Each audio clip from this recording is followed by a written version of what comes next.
Good morning, good evening, good afternoon, hello, hello, hello. Alright, I did check some of my settings and stuff. That I was kind of lagging behind on one or the other. So it wasn't showing that I was live yet. I just need to double check everything. Okay.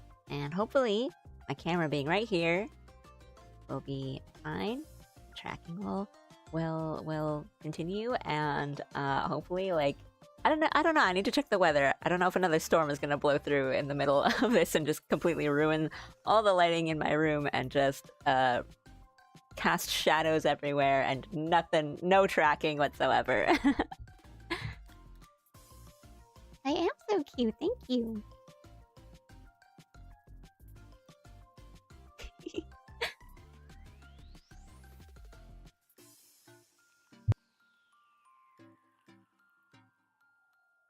Ah.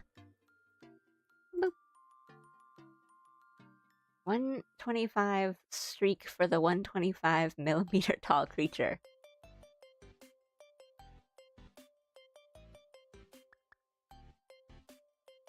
True. Very small.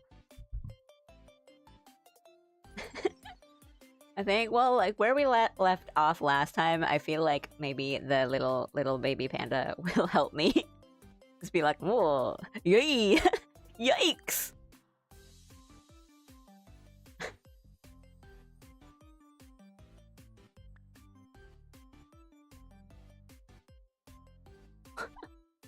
A lot of cursing and murders going on here. Whoa!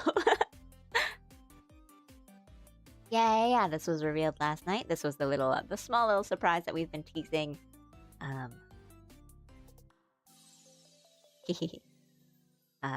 Jim has one too, if you haven't seen Jim's.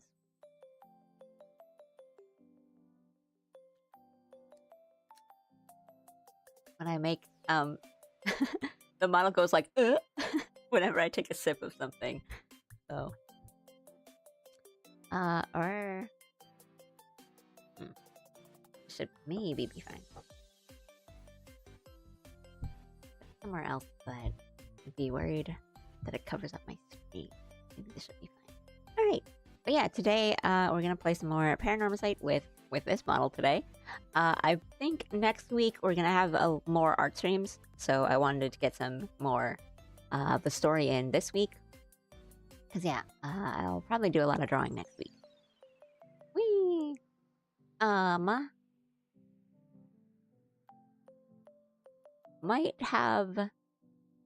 We might try to squeeze in another stream sometime this weekend, but I'm not sure because our weekend might be busy. But I'll keep you posted on that.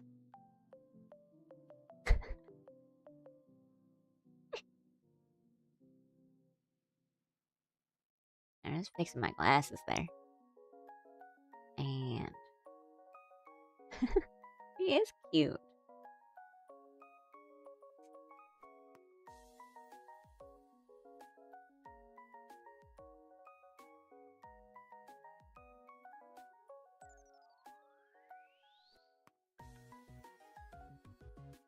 She's so cute.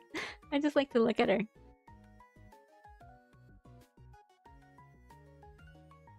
I did not forget to post it. I have said that I was going to wait until later that night because I didn't know when people were going to finish.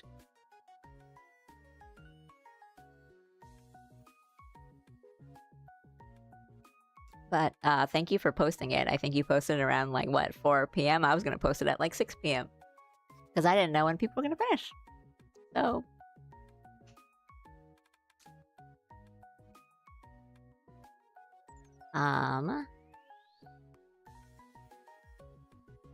let's see.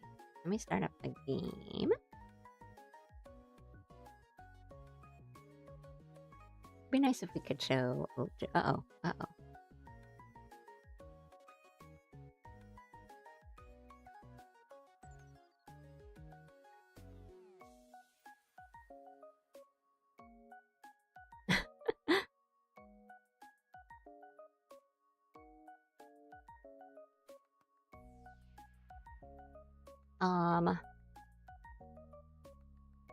I can. I think the board should still be like up and everything. I don't think we've like erased it or deleted or anything. So I can go back and I get the canvas again and post that.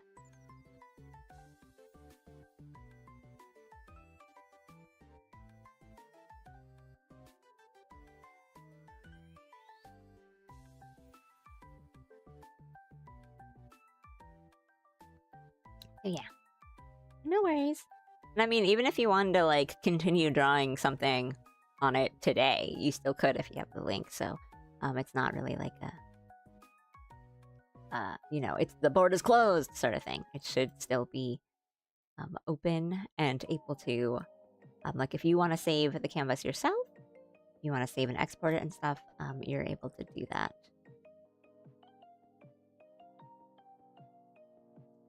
Let me just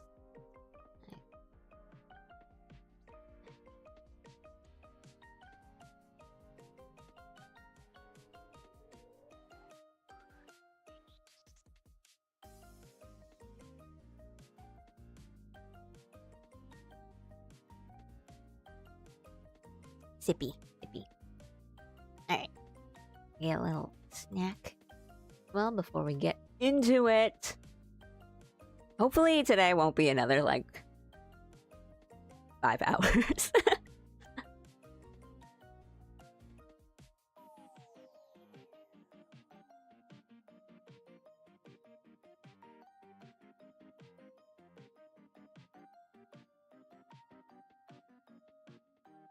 Moku.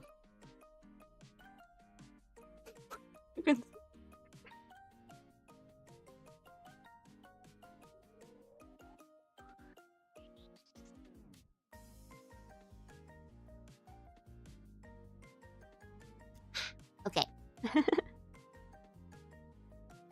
Let me switch over to the game screen. Let me get it to show up. Did you show up? Thank you. There we go. Okay. Yay! So some stuff happened here, and you know we're gonna get here eventually. But I think I want to see what's going on with these two, because a lot of stuff is happening with these two characters, right? Like a lot of stuff is going on in the storyline here.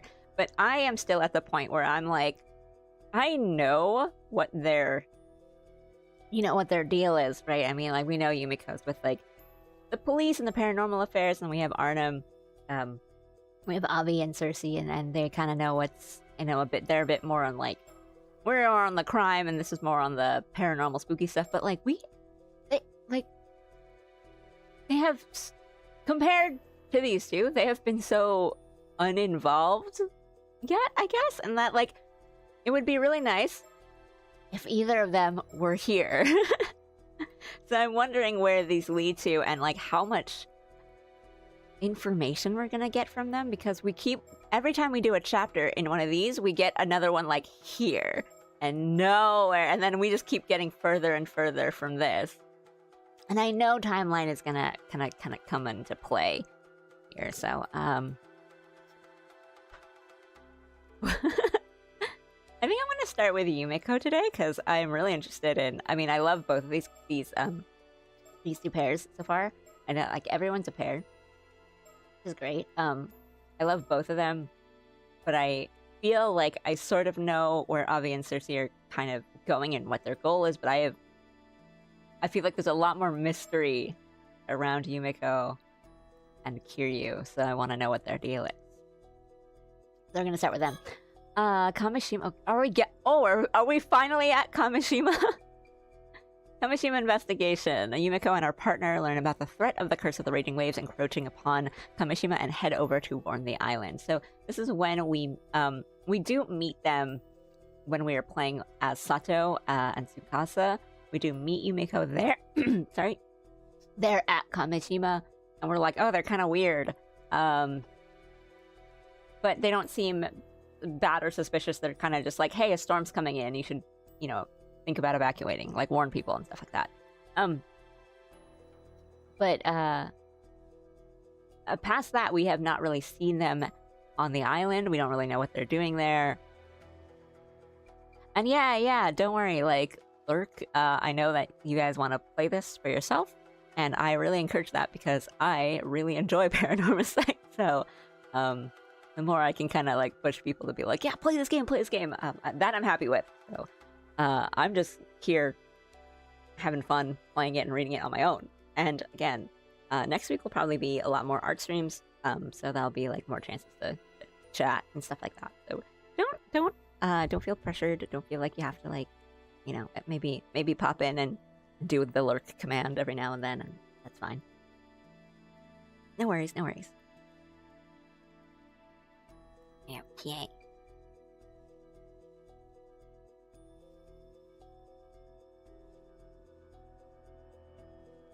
Here. And then that just means I can go at my own pace, so...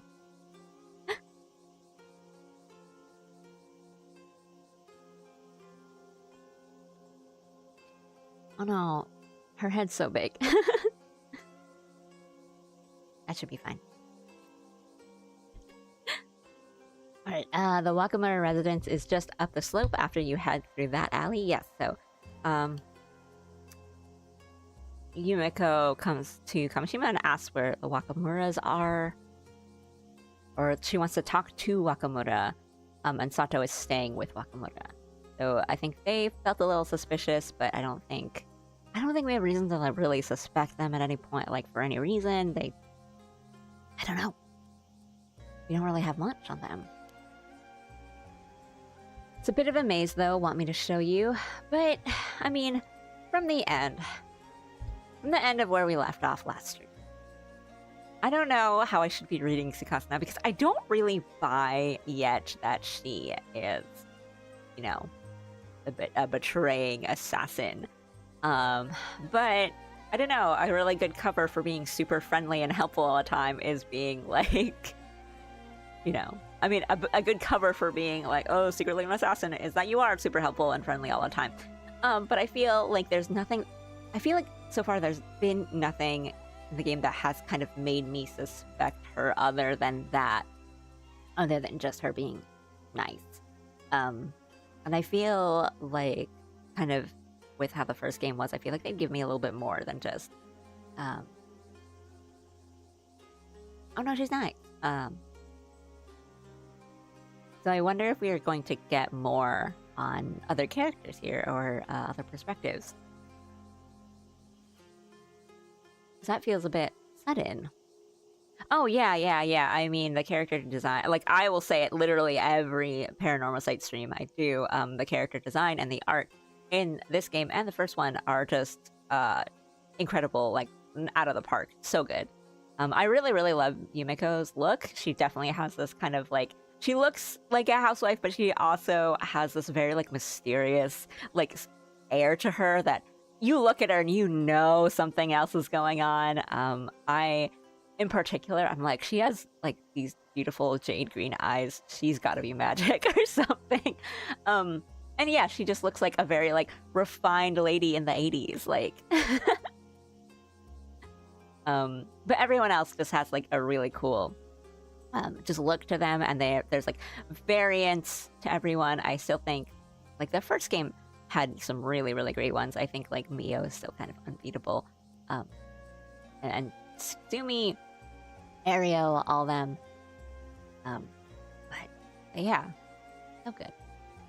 And the art, like, the character sprites, they're very kind of, they have that fun, like, Ace Attorney touch to them where they're very exaggerated, but they still feel like they're not too exaggerated that they're just like, oh, like, just make a funny face. Like, they convey exactly what they need to convey. Yeah, Tsukasa's very cute. I like a lot of the guys in this game. Okay.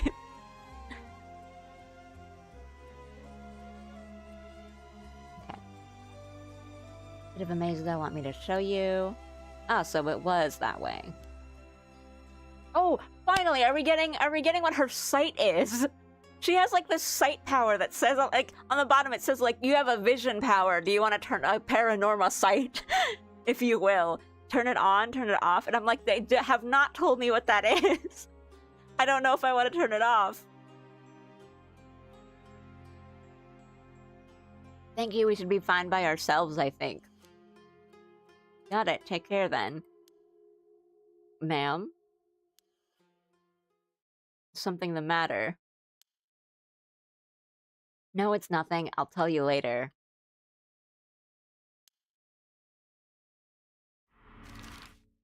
Yes!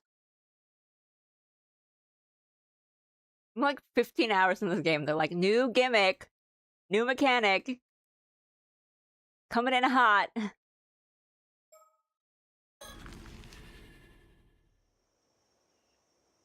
Okay, now it's August 6th. We are at Kamishima on August 6th. We know that because we have met them in Sato's POV. Okay. Hello! Hello!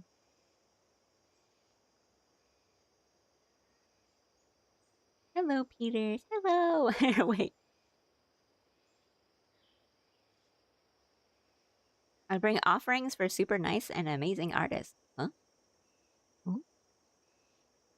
Wait, let me do this without Kabura on the screen. We read a bit more and then I'll pause in the cool place. Oh my goodness, wait. Oh my goodness, wait, okay, let me switch to Tatsu for a second. Thank you so much! Oh, 25 gifted! Thank you! Thank you so much! Wow! Thank you, Peters! Okay, this is a bad time for my tracking to just lose it. I think like there's like it's now kind of sunny, so the glare is hitting my glasses. Thank you so much! I gotta change my alerts so they're not like individually going through all 25. But I do want to redo. I've been saying it for like a month now. I need to redo my alerts. But thank you so much. Yeah. It's like it's really just this one eye, which is closest to the window. So I think it is a glare thing. So let me just kind of shift over this way. That should be okay for now.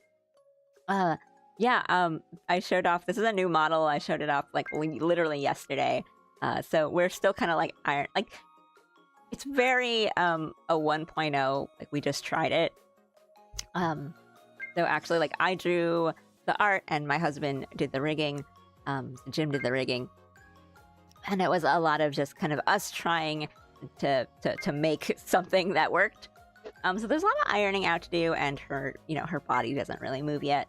And I've also kind of turned down the settings so that it doesn't wiggle around a lot when I'm playing a game, so it's not too distracting.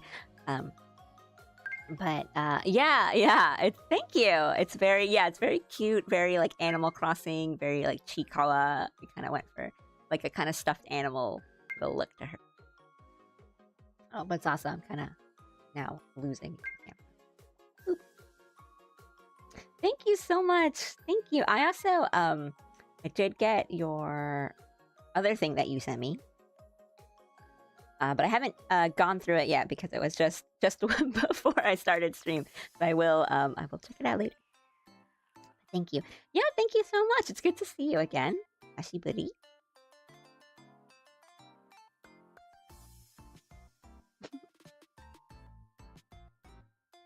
Thank you so much.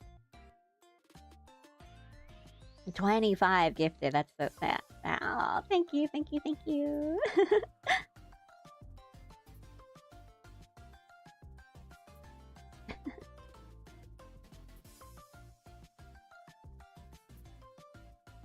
Just looking at who might have gotten these. Ooh. A couple regulars and stuff. I've gotten some subs. So that's really nice. Thank you. That was a coincidence. I was looking at your last art and I was like, wait, I need to hire them again. And then I went live. Okay. I was like setting all this stuff up on my stream and I saw like my phone buzz and I was like, huh? So I'll yeah, no worries. I'll check that in a bit. But also, yeah. To anyone else, we might be doing lots of art streams next week and stuff like that. So. Thank you so much. Thank you. I hope you're doing well.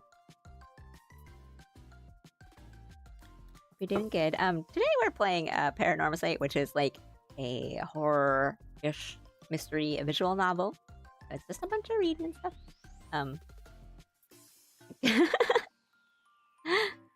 Higher. Yeah, I think I'll probably start pushing myself a bit more. Thank you. Been working on lots of art, and then now I'll have some time to work on some other things too. So we start pushing.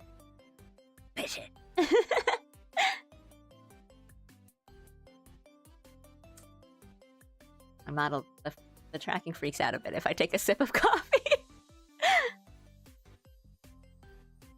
Thank you. Wow. First rec. That's so crazy. Thank you so much. Thank you. Here, let me. I think everyone that's like watching me right now is probably knows by now, but I will do a little. Here, let's do my little VGen up there. You don't want to scroll down. Ooh, our hype train. Thank you. 25. I mean, you gave 25 last time, so big thank you. And then I all need to check our sub point. Well, across the Discord.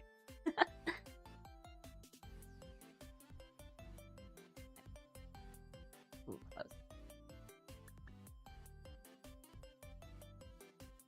Alright, just checking some settings and stuff.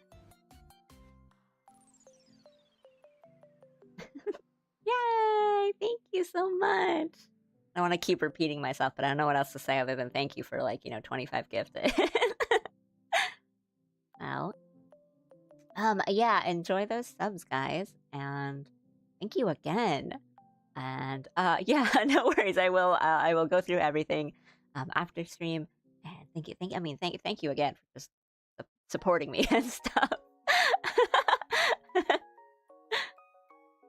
And I mean, that goes for everyone else too. I've been just before this, we had like a 125 stream streak, and yeah, other commissions to work on, and all that good stuff. Thank you guys so much. Take another sip.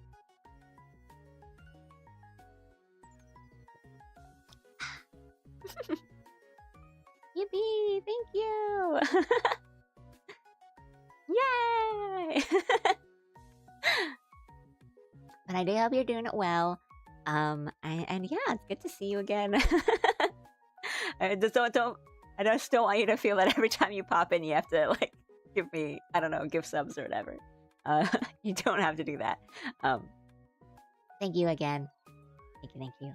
Yeah, I'll have lots to look at later. For now, we'll pop back into Paranormasight and talk to a scary bald man.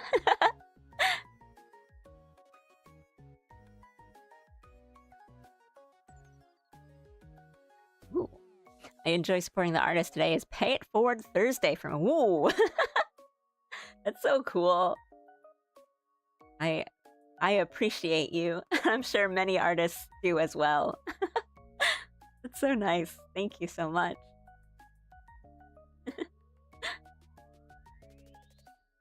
Ooh, I have so much motivation now. I'll enjoy reading my little my murder mystery story today, and then after that, and then starting like this weekend and everything else. I have lots of motivation, so I'll be doing a whole bunch of art. Lots of art streams next week as well. Yeah, I got some stuff to work on, but also I know, just, yeah, like from yesterday, we were kind of talking about other things, like getting other things in. We need to get that, like, gym reference sheet up. Bye-bye. Have a good day. Have a good rest of your day. Thank you again so much. Go.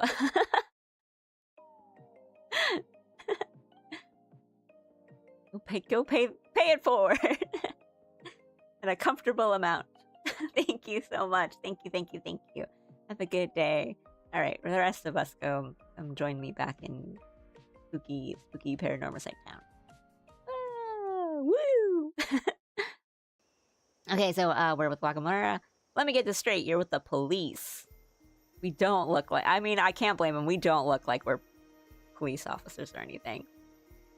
And you expect me to warn everyone on the island that a huge storm is on its way and get them ready to face it? Well, to be fair, he's also kind of already been doing that, which I think is good. That's it in a nutshell. I'm so glad you understand. This is about the curse of the raging waves. Way ahead of you there. Yep. Okay. I've been warning them for ages. Well, now, you know about the curse? Can it be that a certain sorcerer acquaintance of yours told you about it? Okay, actually, this is a really good kind of smug face for him. That's right. Unlike you phony psychics who crawl out of the woodwork every other week, my instructor's the real deal. In that case, I expect this instructor also knows how the curse can be lifted. Let me go, I love you. No, hasn't got that far yet, but it's not for lack of trying. Why? You saying you know a way to break it? Fortunately, no. We've yet to determine the exact method for bringing it to an end.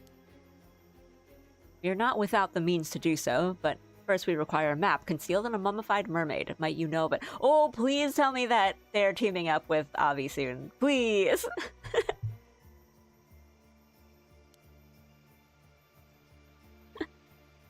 A mummified mermaid? What are you on about? Is this some kind of ruse? I knew there was something fishy about you. What are you really after? Go on, out with it. I assure you, we wish only to lift the curse plaguing Kamishima. Would you be prepared to assist us in our efforts? Bah, a likely story. Trying to pull one over on old Wakamura, are we? Better than you have tried. Fishy. Ooh. Yeah. Enjoy this. Enjoy the this. Oh, why am I winking?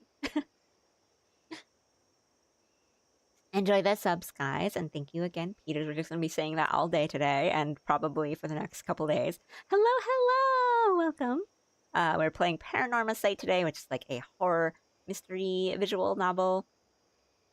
This one is more centered around like folklore and legends, around like mermaids and curses and stuff like that. Still really fun. But yeah, hello, welcome. Enjoy the emotes and all that.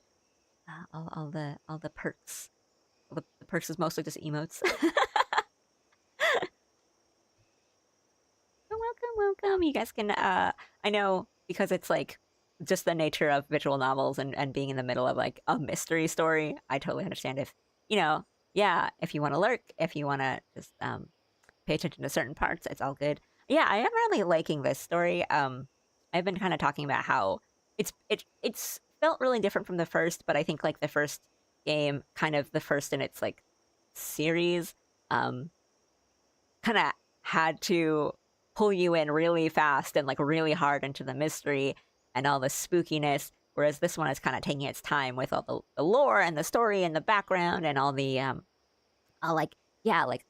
these different stories about mermaids and the history, which I'm still really enjoying and liking, but it's like not really quite a slow burn, but there's so much more to think about, I think, in my opinion. But also the first one was had a lot more of a feeling of like a crime drama, and this one is very like folklore heavy, just like cryptids and stuff, whereas the first one was just like crime. Very like detective versus like cult, I guess, maybe like that. And wait, I get okay. I'm gonna do a settings thing. Well, how's this? I'm not telling you another word. We're done here. Understand? Good face. And again, for the second time, like, in the past 20 minutes, I've said this, the art's so good. I don't have time to listen to this hogwash. Anyhow, I've got business to attend to on the mainland, so off with you. Leave me in peace. Well, that is a shame, but I suppose there's nothing we can do. In any case, please do contact us if you learn anything that might be of use. These sad faces on these two. I do, I'll just keep talking about, like, I really like Yumiko, because, yeah, she has this very, like, refined look to her, but she's also got these, like, lines on her face, and she's definitely, she looks, I think she's, like, 40.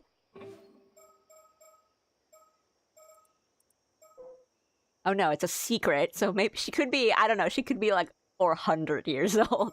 But I do, it's always, like, a little bit of a pet peeve of mine when, you have, especially, like, women who are supposed to be, like, older, like, 40s, 50s, like an older woman, like an adult woman, but she has, like, no kind of, like, lines on her face or anything that would imply that she's, you know, middle-aged or anything.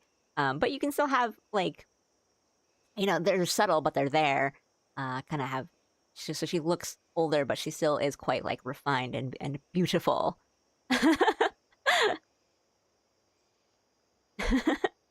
And, like, very cute. So I do, like, I can't stop singing praises for how good the characters look in this game and the first.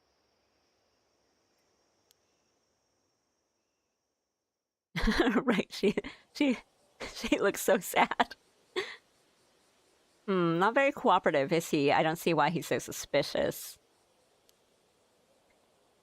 He's had his hackles up from the first. Perhaps he's so accustomed to dealing with rough customers that he can't believe anyone would be sincere. Fair, that's a fair statement. However, he did seem to be as interested in breaking the curse of the raging waves as we are.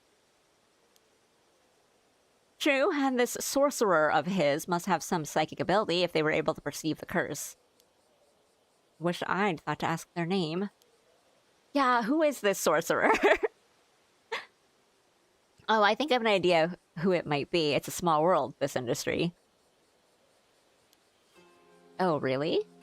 Yeah, so Soto Kiryu is, he's like a psychic detective, so he's not really with, like, the paranormal affairs, like,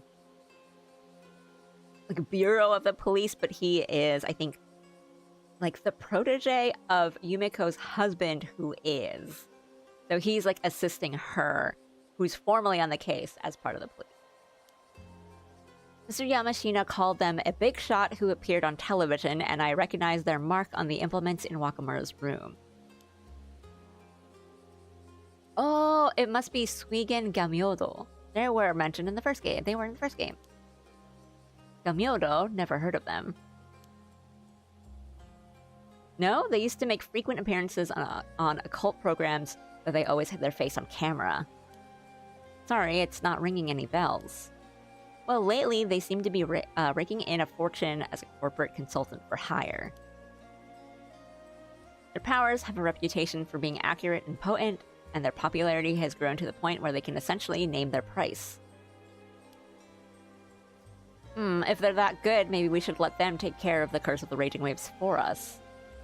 Perhaps I should mention, Gamyodo's popularity has reached such heights only very recently. Up until last year, they had a very poor reputation among others in the industry. In fact, as I recall, on the list of notable psychics kept by the Paranormal Affairs Bureau, they were given the lowest rank. In other words, they were put on the same level as sham mediums riding the wave of the occult boom. Huh, I'd forgotten about that list. There's a list. Well, their sudden rise to fame and fortune after changing up their business at the end of last year is certainly suspicious. I am more concerned about the possibility that they are using a harmful curse to suit the needs of the highest bidder. Oh, so they place the curse and then they break it for them and then they get paid for it? Regardless, I'm not sure I would trust them to handle this affair on their own. You never know, maybe they just had a change of heart and started training seriously. Even so, I highly doubt that they would have the time in their busy schedule to venture out here and solve this case in our stead.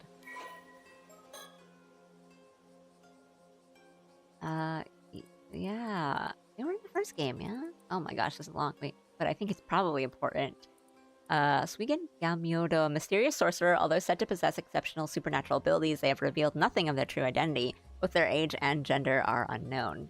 Suigen Gamyodo was previously most known for their prominent media presence, with numerous appearances both on television and in magazines. Wearing an unusual outfit that covered their face, they would demonstrate a variety of psychic abilities, including exorcism of possessed individuals, assessment of submitted ghost photographs, identification of guiding spirits, and conduction of telepathic readings at haunted locations. Their unique sense of presence and high rate of accuracy garnered them a sizable following, particularly among occult enthusiasts, and they were known to accept consultations from the general public as well as media outlets.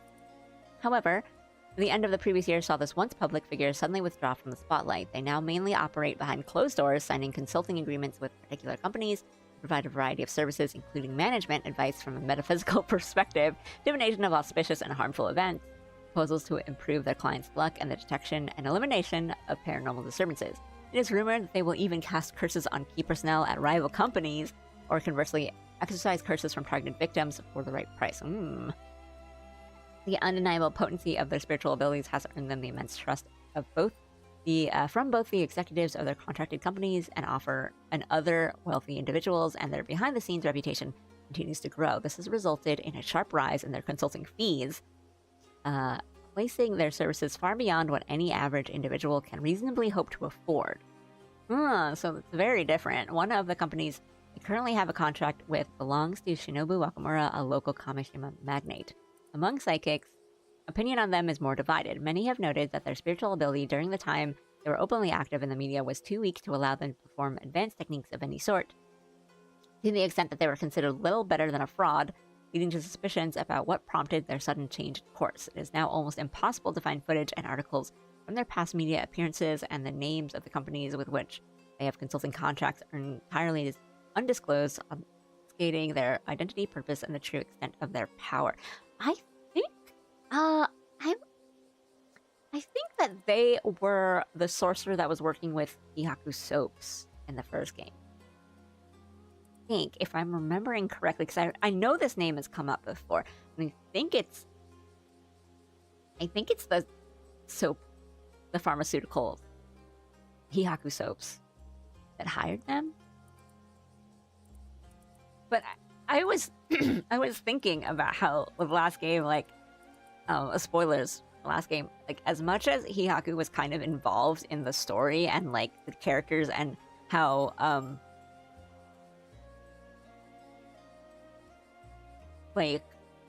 certain characters get pulled into this because of that company and the head of that company and being really involved in all these occult things going on. I feel like despite that, their story, I guess, or their involvement doesn't really amount to much, I guess. So I was wondering if does that stuff, the corporations, does that come back in to this? Also, hello.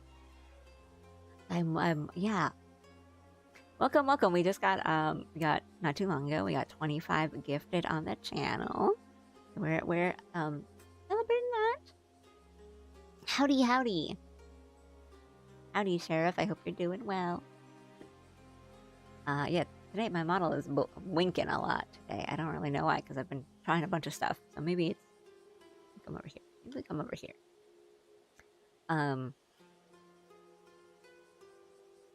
But yeah. I think it's... Yeah, so...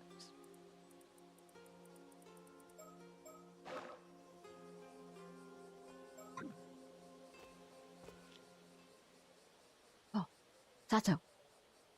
Oh, please explain her paranormal sight. Oh, you're the girl who showed us the way earlier. Good thing I caught you. Mind if we have word? Actually, I'd rather not. I can't really blame her, but also, I think Yumiko, I don't think she's bad at all. I think she, does come off as really suspicious. I'm afraid you don't really have a choice, because I already know that you're an 800-year immortal.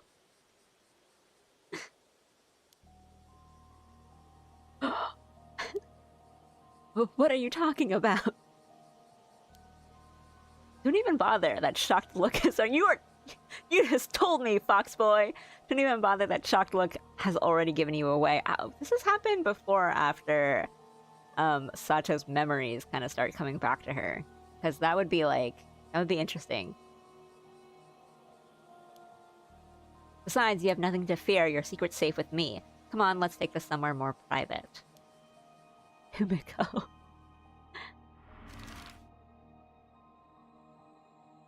I was gonna check, make sure nothing's kind of around this map, as big as it is.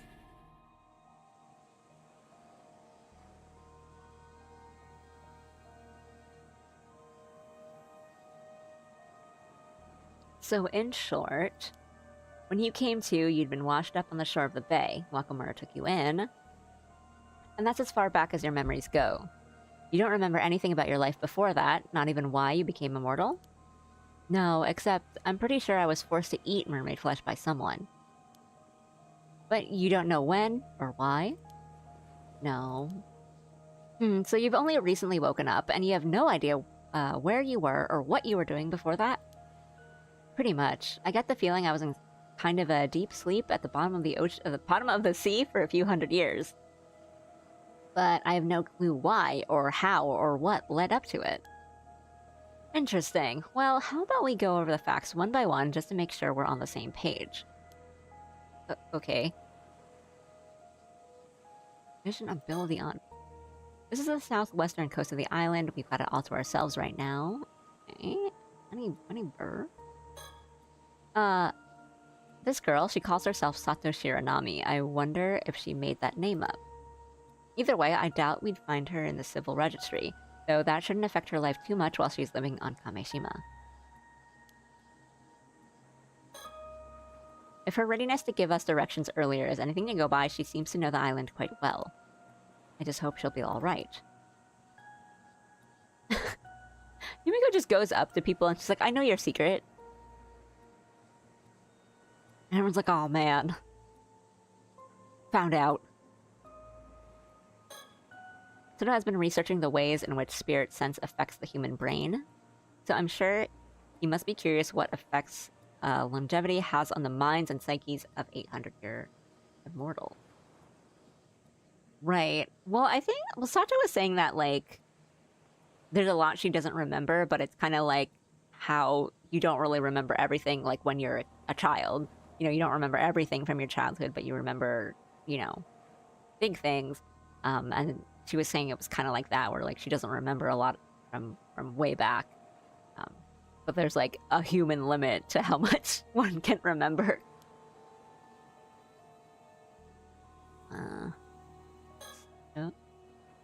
It appears she has a lot of gaps in her memory. Having never encountered an 800-year immortal before, I must confess I am bursting with questions. That was a cute face. How does such a lifespan impact the structure of their brains and memories? It would be fascinating to find out. Like, he's not wrong. That is fascinating. It appears she... Okay, yeah. This just means that we have stuff to talk about with him later. I know your secret.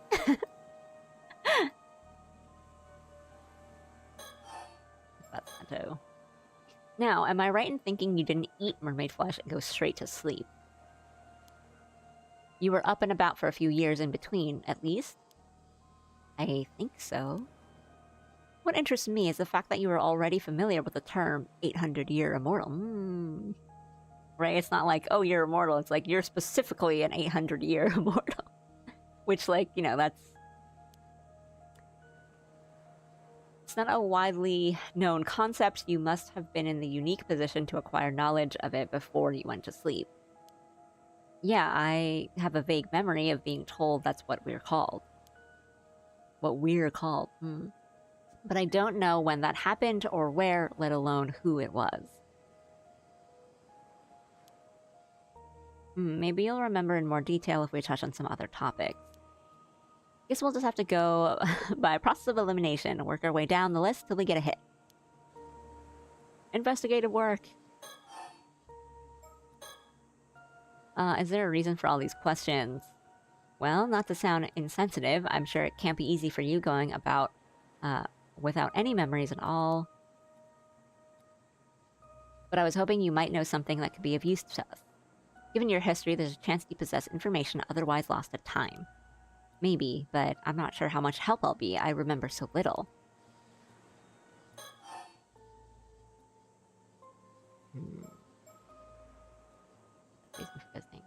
Come to think of it, I'd say it's about time we introduced ourselves. I'll admit we don't exactly look the part, but the truth is... You're with the police? Wow, I never would have guessed there was a paranormal affairs department. They're the coolest people. Honestly, I thought all psychics in this age were frauds. At least, that's the impression I got from watching TV. To be fair, the majority of them are, but for the record, our department is officially approved by the government. Yeah, that makes me feel better. Really? Huh. Back in my time, psychics were treated as onmyoji, and even held official positions in the Bureau of Onmyo, a public institution. Oh, you seem to know a lot about that. Were you involved somehow? Huh? Oh. I explained all that without even thinking. It just came naturally to me. Honestly, I'm as surprised as you are. I guess this means I must have had something to do with the Bureau of Onmyo. Ooh, okay. And it seems your memories aren't lost after all. All we have to do is find a way to trigger them. We'll probably, honestly, we'll skim this. Bureau of Onmyo was one of the government offices under the Ritsuryo system. Generally oversaw such matters as astronomical observation, the creation of calendars and management of time systems, and the divination of auspicious or harmful events.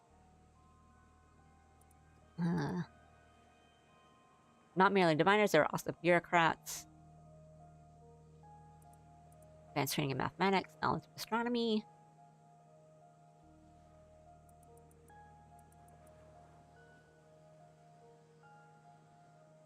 Current treatment of spiritual phenomena as non-existent largely stems from the abolishment of the Bureau of Onmyo during the Meiji Restoration, in line with Japan taking on the principles of science technology as a new framework for the nation.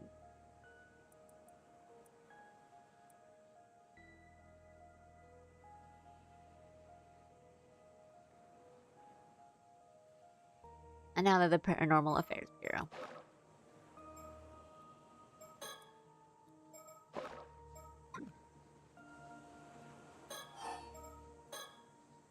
So anyway, what are a couple of Paranormal Affairs officials doing on Kameshima?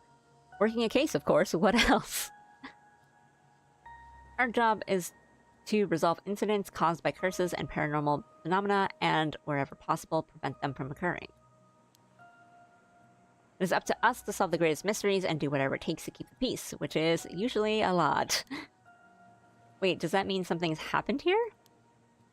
You don't know, huh? Know what? Sounds like we'd better fill you in a bit first.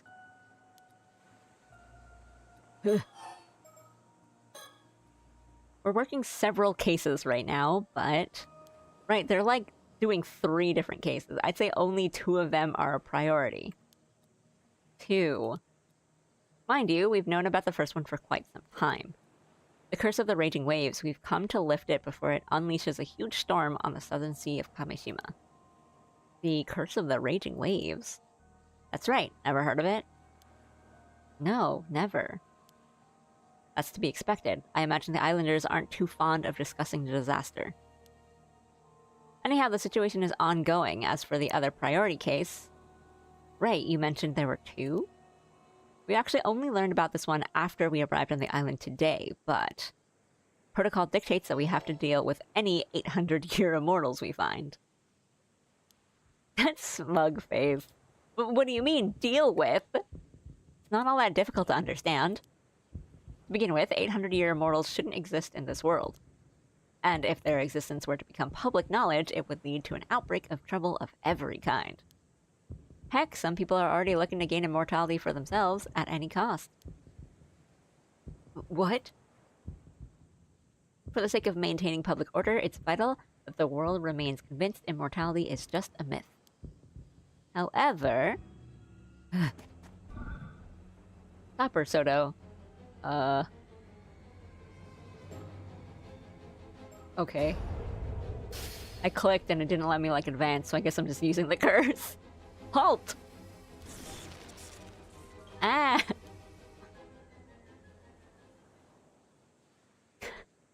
Well, can't you just let me go?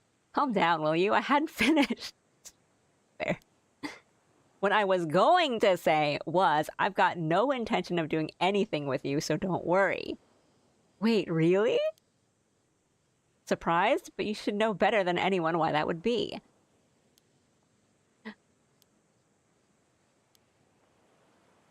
You might be an 800-year immortal, but your time's nearly up. Yumiko. Cold. Ah. These eyes never lie. Not to Shiranami, for the first time in centuries, you're standing on death's door. In a matter of a few days, you'll be gone from this world, am I right? Yes, it's exactly as you say. Oh, so her time limit. I think. I've only got 2 days left now. Okay. There's been a lot of, like, day after tomorrow kind of stuff. I think like Tsukasa's, like, leaving in 2 days. Stuff like that. Just 2 more, huh? So dope. So you knew this was coming, but you chose to make a life for yourself on the island, even so. Yeah. I've known all along, from the moment I woke up. Well, now you know why I'm prepared to turn a blind eye. In just 48 hours, give or take, you'll fade away, and that will be that. Of course, you would have to swear to keep your identity a secret to the last. But provided you can keep a word, you're free to go. I can, and I will, thank you.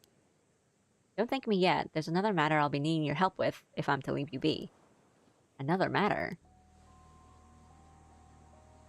I was gonna check, make sure, like, nothing creepy has shown up. Oh, there's so much. Oh, actually, talking about the Bureau of Onmyoji brought back another memory.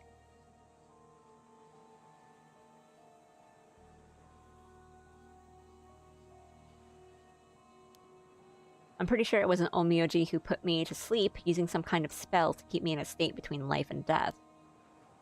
Really? So someone intentionally put you to sleep under the sea. There must have been a good reason for it. Good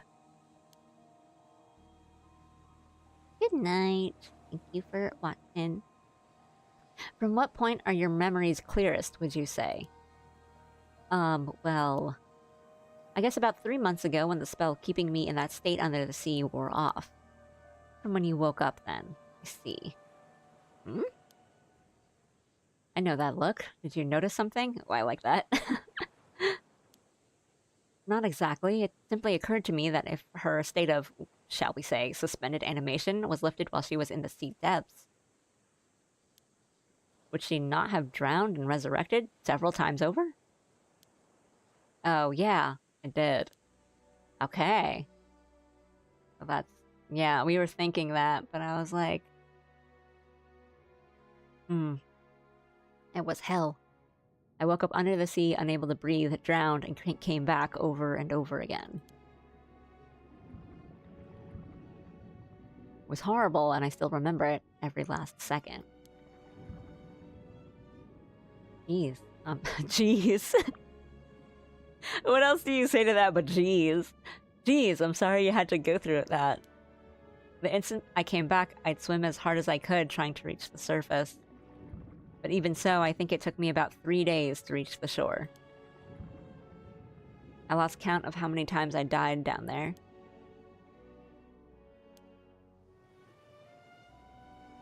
Then finally, I came to in Kamishima Bay. Mr. Wakamura found me and took me in. And I've been living here peacefully ever since. No one's even suspected I'm immortal. You sure about that, are you? No one else knows?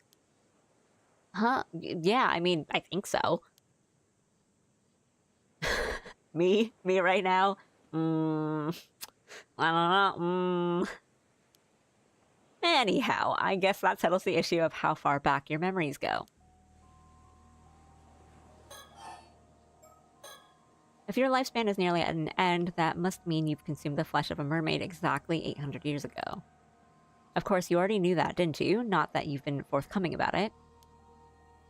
Sorry, I don't apologize. That just proves you know how to get up. Sorry, I'm so off reading today. That just proves you know how to hold your tongue, a valuable skill when you've got a secret to keep. Mind you, this fact has put matters in a new light. Say, Soto, what events took place 800 years ago? Let's see, 8 centuries ago from the present day? That would place us midway through the 1180s, when the Heian period was coming to an end. Right around when Genpei War took place. So, Heike? Oh, yeah, there we go. Oh, of course, the Heike! Exactly. Don't you think there might be a connection?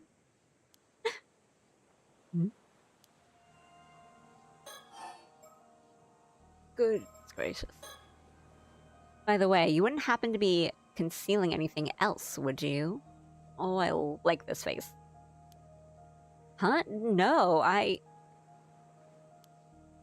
It's fine. I'll not pry, just so long as you answer my questions. Okay. Let's talk about us. Oh, but first, before I forget... Yes? Keep our meeting today a secret, and don't let on to anyone that you know about the curse of the raging waves.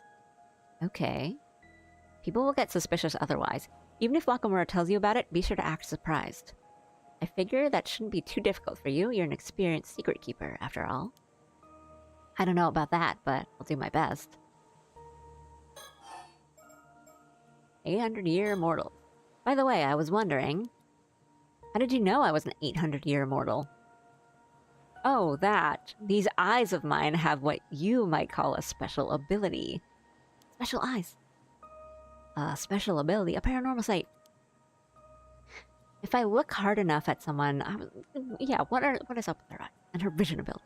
If I look hard enough at someone, I can tell whether they're an ordinary human or an immortal. Specifically an immortal? It's like you have a different colored aura about you. Really? Not only that, but it turns out, with a bit of focus, even immortals can tell each other apart. Is that so? Wait, huh? Oh, I just meant you look the same as anyone else to me. Huh, I'm not an immortal myself, you know. Oh, okay. Okay, I see what that conversation was about. Really, I thought for sure you must be, since you seem to know so much about all this. I mean, I don't think she's an immortal, but she's gotta be something. Huh, I'm not immortal myself, you know. Okay, no, this is the same. Okay. That means we're going back to this. Curse of the Raging Waves. Right now, we're looking for a way to lift the Curse of the Raging Waves. But that's Soda's area of expertise, so I'll leave the explanation to him. Right, this concerns a legend passed down in my family, the Kiryu clan, over generations. I should mention, this is something I've pieced together from various sources, so it may not be entirely accurate. Right. Long ago, south of Kameshima, there was an island called Taishima. It is said that, 400 years ago, it was beset by an earthquake and a tsunami in an event so catastrophic that the island sunk to the seafloor. Taishima. However, the truth of the matter is that it was invaded and laid waste to. Then, in the aftermath, the islanders' intense hatred coalesced into the Curse of the Raging Waves, which manifested as a tremendous storm. I see. 400 years ago, so this would have been towards the end of the Sengoku period, correct? Yes, ma'am. The Honnoji incident, in which Oda Nobunaga ended his life, took place in 1582, if you recall. Following this event, one of my ancestors, an accomplished omyoji by the name of Harukage Tsuchimikado, sacrificed a young woman, one of the survivors of Taishima, in order to seal away the source of the Curse of Raging Waves. An omyoji, Harukage Tsuchimikado. Wouldn't that make your ancestor a direct descendant of Abe no Seimei? Sounds to me like you share a bloodline with the omyoji elite. Yes and no. While Harukage's powers were potent, he was never affiliated with the Bureau of Onmyo. Okay. In fact, he shunned his illustrious surname early on and left the government service, preferring to uphold peace as a civilian. Oh, so he was an eccentric and an elite. Gotcha. Harukage's seal was not permanent, however. It would only endure for 4 centuries. Wait, you mean... Yeah, this was the last year of peace. Actually, the seal's already broken. Isn't that really bad? For now, the curse appears to be inert, but the storm could strike at any moment. Okay, so you need to find a way to seal the curse again. Is that it? Not seal it. Break it. We're here to put an end to this curse for good. Shouldn't be too difficult. It's bound to have weakened a bit after 400 years. Indeed, that seems to have been Harukage's plan, for legend tells that he left behind instructions detailing how the curse could be lifted after 400 years had elapsed. However, the map that would have led us to these instructions has been lost. Oh no. Seems they were once concealed inside a model of a mummified mermaid. Yet over time, this fact was forgotten, and at some point in my family's history, the object in question was sold to a foreign buyer. Please! Please team up with Avi! But if you don't have the map, then what are you gonna do? Well, we were hoping to find some clue as to the map's whereabouts here on Kameshima. But we have no luck so far, and I reckon we've hit a dead end. I see.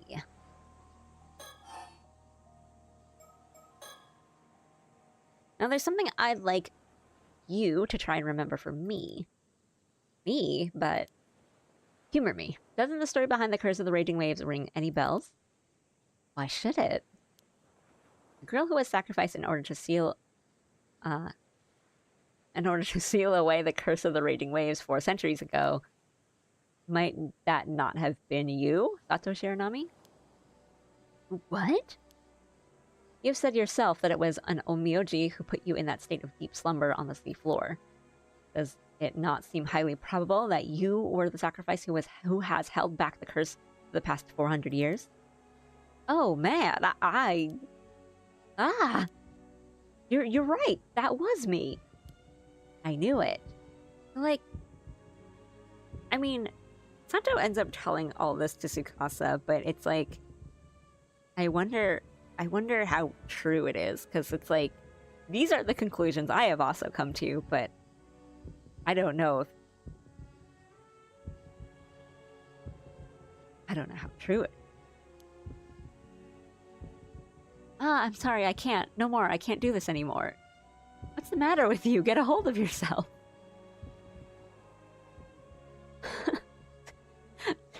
He's like having a breakdown, and Yumiko's like, get it together. Is it that painful to remember? We didn't come here to ask you to sacrifice yourself again, if that's what you're worried about. All those years under the sea can't have been easy on her, you know? She wasn't really asleep. Her brain would have still been active. Just a really dark Dr. Stone. Moreover, there's a limit to how many memories the human brain can hold. I would estimate the maximum capacity to be about 100 years worth. Are you saying she remembers being in that state under the sea? In a sense, I presume her memory is filled with stretches of utter darkness, a view of the sea depth. Any memories from before that time have likely been pushed deep into her subconscious. Then maybe they're not gone for good. There's a chance she'll remember more. We just need to find the right trigger. Sorry, I didn't mean to freak out on you like that. It took me a second to get over the shock. Well, it seems my theory about you being the sacrifice was right on the money. But it doesn't look like you'll be able to tell us too much about the past, after all. Guess not. I wish I could have been more help. Sato? Only 2 days left to live. What would it be like to greet death after living 800 years estranged from it? I can hardly imagine. It's surely beyond any mortal to understand.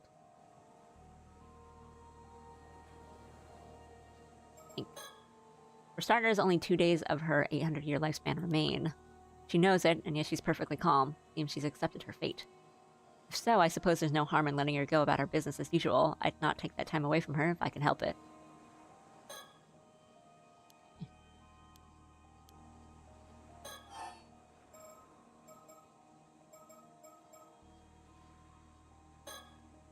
But, does that mean the seal broke because I woke up? We can't be certain of that. Perhaps it was perhaps it was the other way around. The seal may have been broken of its own accord, releasing you from your slumber. Either way, it's not your fault. Don't you go blaming yourself for any of this. Still, if I hadn't... Listen, your sacrifice kept the curse at bay for 4 whole centuries. That's half of your extended lifespan. No one could ask more of you than that. The rest is up to Soto, isn't that right? Yes, but I'm counting on your help as well, ma'am. I love them. So any chance you've remembered something about the Curse of the Raging Waves?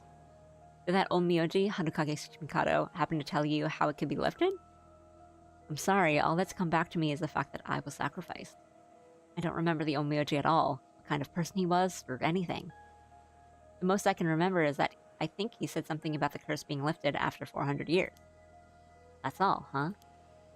Well, be sure to let us know if you remember anything else that could help us break the curse. I will. Okay. Well, the Heike. Alright, next question. You wouldn't happen to know much about the Heike, would you? The Heike? Why do you ask? This actually pertains to one of the other cases we were working on, but... we've got reason to believe that someone out there is using the Curse of the Heike to commit murder. The Curse of the Heike? Did you hear about those skeletal remains that turned up near here? It was all over the news. Oh, yeah, I saw that. Well, we suspect the Curse of the Heike may be involved. And seeing as you were alive 800 years ago, I was hoping you might know something about the Heike that could help us. If we're right in thinking that you had ties to the Bureau of Onmyo, the timing matches up perfectly. I might have known once, but nothing's coming to me at the moment. Really? Shoot. On that note, I too have noticed a potential correlation. There is a legend that tells how Taira no Tadamori was presented with the flesh of a mermaid at Betsuho. Perhaps that was the flesh Sato consumed to gain her immortality? Actually, I'm pretty familiar with that legend myself. And those so-called mermaids that were caught at Betsuho definitely weren't the kind that could make anyone immortal. Oh, is that so? You look so disappointed. But if you ask me, Sato here couldn't have become immortal by eating mermaid flesh. Without the use of a relic called the tamatebako. Now, does that ring any bells? Right, so we learned this, like, it's not just consuming the flesh, it has to be, there's other conditions, so I think it was, like, the flesh needs to be purified or something, like, in the box. Huh. Wait, mermaid flesh in the tamatebako. Oh, have you remembered something? We're just making her relive all the trauma. Yes, that's it. It was one of the Heike. A man wearing a suit of armor, we were on a boat, and he had the tamatebako. There was mermaid flesh inside of it. He wanted me to eat some of it. A warrior in armor, could it be? So, sounds like you had ties to the Heike as well. And this man, he was the one who made you eat mermaid flesh? Yes, I remember now. What was his name? Do you remember that too?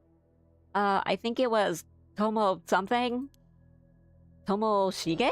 That's it! The man's name was Taira no Tomoshige. Taira no Tomoshige? That was the name of one of Taira no Yorimori's sons. And Yorimori himself was the son of Tadamori's official wife.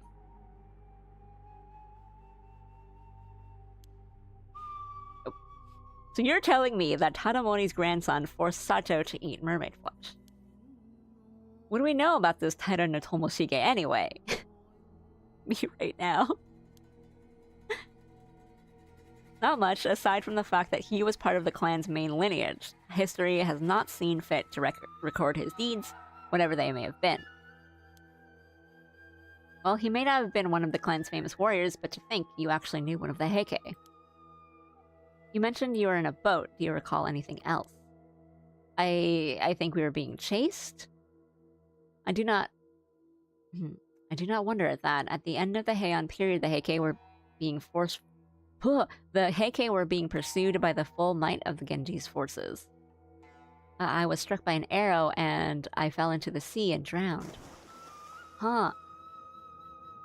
But by that time I had already become immortal. Later, I must have resurrected and washed up somewhere along the coast, and I guess that's how I escaped. What about Tomoshige? Did he eat some of the mermaid flesh too? I'm not sure. I don't remember that part, but I don't think that I encountered him again after that. Well, that doesn't mean... I mean, we did get that mysterious phone call. If you'll remember, ma'am, that curse echo I witnessed earlier held the famed blade, Nukemaru. I'll never not think, like, static raid tutorials.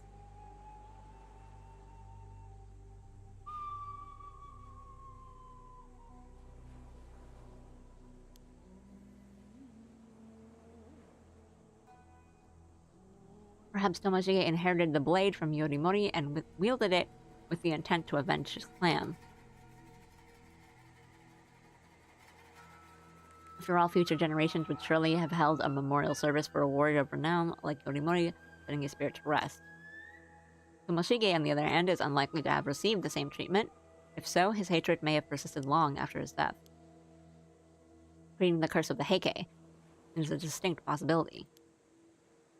This curse sounds terrifying. And I have to say, I wasn't expecting a connection here. You know, Sato, it's starting to sound like you're involved in all the incidents that may have gone down in these parts over the centuries. Not by choice.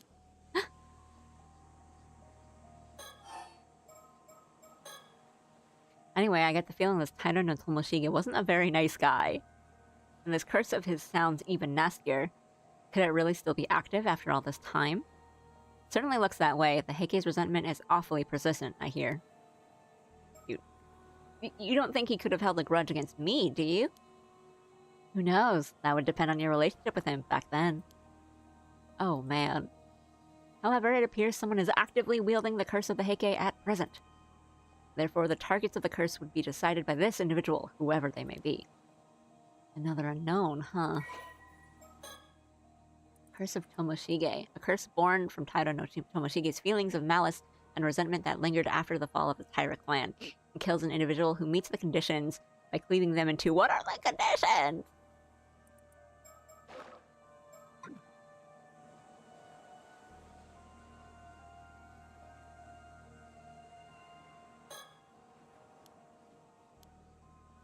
Checking to see if I get new dialogue.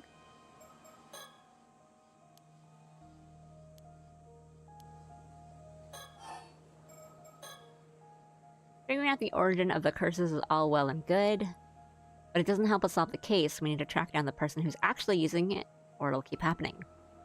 Indeed. Hope you find them soon.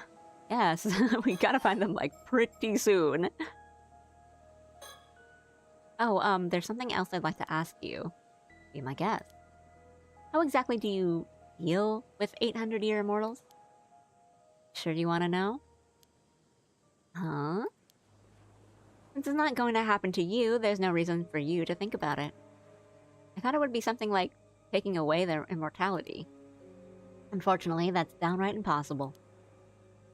Because your original body is long gone, you know? But then, what else can you do? You tell her, Soto. Must I always be the one to handle these unpleasant topics? Besides, I see no point in explaining something that she is already painfully familiar with. What do you mean? Among the arts we psychics wield is a spell that can place even an immortal into a state of apparent death. Once that is done, they can simply be sealed in an underground vault for the rest of their days. Wait, you mean it's the same thing that happened to me? That sounds like kinda... Essentially, yes. Except that in your case, it was for the purpose of making you a sacrifice. You woke up before your lifespan came to an end. Yikes! Yikes! Mind you, neither I nor Soto has ever actually done this to anyone. Though I did hear a rumor that someone was dealt with that way a few decades back. That sounds grisly. But I mean, I don't know, like, I wonder, like...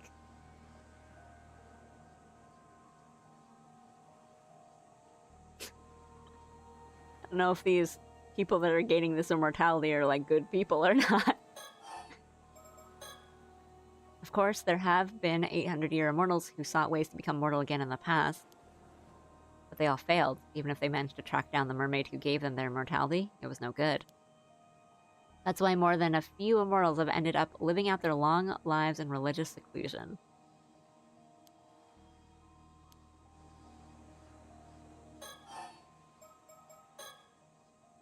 Speaking of immortals, there's something else I had to ask you.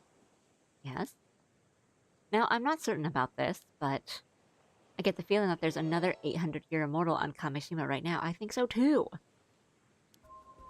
What? I think there might be 2 more.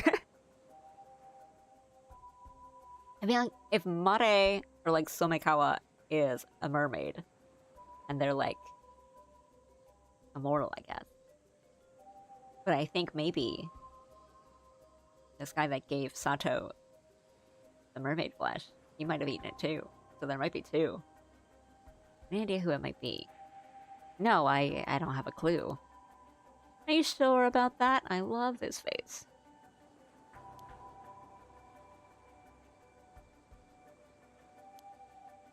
Because if there is another immortal here, I'll find them eventually, you know? Even if I have to scour the island from end to end. Does that change your answer? I kind of love Yumiko. I kind of love her. No, I really don't know who it could be. Alright, if you say so. Guess this means I'll have to search the island after all, as if I didn't have enough to deal with. Well, I'd say that about covers everything. We've talked your ear off long enough. It must be confusing, all this talk of the past. Will not trouble you any further. Right, thank you. Still, give it a bit of time and something else might come back to you. If it does, please let us know. We'll be visiting the island again real soon, so you should have a chance. Will do. I'll be going then.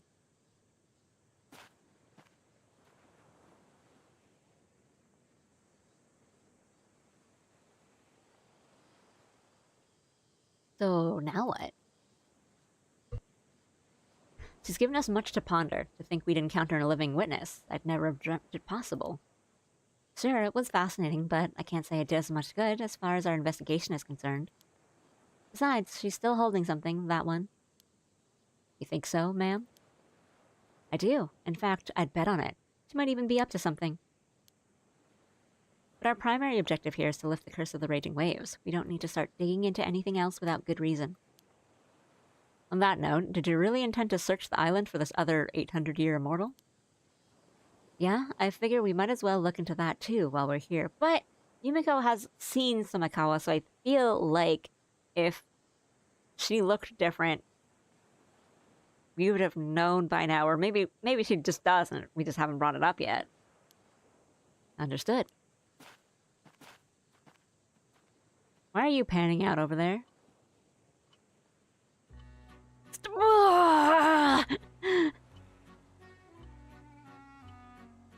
I'm not ready. My apologies for the interruption, but there is an important matter I wish to discuss with you. Now then, I believe you have just been privy to quite the interesting development. As Yumiko Shiki would tell it, Sato Shiranami is not the only 800-year immortal here on Kamishima. And so I would pose you a question. There is indeed one more individual on Kamishima who has made a miraculous return from the dead. You have borne witness to the death and revival of this individual a total of 4 times. With this in mind, allow me to ask, who is the other 800-year immortal on Kamishima? Please tell me their name. I have borne witness to the death and revival of this individual a total of 4 times. Does that...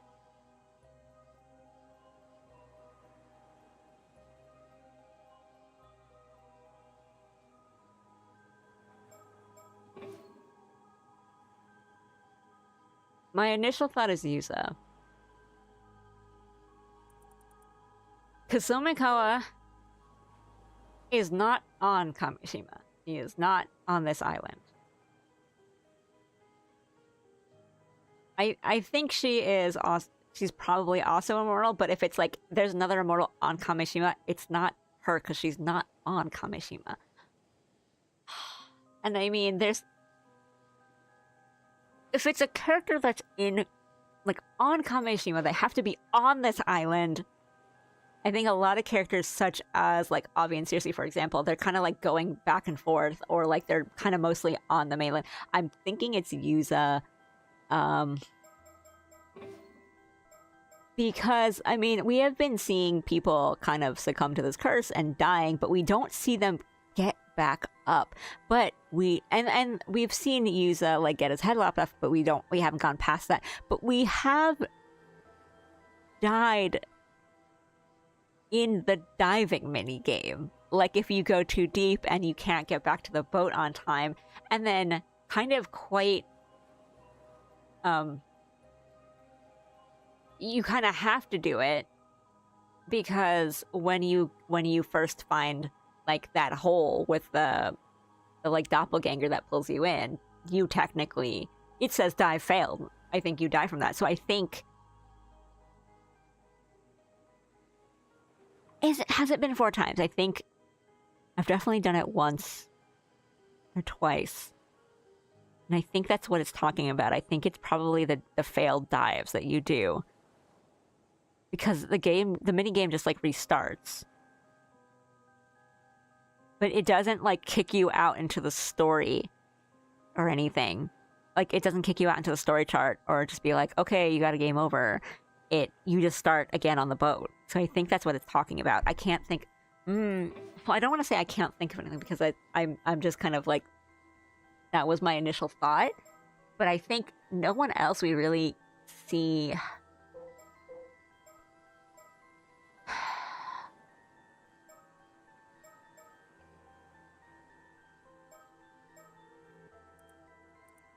I don't, like we've seen some of these characters get slashed and die, but we don't see them get back up.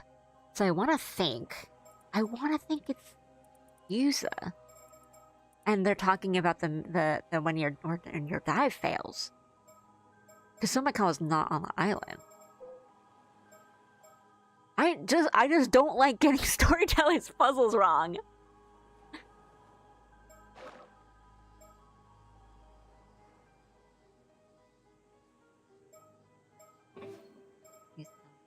I'm gonna try that.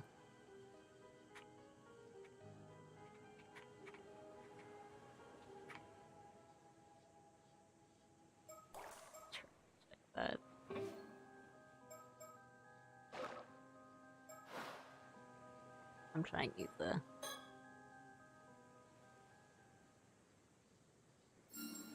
ooh. Correct answer. I was like, wait, why is the camera like just panning out and then rotating? Who else is there? Correct, the answer is Yuza Minakuchi. To think you got it in one go. You're quite the observant one. I am storyteller. You know I am. I got a good grade in PARANORMASIGHT. Storyteller thinks I'm smart.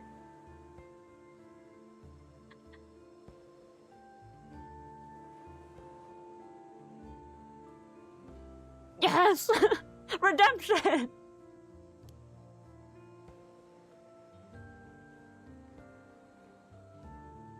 Yes, yes, yes, yes. I did think about this. I did think about this during the minigame, where I'm like, our dive fails, but we just start back on the boat. They don't kick us out. They don't, like... Because usually if we get a bad end, or like we just die in the game, in the story, they kick us out into the story chart, or like they give us a game over, essentially. But that never happens in the minigame, and I'm like, this game is too deliberate in the things it does to have this just start here and not mean anything. And then it always says dive failed. It doesn't say like you ran out of air or anything. It just says that your dive fails.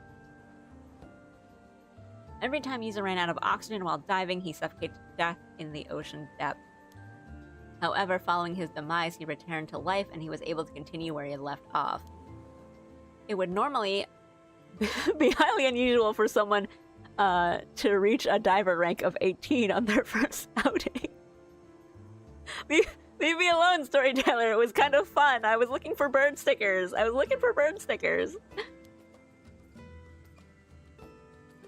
Such a feat would be difficult indeed unless someone was unburdened by the fear of failure, or the fear of death, or really just wanted to find those bird stickers. It was this knowledge of his own immortality that led him to displaying such an uncanny degree of confidence. I mean, I guess, like, no, I like that. I like that bit of, like, meta, of knowing that you get to do a do-over, even if you run out of air or you, like, die or whatever. You just play it again. You just do the dive again. I like that. I'll take that as, like, the meta. As you may have suspected, Yuzami Nakuchi became an 800-year immortal 5 years ago when he was saved by a mermaid. In truth, help arrived too late that fateful day, and it became the first time he lost his life. I wonder what light this new information will cast on events going forward. His head is gonna grow back or something.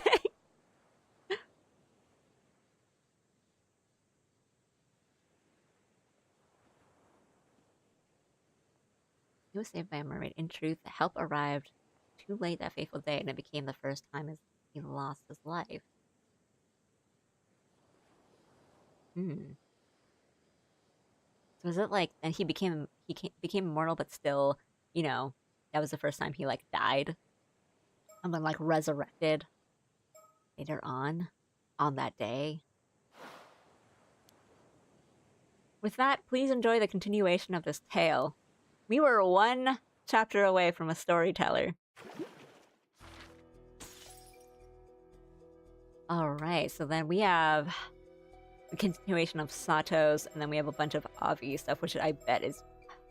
This, I feel like we're just getting, like, crumbs with these two. Really fun characters, but kind of just, like, crumbs compared to... Just because we didn't get that much more information that we didn't already know. Sorry, from these. Go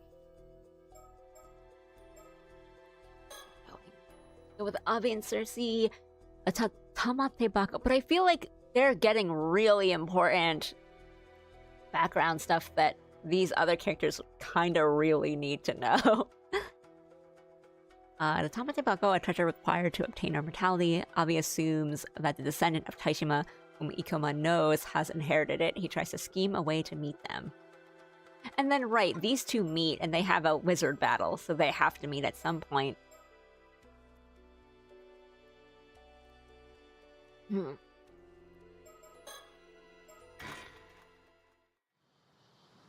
This is still date unknown. We're in Ichika town in Toba City. So we're not there yet.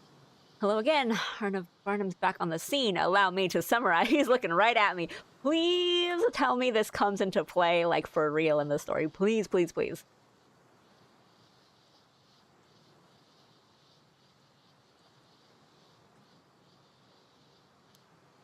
As expected, Ikoma contacted us today, telling us we'd have to wait a little longer before we could meet the descendant. Thus, figuring he had no intention of letting us meet her anyway, we decided to use Cersei's ability to go looking for the descendant ourselves. Who exactly are you talking to? I'm merely setting the scene. Really feels like it raises the stakes, no? Makes it feel more like a thrilling adventure. Sure, you got me all worked up.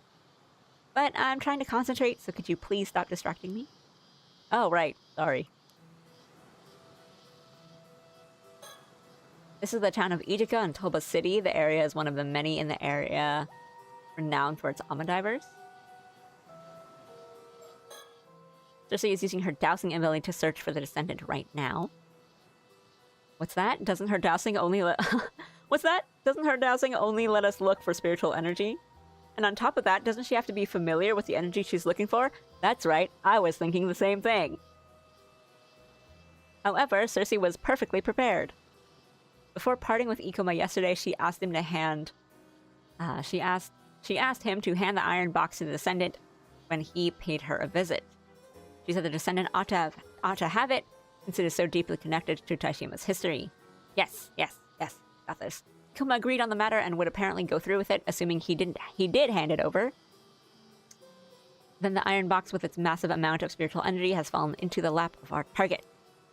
Now Cersei just has to use her dowsing to locate the box. At least that's the plan.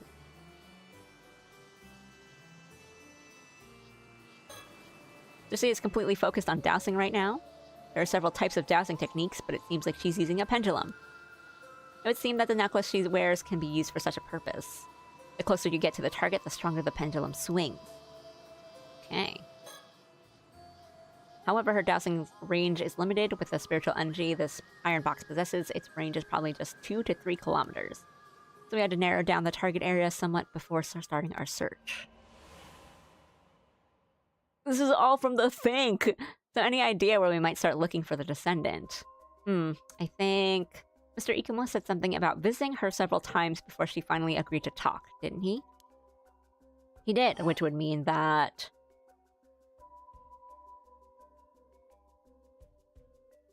She doesn't live far away. She must live close enough for him to have paid her frequent visits. Yes, exactly. Oh no, that's a... This is something we can get wrong or right. Yes, exactly. So I think it'd be best to start by searching the towns within Toba. I see, but there are quite a few towns in the area, right?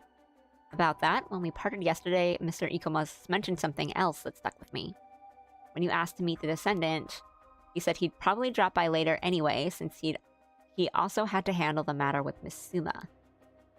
Oh, right, he did say that. So basically...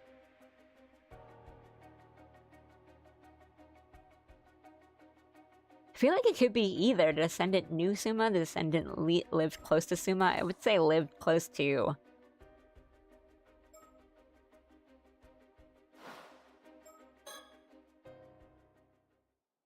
He said it like he would drop by while he was in the area, so likely they lived close to one another. Yes, I was thinking the same. Those towns with many Ama divers. Yeah, right. That's what I was... I mean, that's what I was thinking that it was. Like, just go to a town that has a bunch of divers. That means we should probably start by searching all the towns in Toba that are home to a lot of Ama divers. That's right, we can make our way up by searching along the coast for starters.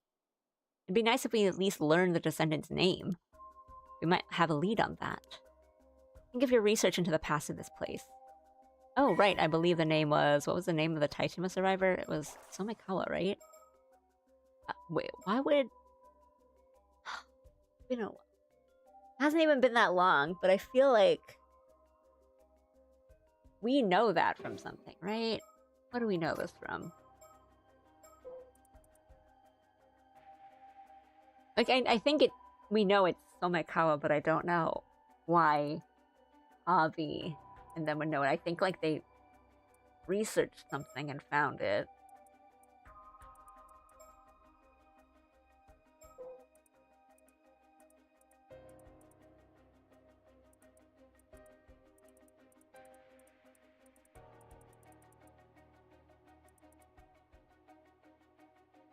Yeah. Oh my.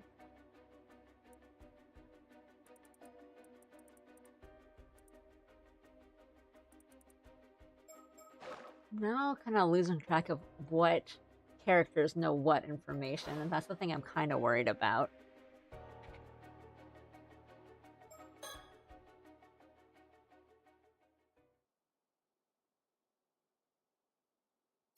Okay. Yeah. Makawa, that's what Taishima's survivor was called. If there are any descendants, then they may still bear the same name. That's right, it's another clue we can follow. And I mean, that was like a gimmick. I mean, not gimmick as in it was like a important game mechanic in the first game, but I feel like this... There's so much kind of crossover in the characters that I feel like everyone's sort of learning the same things, but in different ways and at different times. And from different sources. So like we just meet someone named Somikawa with Yumiko, but then we kind of find through research a different person name with the same name, Somikawa, in like the same sort of context.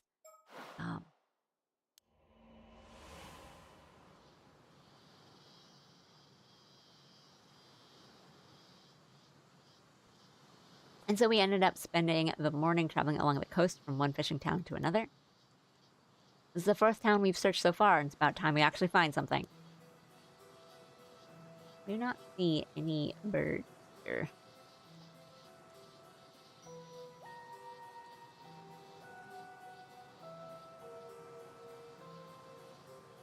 definitely think. Oh, Cersei, what's the situation? Huh. Wanna give it a try? Huh? Really? Will it still work if it's me? I'll still be holding the pendulum, but you can see for yourself if you'd like. Color me intrigued. I'm in. Alright, just like this. I'll hold the pendulum. Direct me to move in different directions to see where it reacts. Very well. Bring it on. The pendulum won't respond right away, so the trick is to point it in one direction and wait for a while. Huh. Once you find the spot where it reacts the strongest, just shout that you figured it out. Got it. When it comes to yelling, I'm your guy.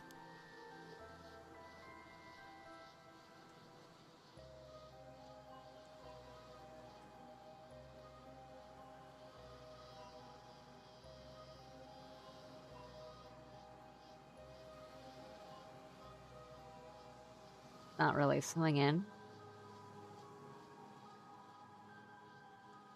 Wait a while. How long is a while?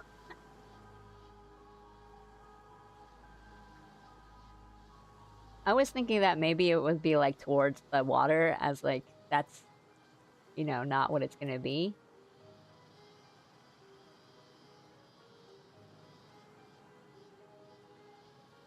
Like maybe we have to go to a different island or something.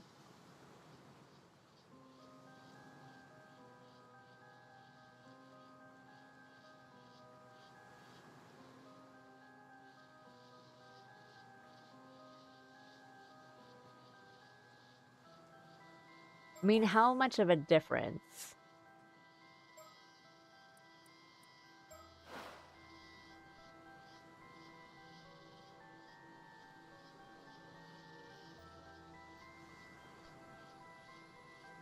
I mean, that looks like it's it.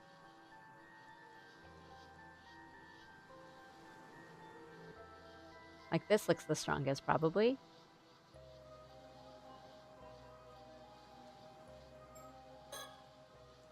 There, right? Is that how much they want it to be? Is that how it should be? Not quite. The reaction should be much stronger than... Oh, okay, maybe...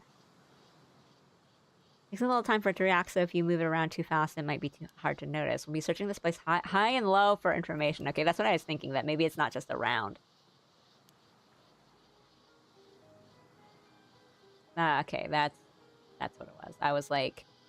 I need to move around more. I was like, I thought it was just like rotated. But as soon as I clicked it, I was like, wait. I don't know how strong it should be, so it's probably, we need to go like up. So that's gotta be it.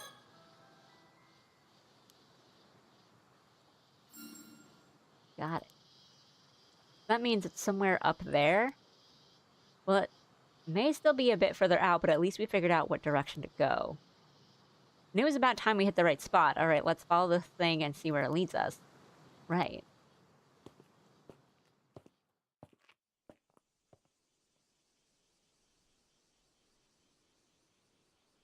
This is it. It's the apartment furthest back on this building's ground floor. Got it. Hello? Anybody home? I didn't think they'd be doing all the investigative stuff. Wow, you don't hesitate, huh?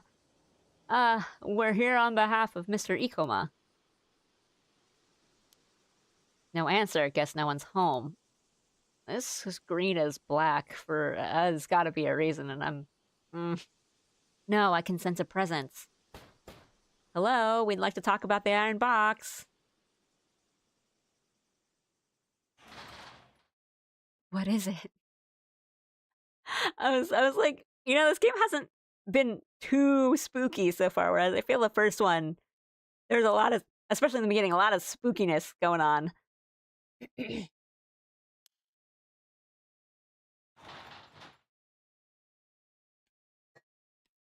Not like that was particularly spooky, but I'm just expecting us to kind of go into dark rooms and be scared a lot. Oh, you two, Avi and Cersei, is it? So you're the ones who found that iron box? Yes, that's right. You know, I've never talked to foreigners before. I'm so nervous, I can hardly think straight. Please, no need to be so tense, Miss Somikawa. I promise we're both harmless and cheerful. Right.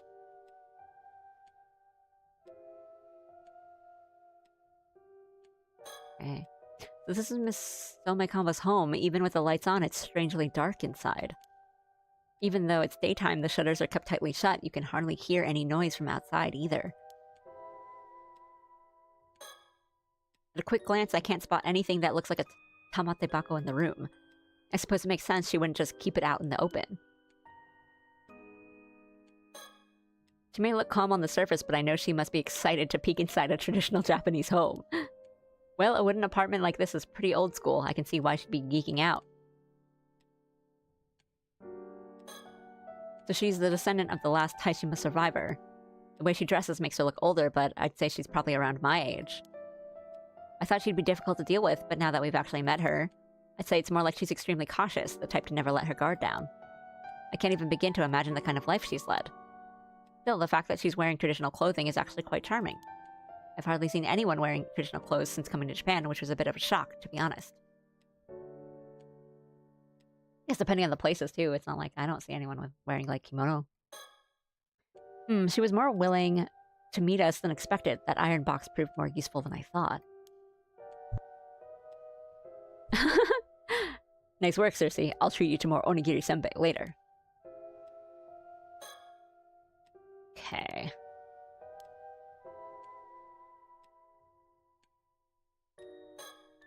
I'm so glad we got a chance to talk with her. Okay. That means we're just talking and thinking more later. Okay. Allow me to emphasize what an honor it is to meet a descendant of Taishima. Deep frown. Who's to say it's even true? I suppose your family must have lived in this town for generations? Nah, I moved here a couple years back. Oh, why's that? That's got nothing to do with the two of you. Oh, fair enough. And if you don't mind me asking, do you have any other family or relatives, Miss Somikawa? Why? Apologies, I was merely wondering if there are any other descendants. Dunno, but I'm probably the only one left. That too will come to an end soon enough. Oh, what do you mean by that? No more than what I said. So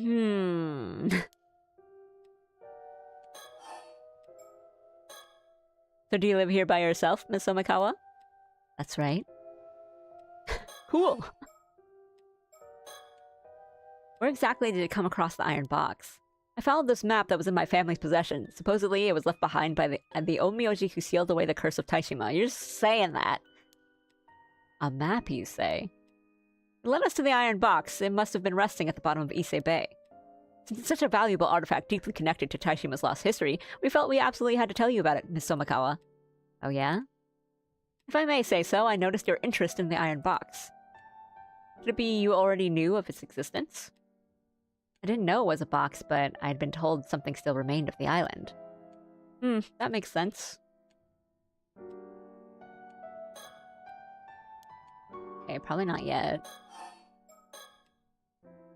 Speaking of that box, I don't suppose there was something inside?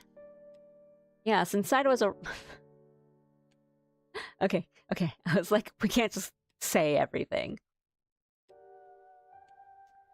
Yes, inside was a record detailing how Taishima was destroyed, along with information on the curse of the raging waves. A record? Oh, allow me to fill you in on the details. Wipe. And that sums it up. Such a horrid man, wouldn't you say, massacring the people of Taishima because he wanted to find a mermaid that bad? The grudges left behind by the events coalesced into two separate curses, and ultimately, Taishima was destroyed along with everything else. I'm sure it must be excruciating to hear the tale of how your ancestors' home was destroyed, but I believe the story should be passed down so people can learn of Taishima's true history. Wouldn't you agree? That was all recorded in that box? Oh, she's sus. Because we're sus.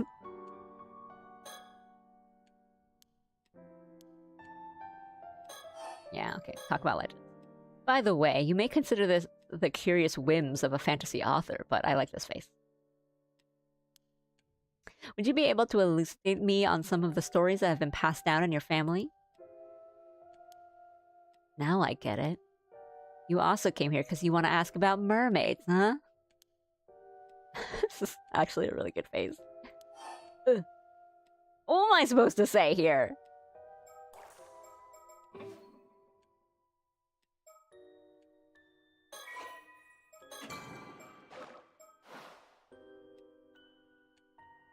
I mean...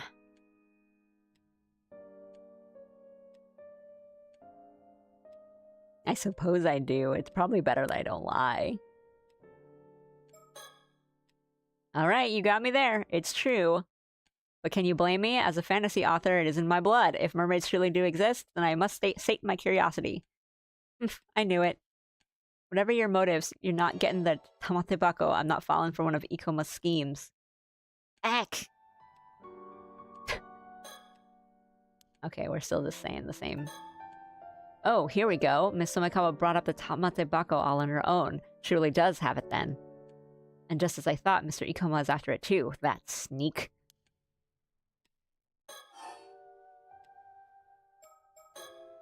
I'm not going to share the family's legends of Taishima with just anyone.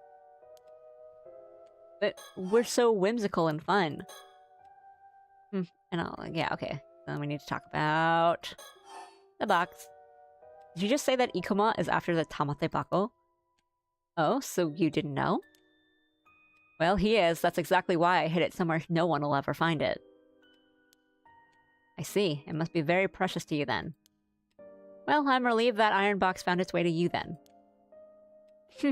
Everyone's got a little pouty face. Okay. When is Cersei gonna say something? Okay. Huh. So... was there a curse stone inside the box? A curse what? Don't play dumb. There must have been one. Both of them. Well... I think we can play a little dumb here. Whatever. A curse stone? I've never heard of such a thing. What is it?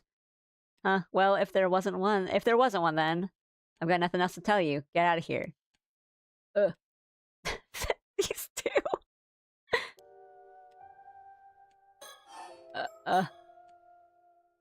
Yep, I just remembered there was a curse stone in the box after all. I knew it. Then how about a trade? You two want the tamate bako, don't you? Oh, a trade? Fate unknown offshore. Okay. I didn't think we'd be going this far out. You certainly shook me when you said we had to take a boat all of a sudden. I think the tamate bako would be hidden at sea. What an incredible plot twist! Oh, my apologies. I guess that's just the writer in me coming through. This is all too thrilling. You sure can't talk. Oh, believe it or not, I'm actually holding back. I can actually go on and on at great length once I get started. That wasn't praise. There's nowhere to run on an island. No matter where you go, someone's always near. It's always too loud, grating on the ears. The sea, though, once you get this far out, it's nice and quiet. Nothing but the sound of the waves. No talking, no irritating folk or commotion. Only fish swimming without a sound. Hmm? Is she gonna try to kill me? This is fine. Stop the boat. We already have another chapter after this unlocked, so I'm like... I wonder... Just because this seems like kind of an important chapter, I wonder where we're getting here. We're somewhere off the coast of Toba City, accompanied only by the sound of waves and the cry of Sienna the Umi Neko no Nakakoro ni. Did she really hide the tamate bako here in a place with no landmarks whatsoever? And if it's at the bottom of the ocean, like, how is she finding it? And if it's at the bottom of the ocean here, how are we supposed to retrieve it? Somekawa used to be an ama diver. Could she be planning to go down and get it herself?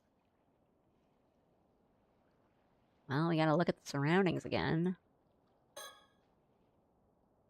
I can't shake the feeling that there's something behind me. Yeah, okay.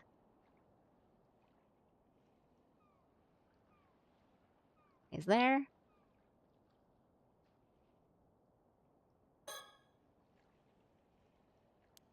Avi. Be my guy. Weird.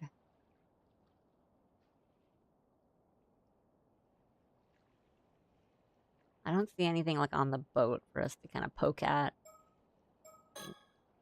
Come all this way out here to the middle of the sea on Miss Somikawa's request. This boat can only carry 2 people, so I've left Cersei to watch the shore. Okay, so that's when Cersei does her wizard battle with Soto. Given that Ikoma's after the Tamate Bako as well, he might try to interfere if he learns of this. Cersei is keeping an eye out to make sure he doesn't try to follow us. It's reassuring to have some backup. Anything else? She looks so solemn, I wonder what's going through her mind.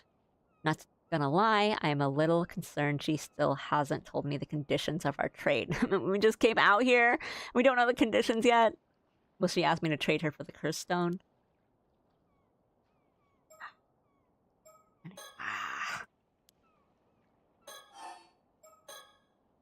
So will you tell me what you want to trade for the Tamate Bako now? You've got the Forsaken Fish curse stone with you, right? Sure do. Have a good luck. The Forsaken Fish curse stone! Woo! Looks like the real deal, alright. You want to trade the stone for the Tamate Bako, right? I figured as much.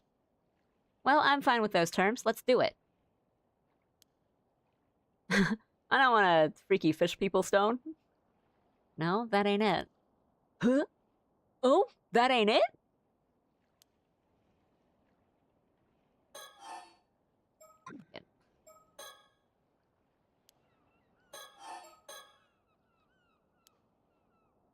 You know, I once had a sister. Okay, okay. But I don't know, maybe it's like, yeah, I'm asking for a friend sort of thing. Like, you know, I once had a sister. Her name was Mare Somikawa. You say you had a sister. Does that mean... Yes, she's gone. Died in an accident at sea about 5 years ago. I see. My condolences. So there actually was another descendant.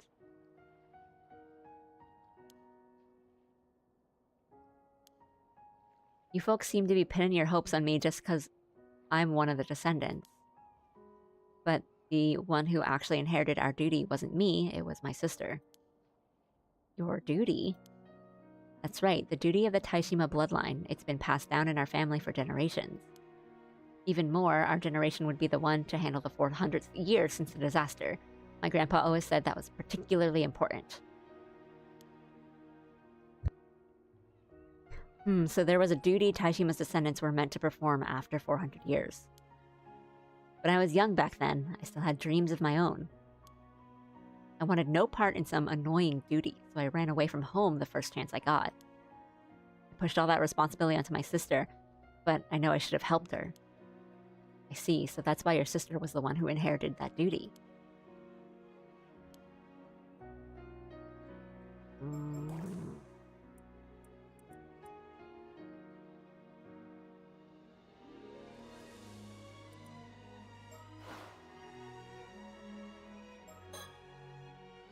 It wasn't Ms. Somikawa who inherited the family duty, but her older sister. This is probably part of her so-called request. I'm curious, so I might as well hear her out. What is the little thing behind us?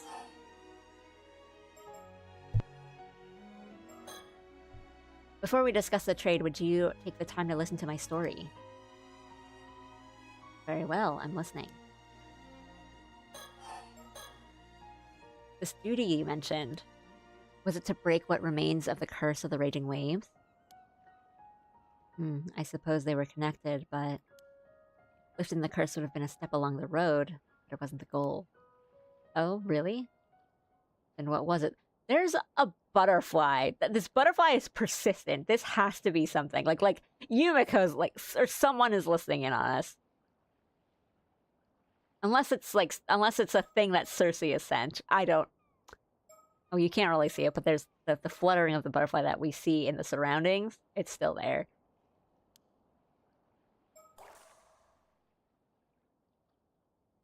Lifting the curse would have been a step in the road, but it wasn't the goal. Well, it was to return the mermaid that was left behind in Ise Bay to Ryugu. That was the real duty of the Taishima bloodline. Return a mermaid? So it's true, there really was a mermaid stuck in Ise Bay because she couldn't return to Ryugu.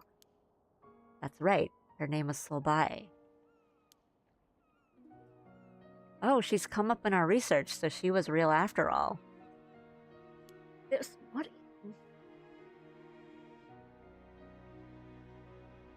I see.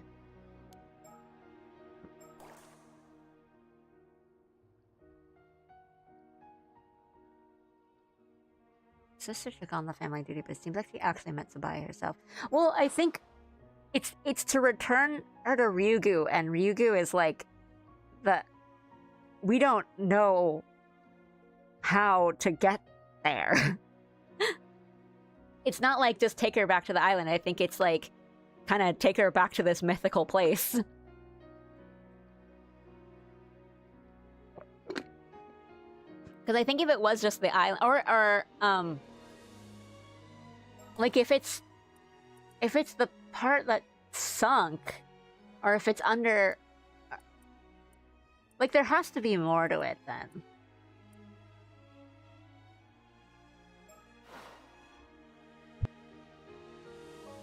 Who's listening to us? She got to meet the mermaid.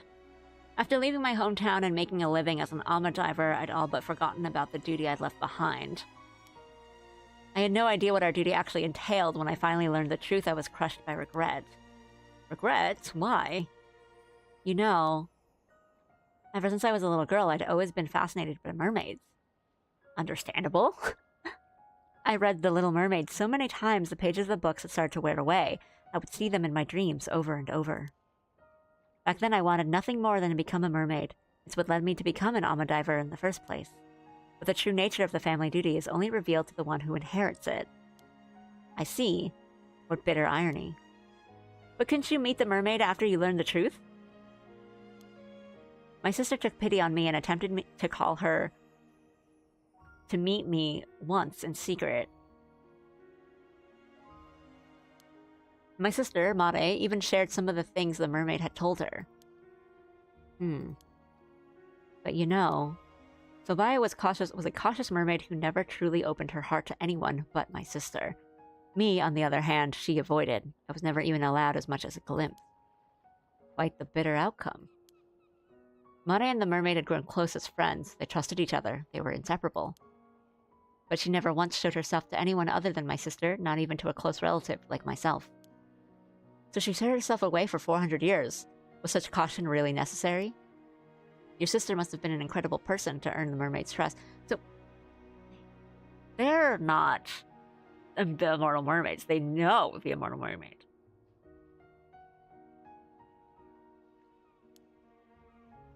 And I can only imagine how hard it must have been to be rejected by an existence you so deeply admired and longed to meet.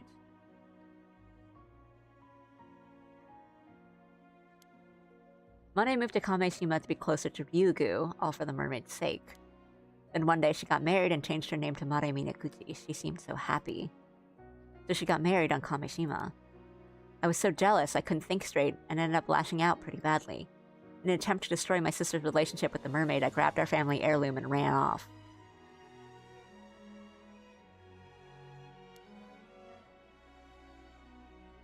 Oh, the infamous Tamate Bako, yes? Yeah, the mermaid was supposed to take it back to Ryugu, so our family had carefully kept it for centuries. And so the years went by. Then 5 years ago, I heard that Mare had died in an accident. That's why I came back to Toba. I thought that maybe this meant the duty would be passed on to me. Of course. But by then, our parents and all our relatives had already passed away. There was no one left who knew about our duty. There was nothing I could do. But Yuza... I didn't know a thing, not where the mermaid was, nor how to call her. I'd given up. Good for you. But while I was digging around, that man Ikoma found out I was a descendant of Taishima. You see, I was struggling to get by. I'd sold the information my sister had told me about the mermaid. Back then, I was making a living by giving folks a glimpse of a tamate bako for a ridiculous price. And that brings us to the present, I suppose.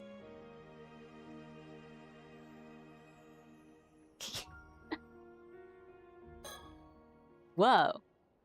This is one of... Okay, so it's Circe's. Okay, this is one of Circe's abilities as Shikigami.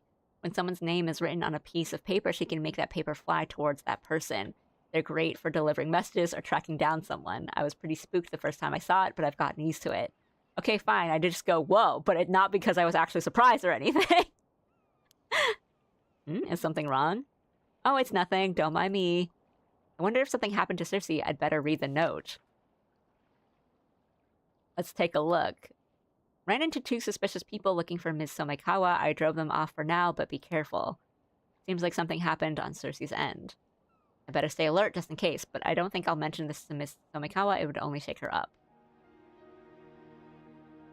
Okay. So, yeah, maybe we do meet up with them at some point.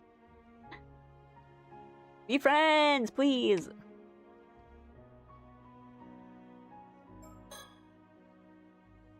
Whoa, there it is. So it's true, there really is a mermaid here in Ise Bay. If that mermaid really still exists, then we might be able to make contact. Yes, there must be a way. Why does Avi want to meet a mermaid so bad? In other words, since your sister died in that accident, your family's duty was never fulfilled. And now you want us to go find the mermaid for you. That ain't it. Dang! I guess it must have been about 3 months ago. I was wandering the coast alone when the mermaid Sobai appeared before me. Oh, you finally got to meet her. She told me this.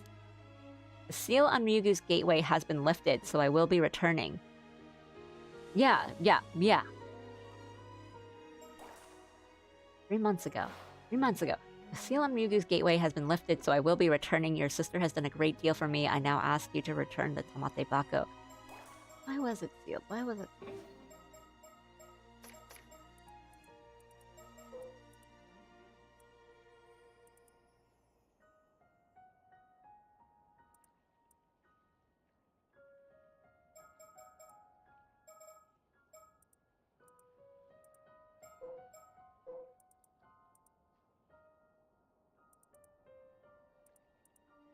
Okay.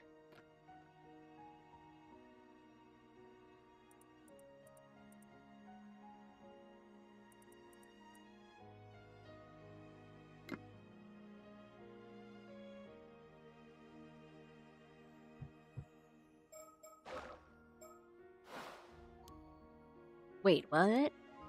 The seal was lifted? Oh, is that perhaps why the curse of the raging waves became active again? So what about the tamate bako? Did you return it to the mermaid? I was so overcome with emotion and excitement. I told her, I've hidden the relic. If you want it back, take me to Ryugu. You said what? Not being able to fill my duty has been weighing heavy on my heart.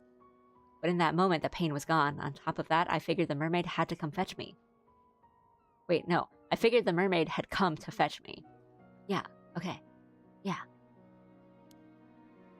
Being able to visit the land of the mermaids, there'd be no greater happiness than that.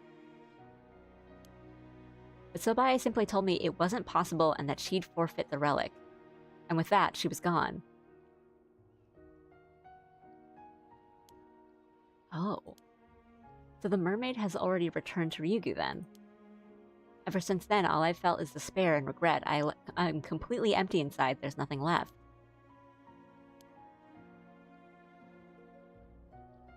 I'm gonna keep checking in case, like, Yumiko and Soto, like, come on a boat, and I'm just like, oh, God! But then, the tamate bako still exists, doesn't it? Sure does, but... even with such a fancy... Does she want to be turned into a fish? She want to die that way, even though it's excruciatingly painful. Even with such a fancy name, in the end, it's just a grimy old box. I opened it once. I was hoping there'd be some elixir of eternal youth inside or something, but it was completely empty. I see. Even so, I'd still like to trade for it. Are you sure? I don't see why, but whatever. It's not like anything matters anymore. I'm just sick and tired of it all. Ah. Checking again. Okay. Damn it, Sobaya has already returned to Ryugu. Even so, I will not allow myself to give up now. But first, but I must get my hands on the Tamatebako first. In the end, I never did figure out what that Tamatebako really was. The mermaid forfeited it just like that, so maybe it never had any meaning to begin with. Yeah, I guess, like, the mermaids don't need it. It's the humans that want things from the mermaids that need it, right? My family's duty has been fulfilled. That's what I meant when I said it was all over. Oh, yeah, I mean, I guess she went back. But did...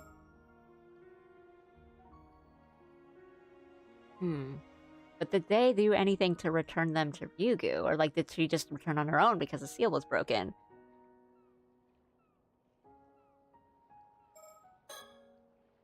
So what do you want in return? I want to do whatever it takes to become a mermaid. Miss Somaikawa, don't tell me. You want me to use the curse stone? Simply returning to the sea, that's my only wish. No, listen, there's nothing even remotely beautiful about the curse of the Forsaken Fish. All it will do is turn you into some twisted half-fish monster, nothing but a grotesque imitation of a mermaid. I know. That's fine with me. This curse is the essence of the mermaid's power. I'm ready to offer up my life to her. But whatever you do, I'll just be drowning myself anyway. But you won't be dirtying your hands. All you have to do is use the curse. My wish will be granted and you would be doing me a kindness. That's all there is to it. Just hold on a minute, okay? This is just...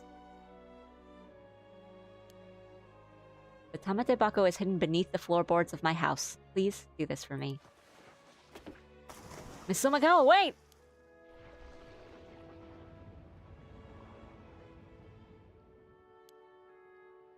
Ah, she's already gone. Will she come back up if I just wait long enough? No, she's... Oh my god. She's nowhere to be seen. Of course, she is an Ama diver after all. Is it too late to call for help? Would she even accept it? Damn it, what now? What do I do? Should I grant her last wish? It's surely no worse than helplessly standing about as she drowns herself. Right, she was serious about this. She's been dreaming about mermaids ever since she was little. I know exactly how that feels. I mean, do you know how that feels? It may be a curse, but still, I will honor her wishes by unleashing the mermaid's power. It's how she wanted to go. I might be the only one who actually understands Ms. Somaikawa's feelings. If I don't act now, it'll be like denying her final hope and dream. Hang on, hang on, hang on. Hang on. Hang on, hang on.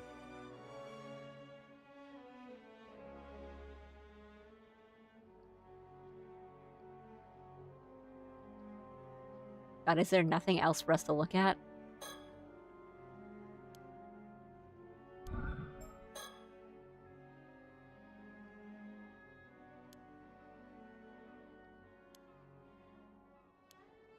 Okay. Maybe we just use the curse stone. I don't see anything else to do here.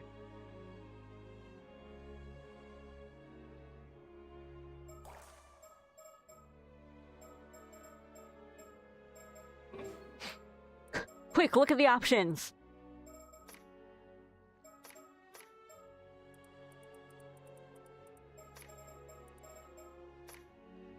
Use curse.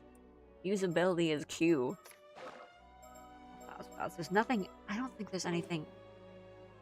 I just need to think.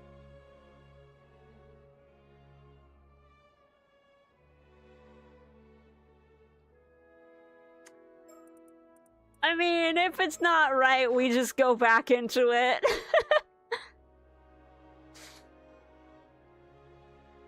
I don't see anything else for us to do.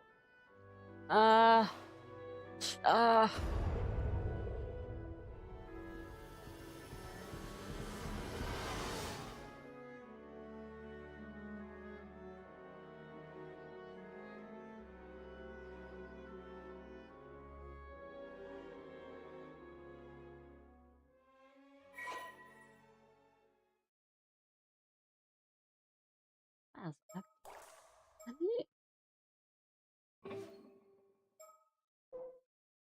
Why did this update? When did this update?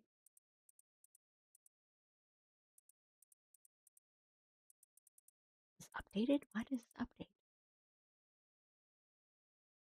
Oh.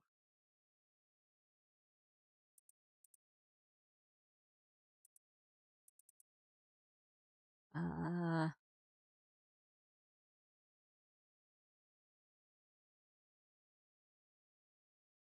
Oh, okay. Wait. The two surviving islanders were Princess Hatsune and a man named Somekawa, who had been assigned the duty of protecting a relic important to the mermaids. However, the tale did not end with the sinking of Taishima. Sumitaka eventually made it to the seas near the island, but fierce anger and resentment darkened the waters around it, and the curse born from these dark emotions, the curse of the raging waves, had given rise to a storm that continued to rage even several days after the incident. Furthermore, the curse born from Hayase's final moments, the curse of the Forsaken Fish, also continued to exert its influence on the area, causing anyone who entered the storm's domain to transform into a fish. The situation had grown beyond anyone's ability to control. Sumitaka, looking for a solution, turned to Tsuchimikado Harukage, a renowned omyoji and friend of Princess Hatsune, after conducting an curse was a sacred land now sunk beneath the waves, although the curse was too powerful for the spell. Right, and then this is why we suppress it with a sacrifice, 400 years. Hearing this, Princess Hatsune volunteered to sacrifice herself.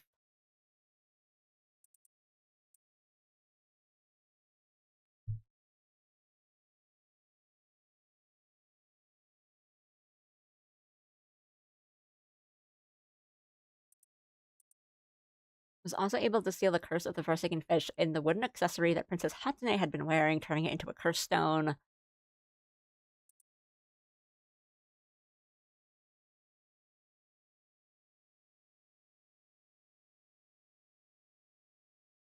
In the event the curse of the raging waves had not been abated even after 400 years, he made it so that the seal on the rock would be lifted at the same time as the seal on the sacred land, so that the record of what had happened and the method of undoing the curse would make its way to future generations. The seal that had the iron box, which we got, was lifted at the same time as the seal on Ryugu. Did this happen? Okay. But then, according to Somekawa, Sobai returning to Ryugu happened like 3 months ago, but we just got the iron box like yesterday.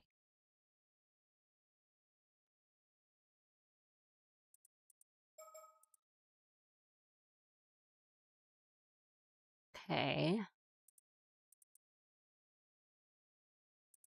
After Harukage sealed the... Wait, yes. Okay.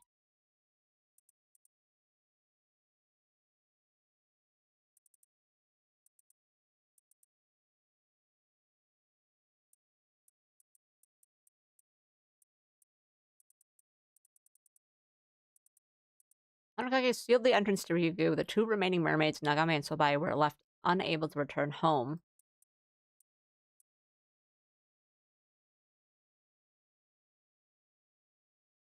Nagame, free-spirited by nature and yearning to explore the seas beyond Ryugu, seized the opportunity to travel the world, a journey that would span the next 400 years. Enamored by the idea of a fairy tale romance, she was said to have been enthused at the thought of finding her own tale of eternal love as she left. However, the more serious Sobae was deeply affected by Hayase's sacrifice, mourning her loss and filled with longing to return home to Ryugu. She spent her days hidden in the depths of Ise Bay, weeping bitterly.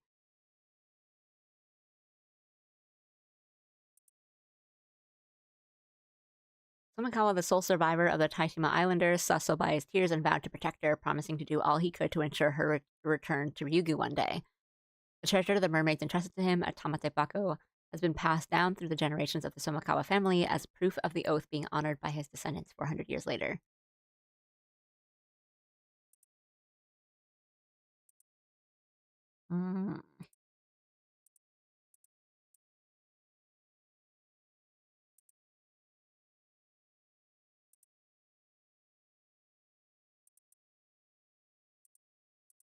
Is it like Urashima Taro? Wait, I came here because I wanted to check what the curse of the fish, what the conditions were. Yes, yes. The curse has the power to kill any human submerged in the waters of Ise Bay by gradually turning them into a fish, starting from their feet.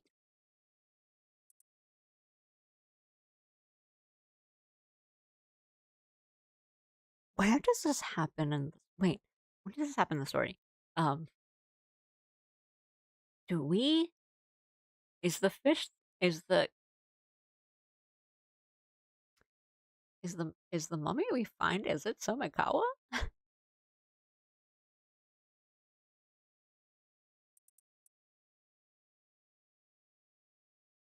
Okay, I need to like take notes on the on the chapters and when they happen.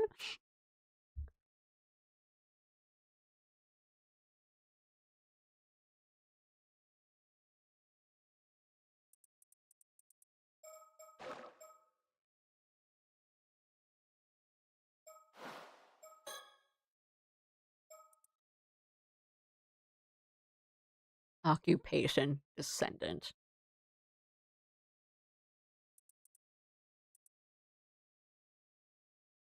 As Mare Minaguchi's younger sister, Azusa Somikawa. Azusa is also a descendant of the sole survivor of Taishima. Following the destruction of Taishima, the Somikawa line hid themselves away, living for generations in a small village within the city of Shima. The book The Little Mermaid was a constant fixture in the household, a decision made so that the children of the family would grow up with a familiarity of mermaids.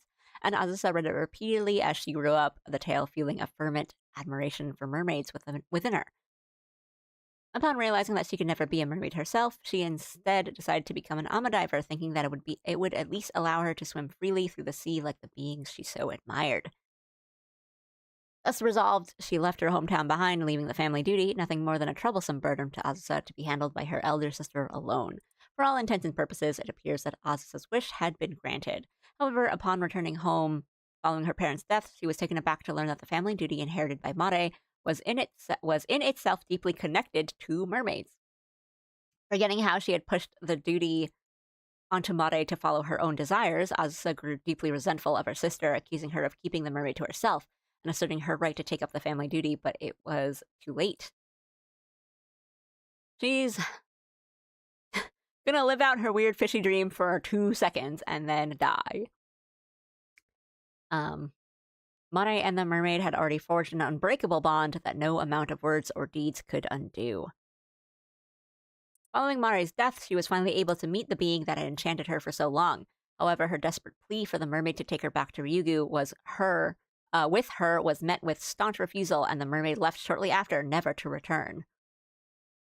With her opportunity to fulfill the family duty gone, and her chance at connecting with mermaids lost, Azusa sank into despondency, spending her days in an empty haze. Amidst this despair, the curse of the forsaken fish that appeared before her seemed to be a final chance to have her wish granted. Driven by regret over what she perceived as a life of wrong choices and consumed by her obsession, she threw herself into the Ise Bay and surrendered herself to the curse, ultimately dying due to its effects. Her form, writhing in agony brought on by her sudden transformation, bore no resemblance to the mermaid she had once so admired as a child. It is said that the expression on her face when her body was discovered a day later in Futamigara seemed somehow content. Wow. Woof.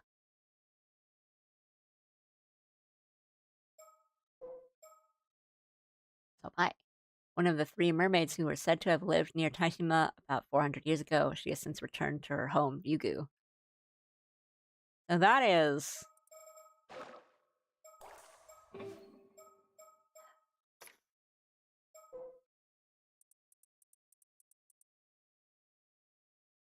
So the one that we see in the water, that's Somikawa.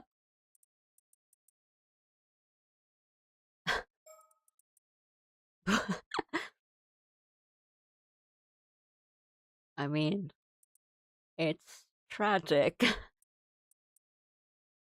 mean, she was just gonna jump into the water anyway.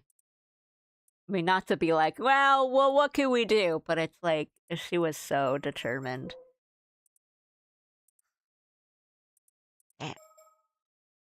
Okay, but then still we find the body, but I mean, if that's her too, then she survived quite a while because I think it goes up to her shoulders, and it's supposed to be like excruciating to the point where like they don't turn into fish fully because they just die before it finishes. But if that's the case, then like, why is it important that we found her? Other than is it important that we found her? Other than just to kind of tell you how these stories link up. Well, I'm sorry that Avi had to go through this.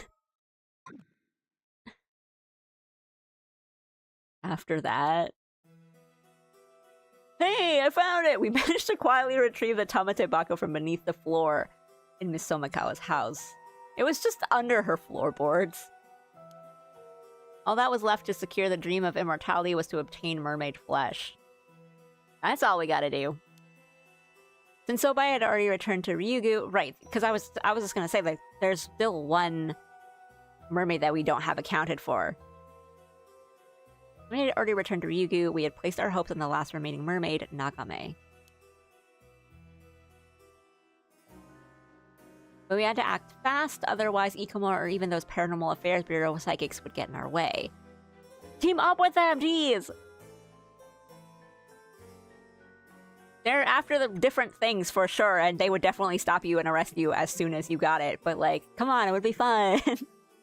Might have been the after effects of using the curse, but I got sick the next day and I had to spend a full day bedridden at the end. How pathetic.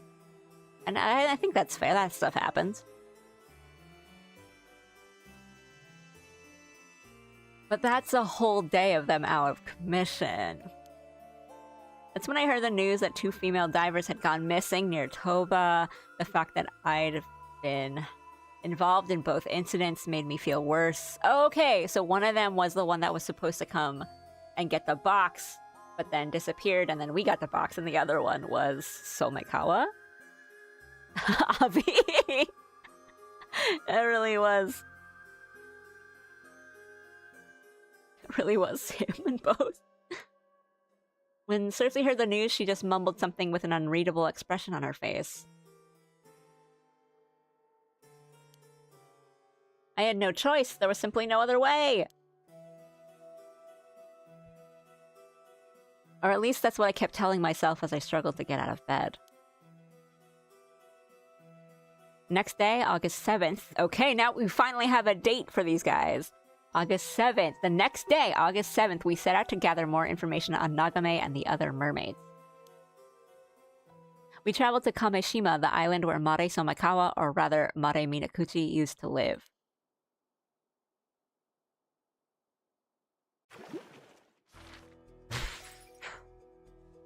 Jeez, okay.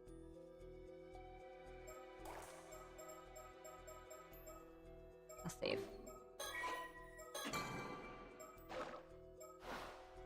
Let me check if I have missed any birds yet. On the seabed, that's the one that we just can't find yet. Okay, I don't think I've missed any yet. I think this will be a doozy, so I think I'm gonna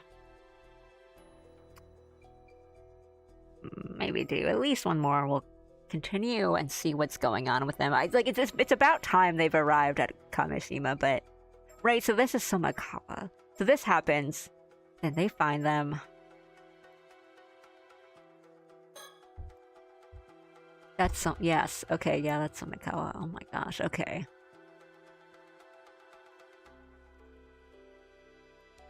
Yeah. Local detective and discover that the deceased was in fact the woman named Somikawa. God, I might need to, like, read some of this. Avi and Cersei finally arrive on Kameshima on the hunt for clues that will lead them to a real mermaid. Right, so where is this third mermaid? Okay. But I remember... What is it? Yuza and Azami meet them, and I know, like, Cersei was not feeling well.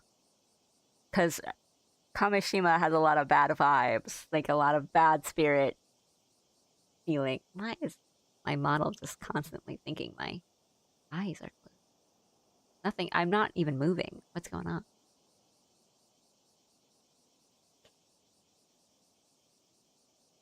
Finally, after a long, arduous journey, we have arrived at the fabled island of Kameshima. Hey, are you alright? You don't look so good. You mean you're completely fine? The whole area is literally oozing cursed energy. I didn't think it was so bad before. Is it getting stronger? Can't you dispel curses? Minor ones, sure, but this is on a whole other level. I see. It might be best we don't stay here too long then. Let's just ask around as much as we can. When you feel like you've reached your limit, make sure you tell me, okay? Got it. I'll do my best. Alright, let's start by asking the locals about mermaid legends first. I'd like to ask around to see if anybody knew Mare Minakute as well. That's the plan. Let's move. We're gonna be... That was the whole chapter?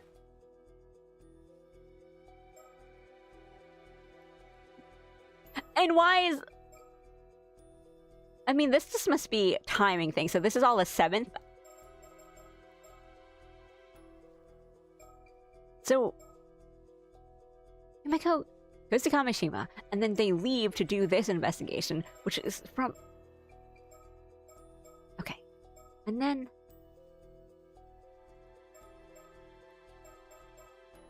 I think this is still all the 7th. When do they return to Kameshima? Oh, goodness. I need to, like, this one, I should have been keeping notes. Alright.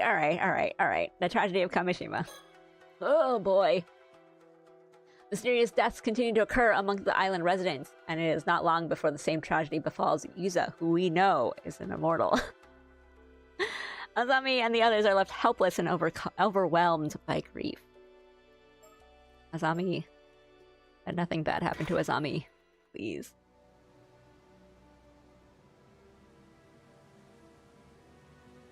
Okay, so we're at the lighthouse. This is the 7th? August 7th at night. Kameshima Lighthouse. Oh! Azami's gonna make me curse. Damn it! What the hell's going on? What the fuck happened to you, Yuza? How could you just die like that, out of nowhere? Did they just, like, leave him?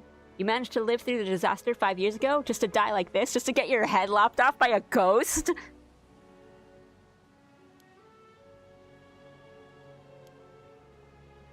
And still the whole island turned on you, blamed your mom for everything. They rejected you even when you said you wanted to become an Amadiver. What the hell did you ever do to deserve that? But you never once complained, just kept going like it was nothing. You did everything right. Someone like you deserves so much better. You deserve to be happy, damn it. I would have done anything to make that happen. Asami, my guy. And yet I couldn't do a damn thing. I'm sorry. I'm so damn sorry, Yuza. This shouldn't have been the way for you to go. How could the gods think this is fair? How? Hey, Tsukasa. Sorry, I know this is a terrible time. But there's something important I need to tell you. Yeah, go ahead. Okay. So we can't bring our mirror out right now, so that's gotta be something. There aren't many people around here, so it's nothing like the chaos in town. So quiet here almost feels like the whole nightmare earlier was just a dream. If only that were true.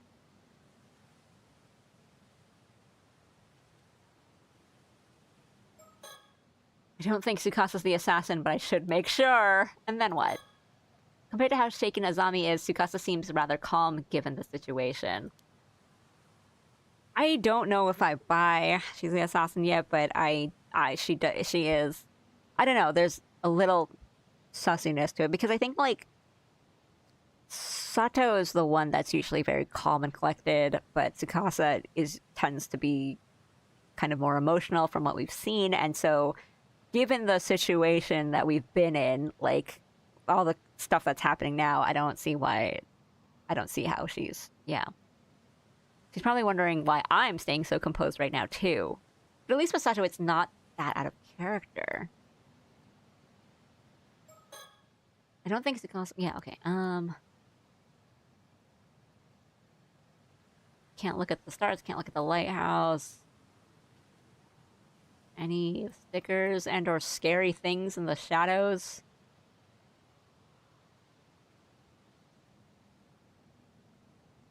Quite dark. I feel like anything that would stick out to us would definitely stick out to us. I should leave him be for now. My guy. Dude, he's just gonna get up.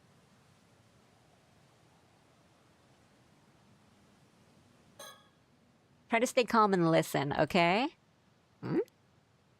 I spoke to Mr. Wakamura earlier. Apparently this Unkakudono person might actually be your father. Huh? Wait, what? Wait. Are you serious? Are you saying my pa, Yamashina, is Unkakudono? That's what he said. Not sure if it's true or not. Okay, so yeah, so they don't know that that's what he's called. But Mr. Wakamura already made up his mind. He's convinced that makes you the assassin. If he finds you, who knows what he'll do. Huh? That's crazy talk. Me? An assassin? Come on, that makes no sense. Well, I mean, it also, like... It could be her unintentionally as well. Like, we don't know what the conditions of the curse is, but there's also just like mystery people. There's people and things going on that we don't know yet. We don't know who the identities are, and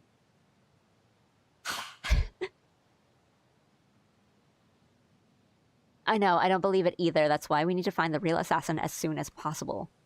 Yeah, but easier said than done.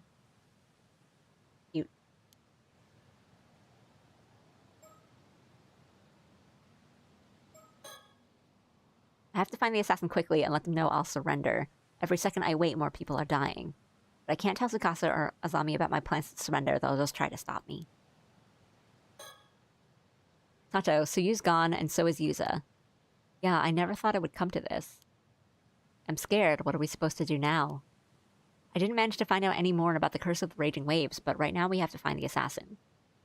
Earlier, down by the bay, I saw a curse shadow again, as well as someone running away.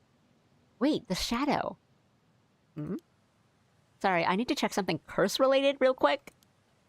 The curse? Oh, right, earlier I, What? What?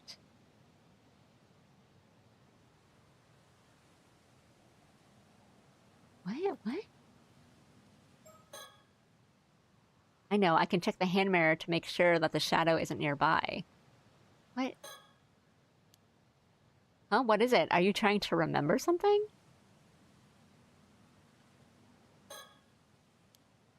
Yeah, what?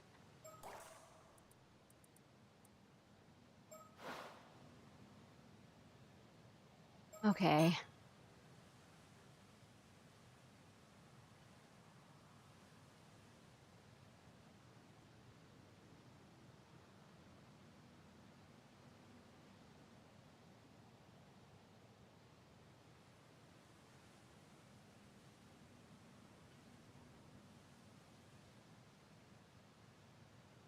It was gonna scare me so bad. I thought she was gonna like...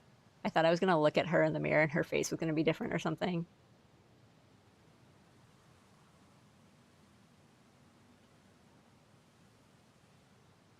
Is she looking at something?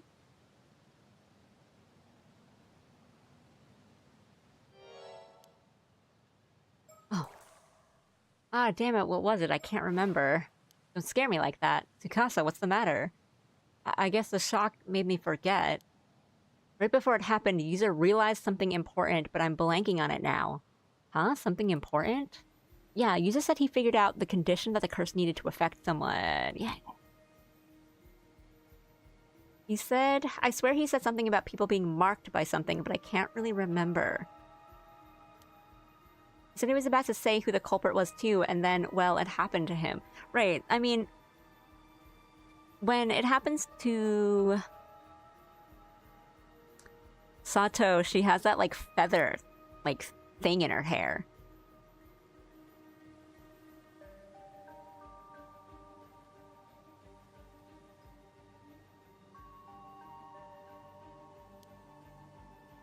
marked. I can't remember. Just thinking about that moment's making me sick. Oh no, Tsukasa, it's okay. Don't force yourself to remember. No, force yourself to remember! This is really important! I won't, but don't force yourself to remember! But still, I do remember one thing he said. He thought that the curse could only target women from the island, but now that he was targeted... Oh, hold on a second. I think I see what he was getting at. Nacho, did you figure something out? Could the curse be using this as a marker? Is it the mirror? Oh, I think it's something reflective. It's something reflective. It doesn't have to be a specific... It's like how in the first game, it's like, it's just fuel. You just need a lighter or something.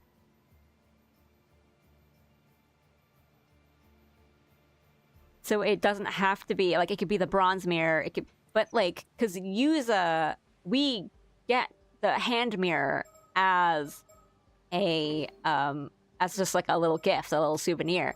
But I don't know if they want us to say, and then a lot of the Alma divers have it, and like mirrors are supposed to be a good luck charm sort of thing.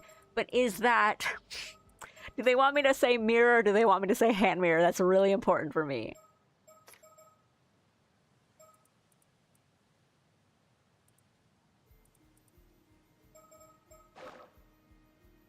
It's probably a hand mirror, because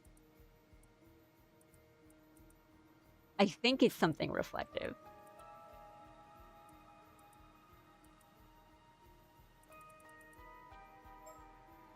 Step mirror. I'll use mirror because I think Suyu got because she's holding the bronze mirror, the relic, and that's not really a hand mirror, which I feel is more. I mean, this is probably a thing where a couple answers are probably okay, but I'm gonna try mirror. I think that's what it is. Something like something reflective, something you can look at. Because I think when it first happens to Sato, I think maybe the assassin doesn't know if she has something on her. And so something's in her hair, and so she goes to check in the mirror. Because I think it's like, I don't think the trigger is you have to look at yourself in the mirror. I think you just have to have something on you that you can look at your own reflection with. Is my thinking.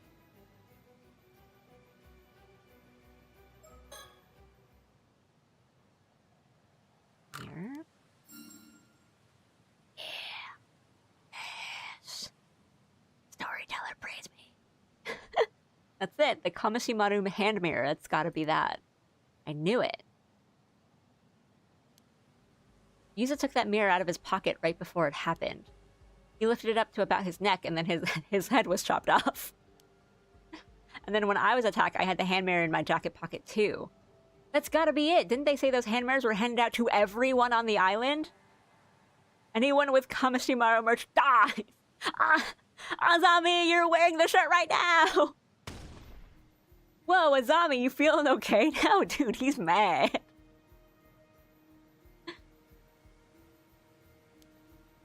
Yeah, I'm fine. Sorry you had to see me like that. Dude, it's cool. Your friend just got samurai murdered in front of you. But if we're this close to finding who did all this, then it's no time to be moping around. First things first, if either of you still had that mirror, get rid of it now. Oh, good point. I mean, is it a mirror, or is it something just reflective? I think it's too much if it's reflective, because that would mean, like, Tsukasa's got to get rid of her glasses now. If you can see your reflection in it, does it count? Do you have to possess it? Or do you have to be looking at your reflection? Because I was thinking it was something reflective at first, and then I was like, well, then that brings into the question, like, if it's something like you have to be looking or seeing your reflection, then does it count if you're seeing it through water or a mirror? I mean not a mirror, but like a window, if you're passing by a window or something. And like, if you're on an island, there's a lot of water around you, and you're just kind of constantly seeing reflections. Because I mean, in the first game, we have curses that are as easy to trigger as you need to know the person's like name and address. I don't mean some other stuff like occupation, but you can get a lot of information that easily, or, you know, just things like, oh, they need to be hearing music or whatever, or turning away from someone, right? So they can be kind of easy to trigger.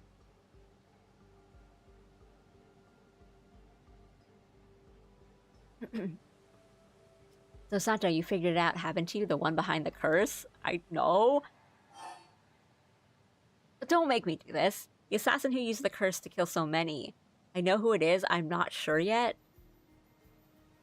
I don't think I'm sure yet. I mean... Hiko, we see her get got by the curse, but she's the one who is giving out the mirrors.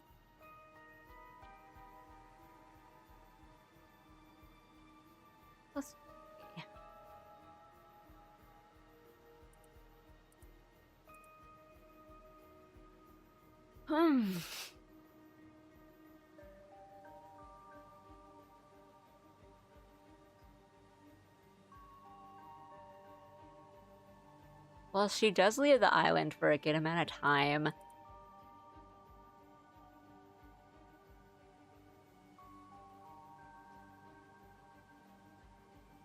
And she comes back 4 years ago.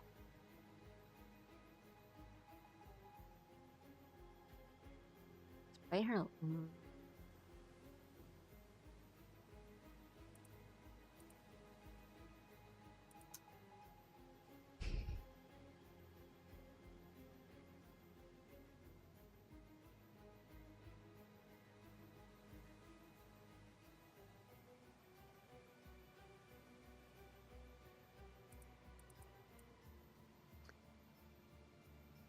that the large birthmark on her face is to blame, but Kikuko herself remains unfazed, citing her lack of interest in marriage as the primary cause. While she endeavored to hide her birthmark with makeup while at school and during her time as an office worker, she has since embraced it, proudly proclaiming it to be her symbol.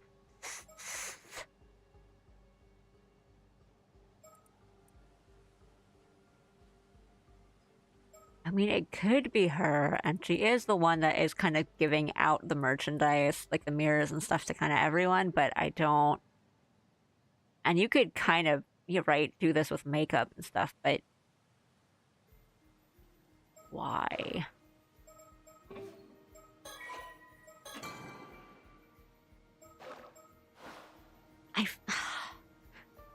Are there consequences to saying either of this? I want to say I'm not sure yet. Huh? No, I'm sorry, I hadn't figured it out that much. I feel like the game has given me... I mean, just now they gave me an opportunity where it's like, you better have figured it out right now. Oh, I just figured it had to be whoever handed out those hand mirrors, no? Yeah, that makes sense. I mean, that makes sense, but we don't know.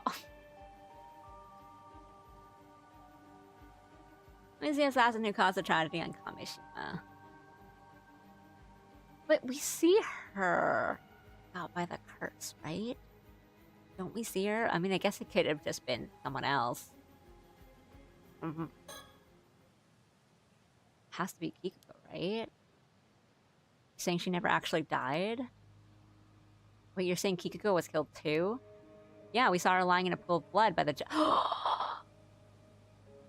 No! That's right! Okay, yeah, no, I should have noticed that. Because I was like, well, we see her, and then we don't know. It could have just been... Like, just because she gave him out doesn't mean that she's the one who did it. Like, maybe someone else was like, hey, hand these out to all the Alma divers. And then she was like, yeah, okay. But we're at the jetty, and we see there's a pool of blood, and we have to look at it, and we're like, there's just a pool of blood there, and that's where we see Kikuko, and she's not there anymore. Okay. Is she the... Okay. I should have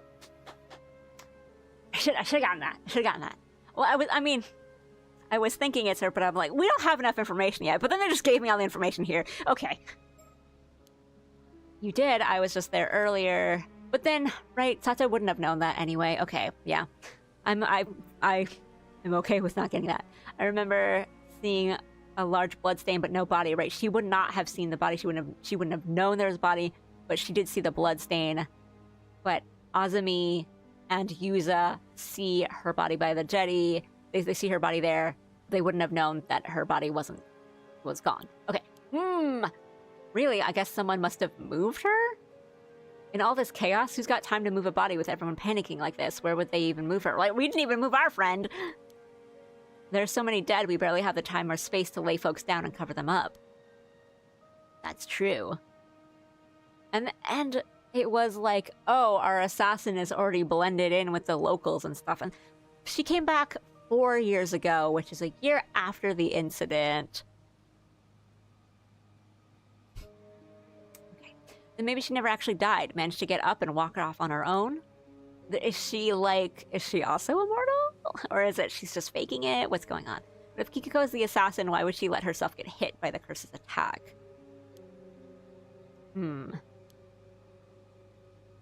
Wait, if she managed to get up from the death... I mean, I doubt it, but maybe she's immortal like you, Sato. What? No way. Huh? What was that? You said that so casually, but I could have sworn you just said that Sato is immortal? My god. Oh, well, it's kind of a long story, but yeah, that's basically what it boils down to. Huh, so that's what happened earlier. That explained what everyone was talking about. Yeah, that explains things. No, I don't think there are others like me out there. You think so? Is it really that rare? I don't really have any frame of reference. I have another theory that's more likely. Azumi, did you get a good look at Kikuko's wounds? I mean, not really. It was pretty dark out, and we were kind of panicking. Wait, are you saying that maybe she wasn't actually hurt at all? Right? She could just fake it. The most likely explanation is she got up after faking her death. Maybe she faked being a victim using fake blood or something to avoid suspicion, right? And then just waited for someone to witness her. To be like, oh, they got her. So she just waited for others to see her and then just slipped away in the confusion. Oh, guess the cat's out of the bag. Huh? Kikuko, you really are still alive.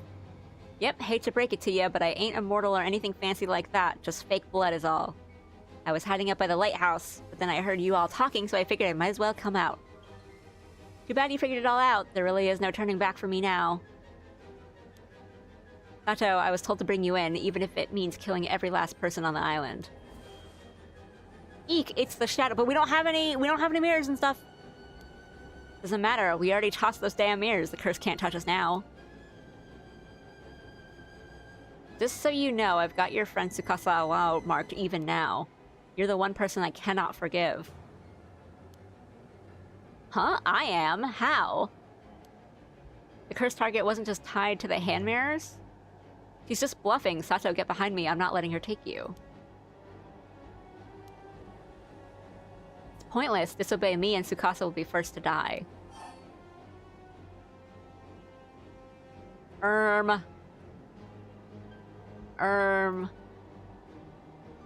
What if I don't click that? What if I... Wait, what if I don't do anything else?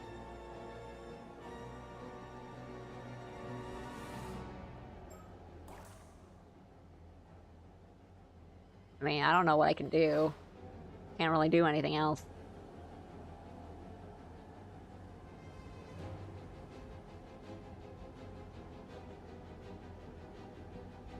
I was just gonna, like, wait. See if, like, waiting 10 seconds did anything.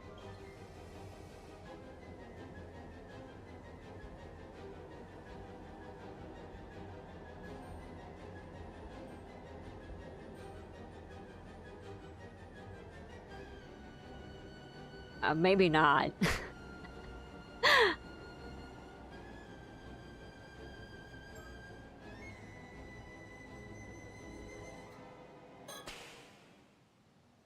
No, I surrender. I'll go with you quietly. What? Sato, what are you saying? Now is not the time to be joking. I know, I've made up my mind. Can't let anyone else get killed because of me. There's no resisting this curse. It's too strong. Sato, no! Good, smart choice. Otherwise, everyone on the island would have perished. Kikuko, why are you doing this? You grew up here too, does this place mean nothing to you? I guess I have some feelings for this place. But if I didn't sever those ties, my world would never change. But what the hell are you talking about? He's the only one who ever sparked a change in my miserable excuse for a life. Now he'll finally acknowledge me. I'll become who I was meant to be. That's your reason for all this? Let me...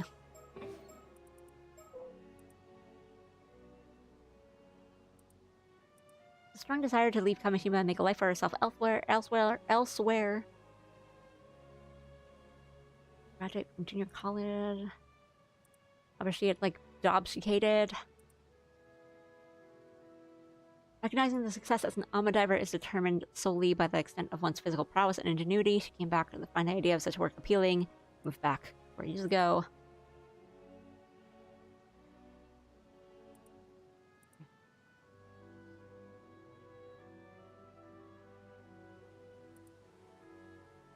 Her parents... finally acknowledged me.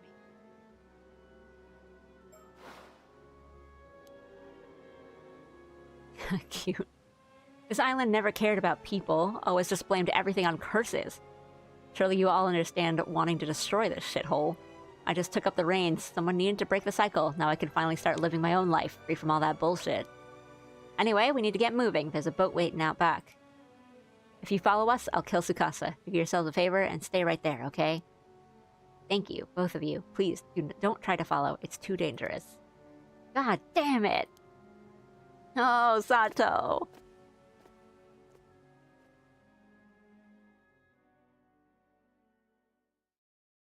Unfortunately,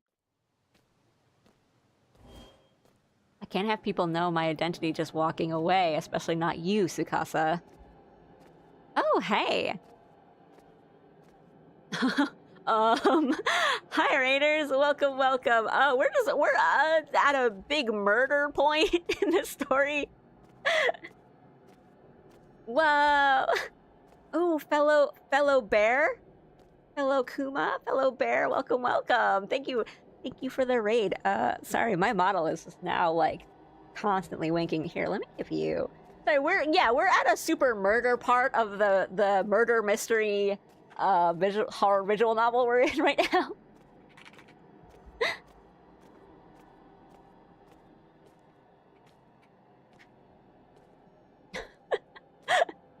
Automod. Let me double check that is spelled correctly. Thank you. Thank you for the raid. Perfect transition. Yeah, Automod caught you for evil women. But welcome, guys. How are you doing? Good to see you again. I hope you're doing well. I'm Allie. I am a panda. Well, right now I'm absolutely a panda. Let me do this quick little transition here. This is my, I don't know why the tracking is it's finicky today. It just keeps... I'm like not moving my eyes at all and just winking constantly. But my new model that I showed off just yesterday, so it's very new. And I'm a little panda. But normally I look... Oh, hang on. I don't even have it up today. Evil men. Yeah, how are you? It's been a while. I hope you're doing well. Oh, sorry. Let me move this out of the way. So this is what I normally look like. My model, my character, my PNG tuber model, but this is my new one that I showed off yesterday. My live 2D. The tracking is just so not. Today the eyes are just, I think it might be like glare off my glasses and kind of the sun kind of coming in because we've had a lot of storms lately, so the clouds have just been rolling in and out. which is probably like, you know, affecting the sunlight in my room. So it might just be like glare and kind of weird finicky things. But thank you. Yeah, this is my new model. We have a bear, a brown bear to go with it, but he's not here right now. But yeah. And today we're playing Paranormasight, which is like a horror mystery visual novel, and we are quite at a murdery part of it. Yeah, hubby bear. Do I have a anything? Get a picture up here. I get a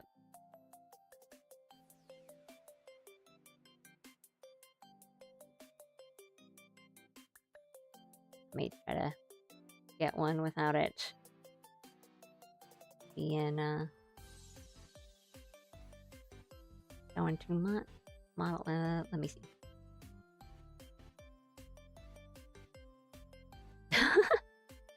Thank you. Let's do this one.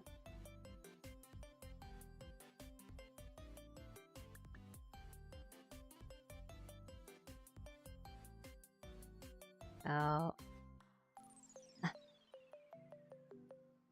Yeah. So, my husband also has a model, and he's the brown bear, and I'm the panda. But he he's busy right now, so he can't be on stream. But yeah, like I did the art, and my husband did the rigging. But it was kind of a like let's try, like a beginner's live 2D project. So my body doesn't move. His has a bit more articulation in some parts. But this was like the first one. And so it was kind of like, he just wanted to try out rigging. And it was like a joint project. And so we want to do more. Yeah, we want to do more later. But anyway, for anyone else who's like new, I'm Allie. I'm a panda. And I'm usually doing like a lot of art streams. I'm an artist. We'll do a lot of art streams on here. Next week, I'm planning to do a bunch of art streams, probably. But other than that, I do some game streams. So today we're doing Paranormasight and going on with the story. And yeah, lately I've been doing a whole lot of mystery story, like visual novels and stuff. So if that's interesting to you, we do a lot of that, and a lot of me talking and reading to you. So right, we're in Paranormasight, but like I think the next one I want to do is probably going to be Ace Attorney Investigations. If you guys like Ace Attorney, you want to tune in for that. But if you need to raid and run, I totally understand. I'll go get something to eat, go get some rest, or we're a very lurk-friendly stream, so if you want to lurk as well, that's all good. No worries. Wait, am I? Let me do this. Sorry. I'll call you back. Yeah.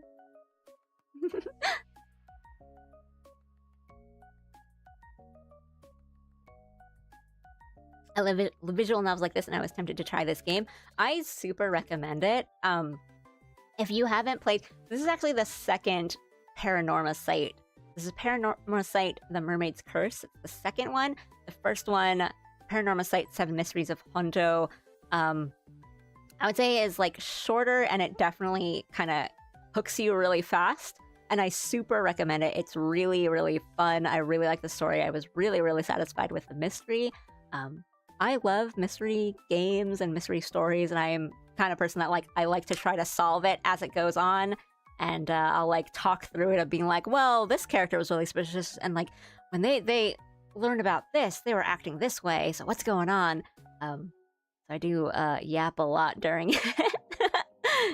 But if that is the kind of thing that you are also interested in, I hate to kind of keep making the like Ace Attorney sort of comparison, but I know that's the one that most people are familiar with. That sort of like mystery puzzle visual novel type thing. So yeah, if you like that sort of game, if you like trying to figure out a mystery as it goes on, that sort of like deductiveness to it, I super recommend the first one. Yeah, I really, really enjoyed 7 Mysteries of Hondo, but this one I'm also really liking. I think this one is has a lot more like story to it. Both are really worth checking out, and the art is really, really, really good in both. The music is also fun, but I think just the character designs alone in Paranormasight is so good. I don't think I go through a single stream of it without saying something about like, oh man, guys, look at this character. But yes, right now we are in quite a big part, so if you want to avoid spoilers, then maybe it's best to kind of just mute and lurk or raid and run or something, if you will, because we are in a very kind of big spoiler territory. Yeah, no worries. Thank you for raiding. I'm glad to see you again. Work early tomorrow. Gotta wind down for the night. Sounds good. I hope you have a good rest of your night. Get some good rest. Have a good day at work tomorrow. Thank you again for the raid, and yeah, have a good time. And that goes for everyone else. For all the raiders who came in, if you guys want to raid and run as well, if you guys want to lurk. Again, spoiler territory, so just be mindful, just be careful. Be careful, I don't want to spoil mystery for you guys. Yeah. Hope to catch you again. And then, yeah, I hope I get to catch you on a raid sometime. I need to raid you back. But thank you. Hey, have a good time, guys. I'm gonna go back into this and murders. All right, okay. Oh wait, let me get my PNG tuber out of here. All right, no, maybe let's do that, and then no. Yeah, okay, that should be good. I can't have people that know my identity just walking away, especially not you, Tsukasa. Is that? Are they like kind of half sisters? Is that what's going on?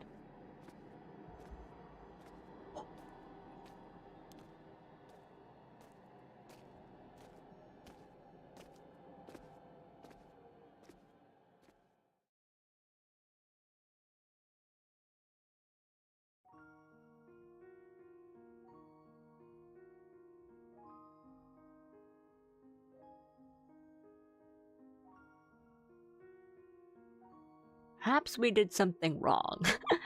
Following day, the bodies of Azami, Kumoi, and Tsukasa Awa were found beneath the lighthouse, collapsed together in a lifeless heap. But Azami wasn't marked. Azami, who had been helping search for the curse's mark, tried to take Tsukasa's place but ended up caught in the curse instead. But the tragedy that struck Kameshima did not end there. Right after the assassin left Kameshima with Sato Shiranami, a new calamity followed. A violent storm born from the curse of the raging waves erupted into the seas around the island. As expected, the curse could not be sealed away by the bronze mirror alone. Ferocious winds and towering waves pounded the island for 3 days and nights, leaving devastation in their wake. Most islanders who had tried to flee the tragedy by boat that night were lost to the storm and remained missing to this because they turned into fish! Probably, I don't know. Well, I mean, they also probably just, like, lost to themselves in the storm, but I don't know if that whole thing about, like, when the storm happens and the people try to pass through the storm, they turn into fish. Is that also still in effect? Among them was the assassin behind the incident. But then Sato? And Sato Shiranami, who went along with it, well, she only has 2 days, so... She was never to be seen again.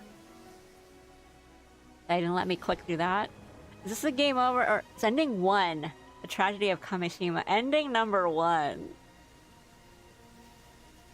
Storyteller? You got something to say to me?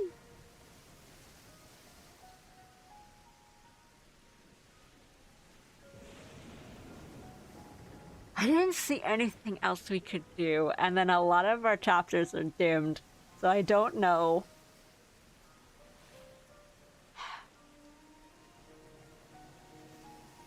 Like, in the first game, there were things where it was like, we need to go back into this and do a very specific thing, and then get it and then come into this one, but I don't feel that door open for us here.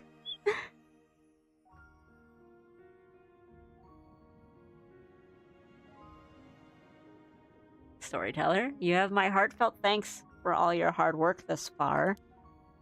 And so the affair surrounding Kameshima has reached one of its possible conclusions. Sadly, it seems neither Yuza Minakuchi nor Satoshi Nami were able to achieve their goals. To avoid arriving at this particular outcome, please continue progressing through the story chart. After all, you came here for that very purpose, did you not? Oh my, are you perhaps still unsure of who you are? Am I? Am I Nagase?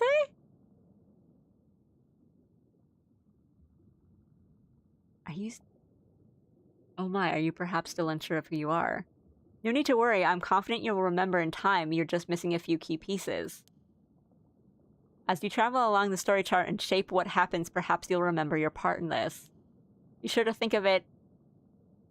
Be sure to think on it as you move forward. Am I Nagase?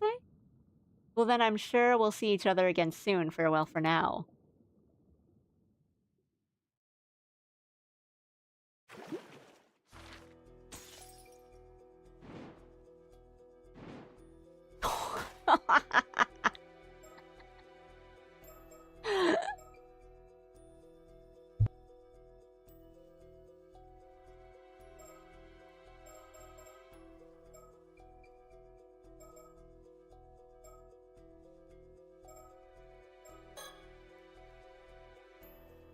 Okay. Mori is cruelly decapitated. Accepted fate. Memories of last summer. This is the fun chapter. What's this? Vision of the future. Okay, Yusuke heads out with Azami to go diving before he suddenly mentions something he needs to do. Before returning to the island, the pair go to a certain location at sea. Several days after the night of the tragedy, Yusa is lost in his thoughts alone on the beach. Am I?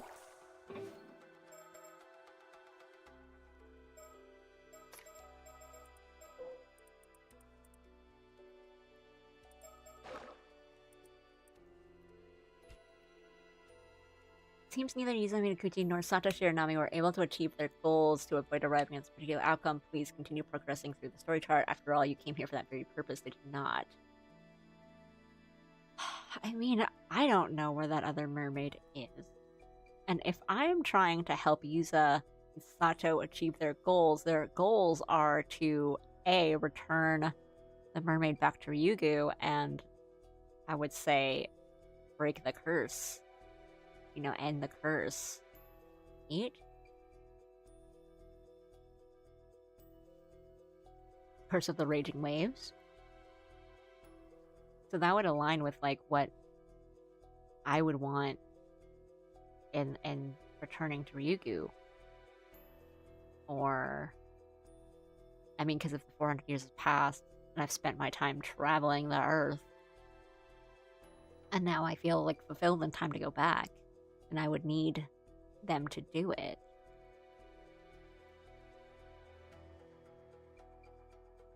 Well, no. Because Yuza would be the descendant, and that's how I would be able... Because it's the Somekawa line that helps return the mermaids for Ryugu, but one of them was able to go back just on her own.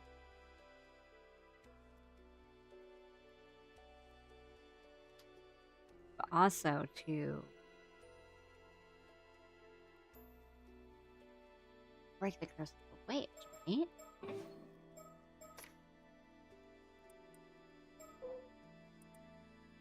And then we just don't know where...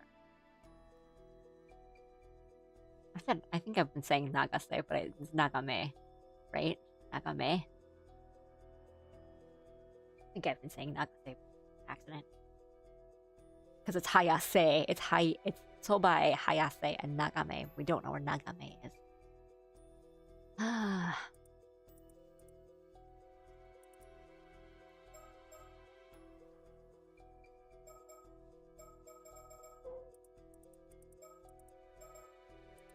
Where's that one really long one that we always keep getting?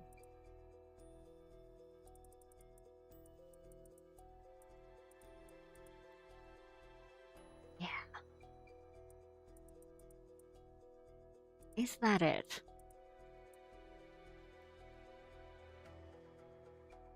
I mean, that might not be.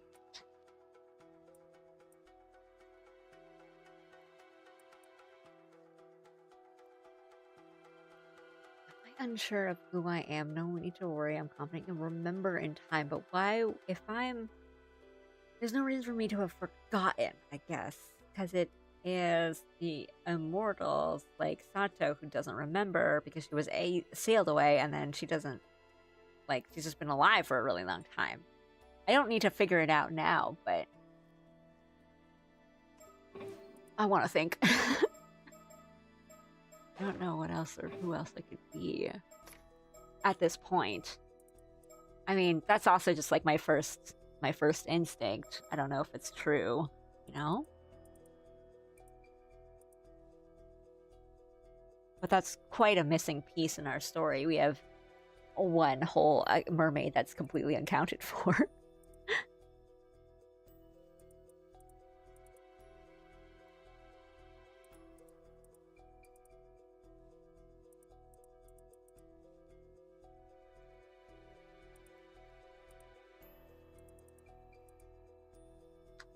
Hmm.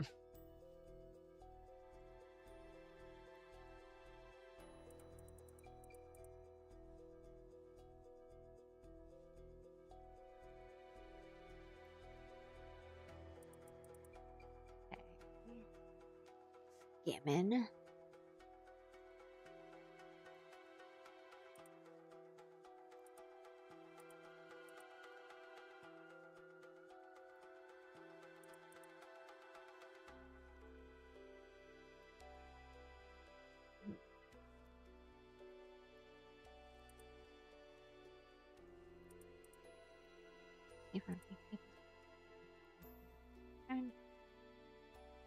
Alright.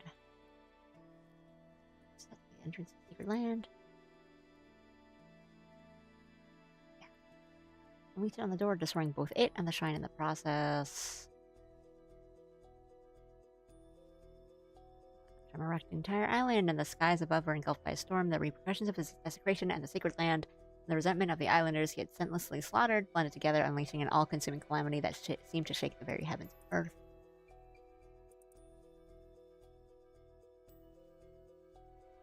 Two mermaids and two islanders.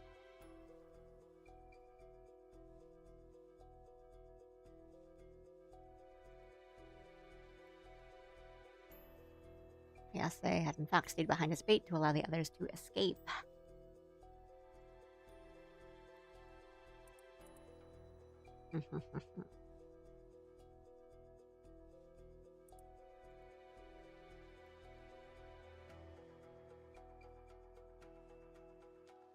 Okay, and we read this earlier today. Careful spell.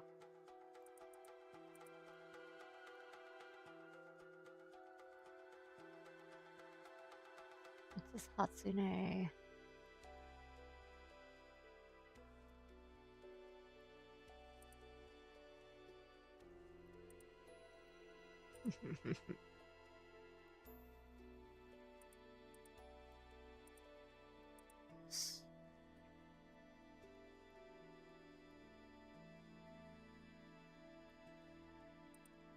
Okay.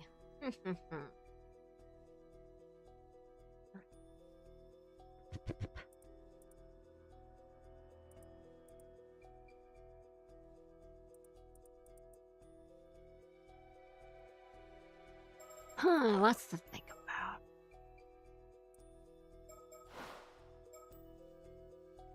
Okay, I can't stop there.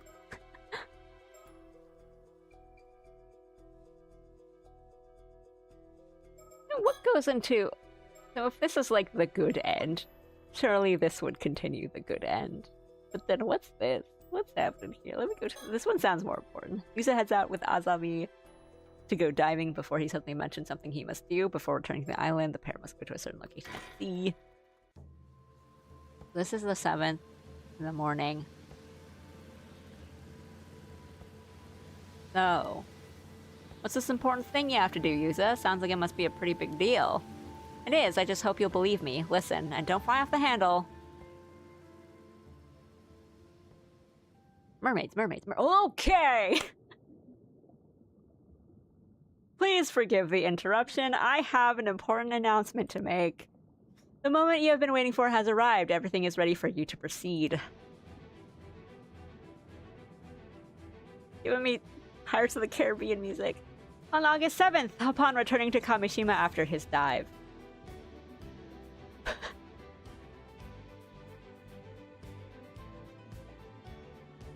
Yuza Minakuchi embarks on the fight of a lifetime.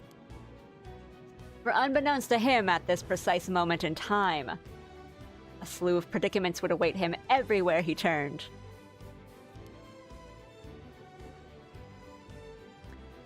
As for this really important thing he has to do, that is, of course, preventing the tragedy of Kamishima. This music kind of kicks ass. From coming to pass. The advent of the 400-year-old curse of the raging waves draws near Kamishima with every passing moment. Even so, do try to remember that Yuza's true aims are to locate a mermaid and uncover the truth about his mother.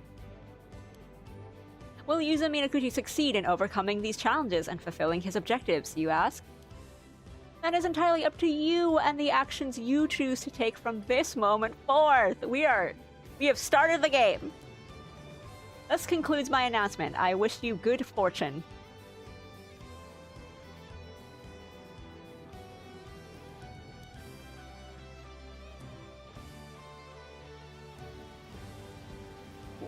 What was that? What? You think Kikuko is plotting to work a curse that'll cause a massacre on the island? Yes, you might find it hard to believe, but I'm sure about this. You're gonna have to give me a second to take this in. This is way heavier than I was expecting. I mean, a curse? I know I told you about the Tomokazuki and all, but how do you even find out about this? Have you gotten any proof? Well, I saw the future with my own two eyes, but I'm afraid I don't have any proof I can show you right now. It is true, like, when we get the thing, when we first go into the scary little hole, we do see all of the things that happen that night. And then we get a credits and then we start the game. You saw the future. Yuza, if this is some kind of prank, you better cut it out right now. Seriously, this shit isn't funny. If you're just fooling around, I don't know if we can be friends anymore. I love Masami. He's just a real one. Do you think it's easy for me to call someone I'm on friendly terms with a murderer? I couldn't say something like that unless I was dead certain. I need you to trust me on this, Azami, before it's too late. Oh man, you're not making this easy, Yuza. I can't just... I mean... I like this music. No, I understand. I won't ask you to believe me until I can present you with some solid proof. Until then, I need your help. I still need your help. I can't just sit back and let this happen. Okay, I won't try to stop you, but I'm not doing anything drastic till I'm sure we're doing the right thing. That's all I needed to hear. Thanks, Azami. But for real, what's gotten into you, Yuza? What do you mean? I know you're headstrong and all, but this is way beyond what I'd expect from you. It's like you're a totally different person. Don't smile. Yes. Or should I say me? Come on, you're exaggerating. I'm the same old Yuza I've always been.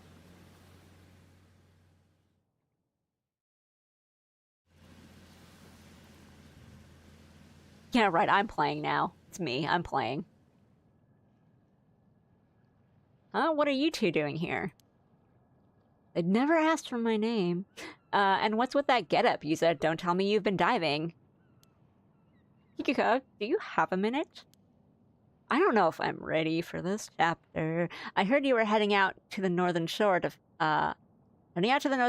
fish in the bay today, so I came out to find you.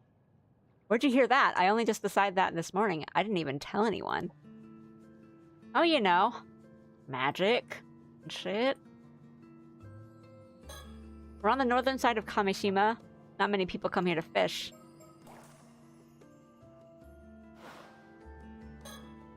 I can tell Azami's trying to believe in me. That's a good start, at least.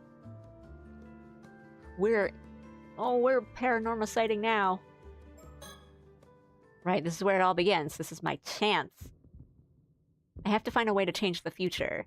But if I don't have any evidence, I doubt I can just talk Kikuko out of this. You don't do something like that on a whim. Whatever her motives are, they must be powerful.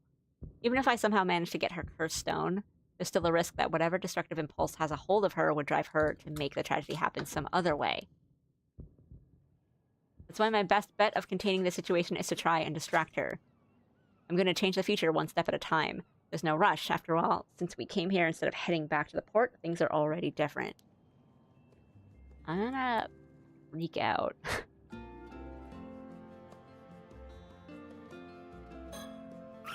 Yes!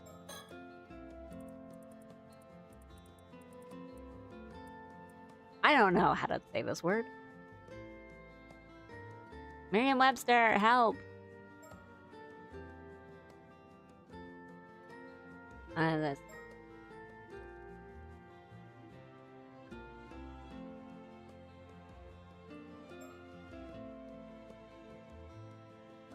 Words. Not in the dictionary. Oh, is it? It's menace? Menace? Menace?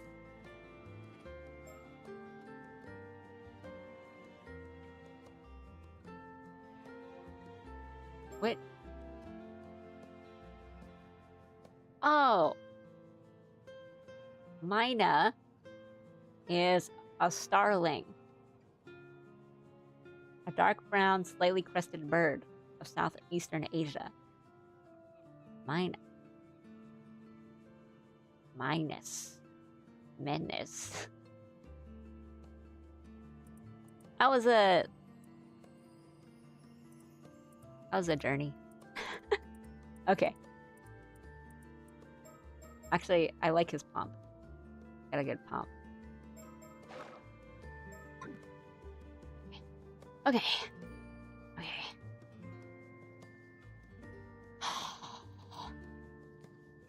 Scream. I want to put Kikuko on our guard, though. I'd better opt for a subtle distraction. What's a subtle distraction? What do we got here? Yuza, are you sure about this? Just so we're clear, I'm leaving the talking to you. Don't worry, I know what I'm doing. I don't know what I'm doing, man. Kikuko is looking at us suspiciously, but I guess that's to be expected. We surprised her here alone, after all. I don't...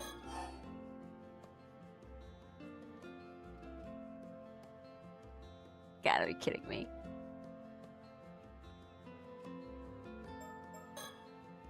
Were you really off diving? You sure you should be doing that?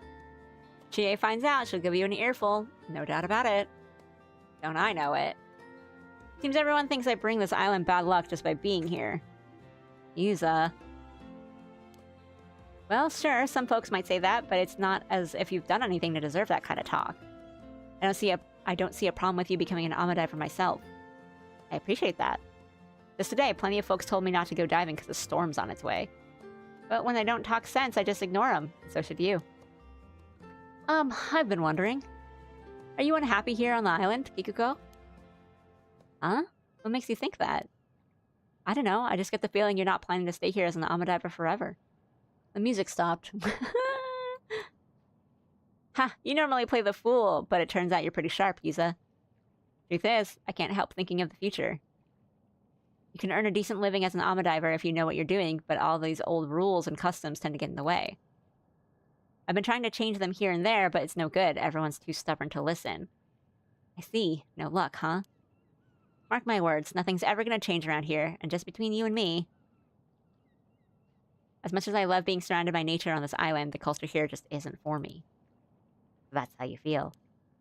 Honestly, I'm about ready to break ties with this place.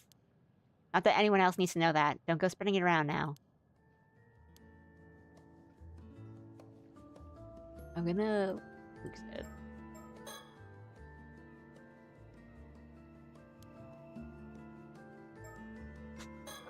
I don't know how, like, much the choices matter right now. Frankly, I had no idea you were so interested in diving, Yuza. Okay. Office work. I don't want to... Let me not touch all the obvious stuff. So, Kikuko, when you left the island, you did some kind of, like, office work, right? Huh? That's true and all, but why are you asking? I was just wondering if you might have preferred your life back then. I mean, you must have had more opportunities to meet people and go out on dates and all that. Stop right there, as if I don't hear enough of that as it is. What's it got to do with you, anyway? Sorry, I didn't mean to pry. I was just wondering if you still kept in contact with anyone. Sure, a few people. Just a few. Would you say any of them had a big influence on you? Yuza! Huh? Seriously, what's all this about? Oh, nothing really. I was just curious. Yuza?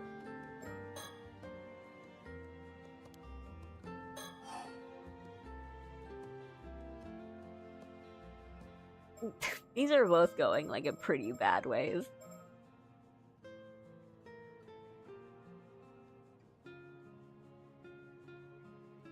I don't know. I think at this point we don't even get it. Like, we kind of come back, right? And then she's got all these boxes. And we're like, hey, what's in the box? And she gives us the hand mirror. I feel like us not knowing, it might be too obvious, but I don't really like where this is going.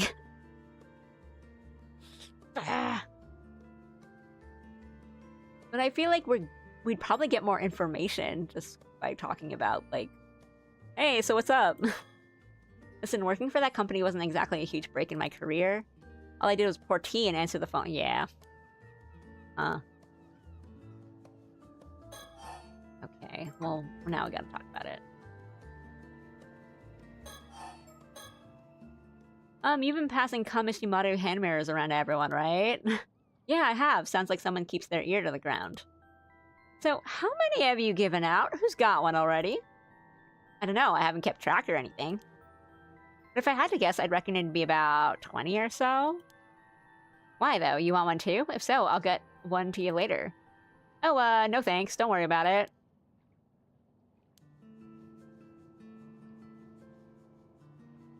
Is there something else we need to be doing? Is there, like, something on the boat? Is there something... I was thinking, like, just make a sound, but we need to change... We need a situation to change.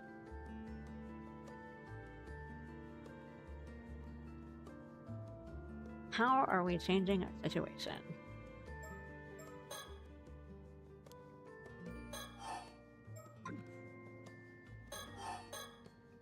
Do yourself, they're pretty sweet little items if I do say so myself. Anyway, Yuza, did you really come all the way just to chat? Something like that, but I've wasted enough of your time. Thanks for hearing me out. Come on, Azami, let's go. If you're sure. See you later, Kikuko. Yeah, we weren't... Made ourselves so suspicious.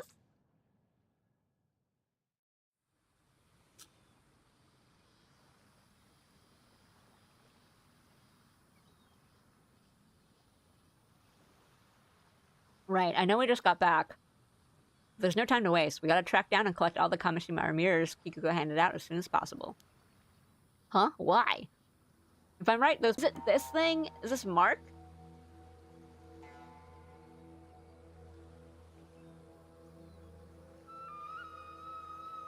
Maybe it's not a reflection, maybe it's this, whatever this is. No way, seriously?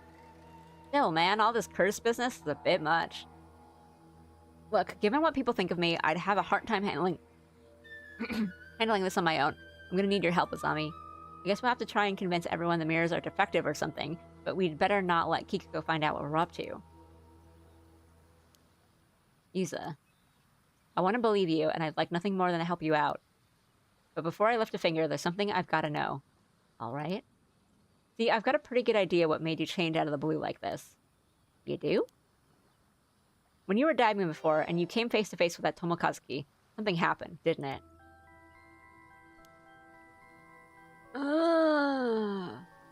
Is that, like, me? Or is it...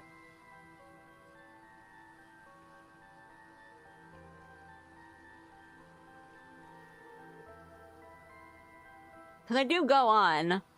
I went on without doing this, and I had to go back and do this. You haven't been the same since then.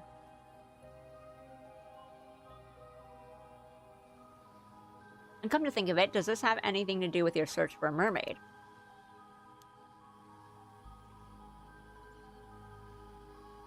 You're right. I should have told you the full story to begin with. I've been in such a rush, I got ahead of myself. You're right. Something did happen to me. I'll tell you all about it right now, if you want to hear. I'm all ears. First of all, tracking down a mermaid is still my end goal. That hasn't changed. At least something's still the same. But what I'm trying to do right now started when I found out about the danger Kamishima is in. And realized I had to do something to prevent it. Are you with me so far? Sure, if I knew the island was in danger, I'd want to protect it too. But how'd you find out about that anyway? Earlier you said you saw the future. When did that happen? It was when I encountered the Tomokazuki. The moment our hands touched, everything went dark, and then the future unfolded before me. Huh, so it was kind of like a vision from the Tomokazuki? A warning? That's exactly what it felt like. A stream of images filled my mind all at once, together with a rush of understanding. It's like they were imprinted in my memory. I don't know how it works. I want to think that if I am the Tomokazuki, like there's a chapter where I have to go and like grab his hand, please. Perhaps, maybe.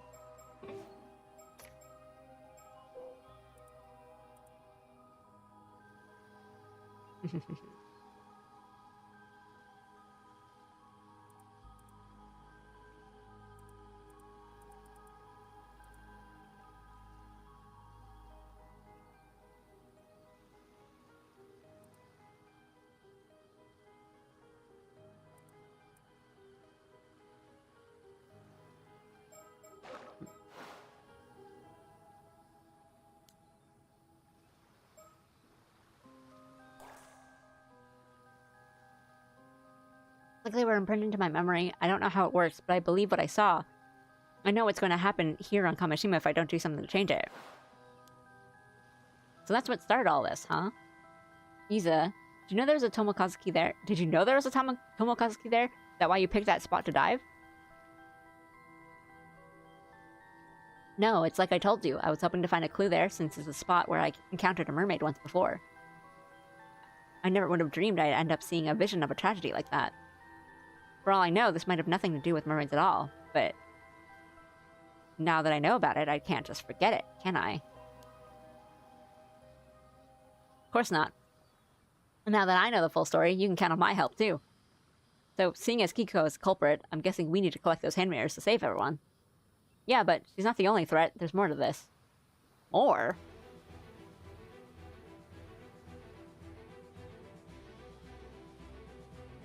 There's actually 2 calamities on the horizon for Kamishima today. Who? You gotta be kidding me! The first is the massacre caused by Kikuko's curse. And the second is the curse of the raging waves, which has been brewing up a violent storm for the last 400 years. It's gonna hit the island tonight. Huh? Now you've lost me again. I can't keep up! For starters, why is all this happening on the same day? I don't know. I get the feeling it's just an unfortunate coincidence. And there would have been nothing we could do about it either. But since I've been forewarned, I have a chance to prevent it.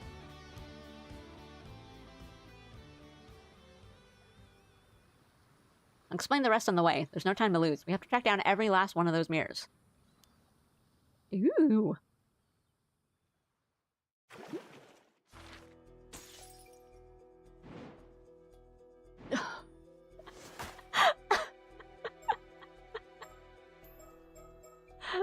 Oh boy. Okay, so now this is going downwards, which means it's a different timeline, I guess? It's like the better timeline, but these are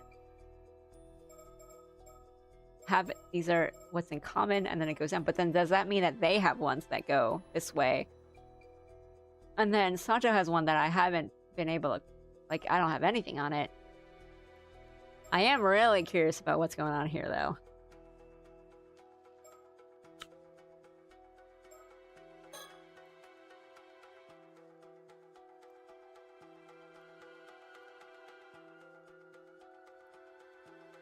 While pursuing another case, Yumiko and her partner find out the mermaid corpse discovered in Futamigaura is that of a woman named Azusa Somakawa. The duo try to figure out what to do next.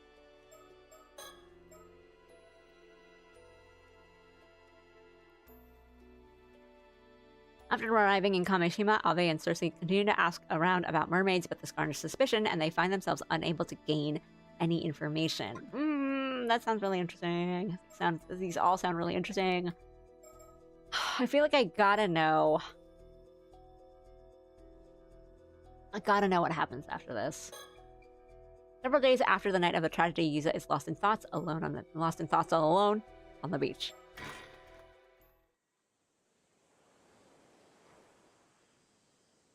Like, does this continue something, or is this kind of like an epilogue of kind of what happens? It's been 1 week since the night Kamishima was struck by a tragic storm of mysterious attacks. And if anyone survives, they're gonna blame this shit on me. All in all, it resulted in 16 casualties, 7 missing, and 20 buildings totally or partially destroyed.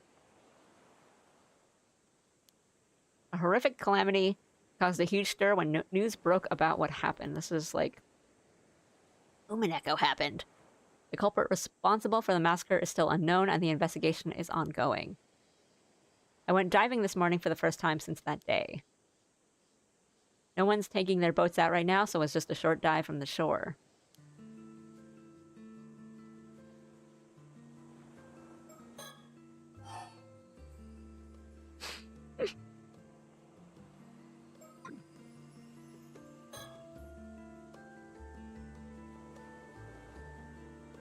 Oh boy. Sometimes I think about the plans we all made to have fun here and wonder how that would have gone if things hadn't turned out the way it did. I guess there's no point in thinking about that now, though.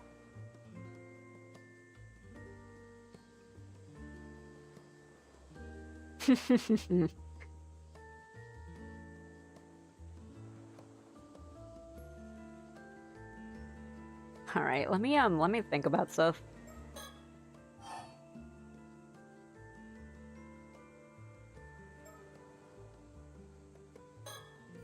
We still don't know who the culprit behind the massacre, the so-called assassin, was. The investigation is proceeding under the assumption that it was one of the people who went missing that night. Okay, so it's not on me, but it seems like it's not making much progress.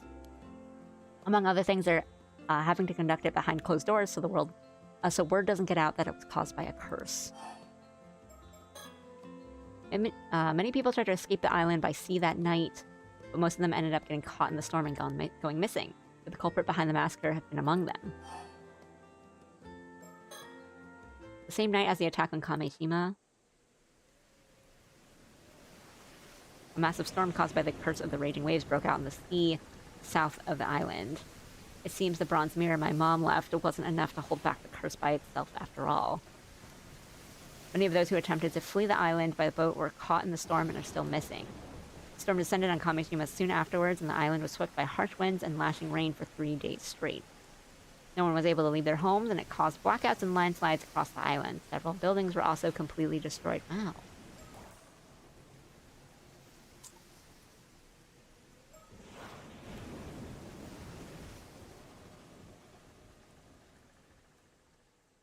Everyone was made painfully aware just how fearsome the curse of the raging waves is.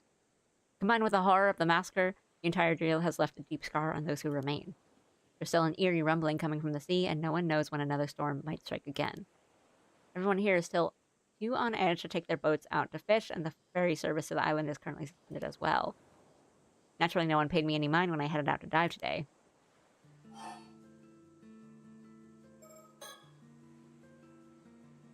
The pair from Tokyo had apparently come to Kamishima to try and find a way to dispel the curse of the raging waves.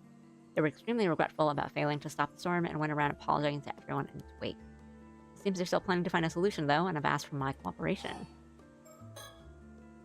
I don't have much to show for my dives today. My catches have been pretty pitiful, to say the least. Looks like I really am hopeless without Azami. The storm struck before we could even mourn those who were killed and left the town in tatters. Things are barely functioning right now. Everyone is somehow managing to get by on the aid we're receiving, but it's apparently going to take years to fully rebuild. Some people fled Kamishima the moment they could, citing what happened as proof of some sort of divine punishment. But most of those who stayed are already trying to put the tragedy behind them and look to the future. They managed to get back on their feet 5 years ago, so I'm sure they'll be fine this time too. Although they've been bombarded by accusations and demands for them to take responsibility, the Wakamuras have been busy doing what they can. Following news reports on the calamity, there's an uptick in unsavory rumors that Kamishima is cursed in some way. But perhaps because of the current occult craze, a bunch of people have expressed interest in visiting once all the restoration work is done.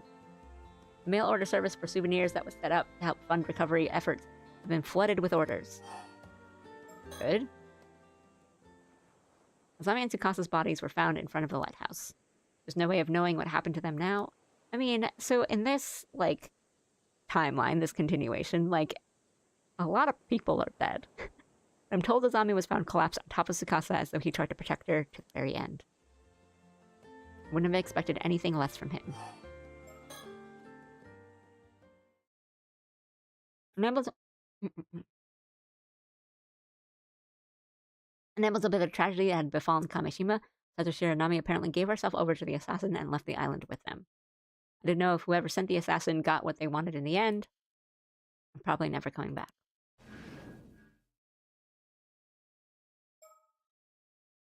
But either way, they took any chance of my seeing her again with them. Right, because if it's been a week, like, she would have just died because that's the end of her lifespan.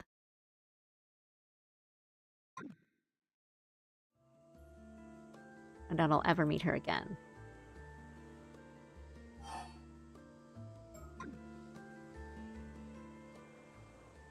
After all that happened, I'm once again the only one left alive. Well, I don't know if alive is the right word.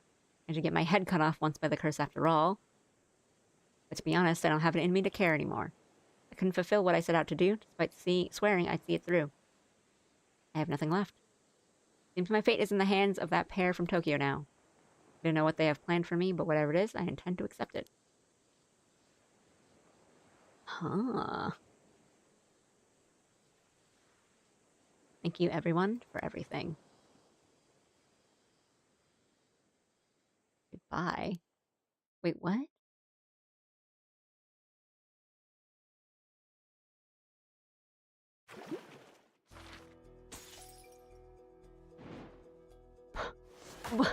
Here? Wait. I want to see what happens if I talk to them. Oh, I mean, if I'm an immortal and they know that I'm an immortal and they've only had 5 years, they're gonna, like, put me into super immortal prison.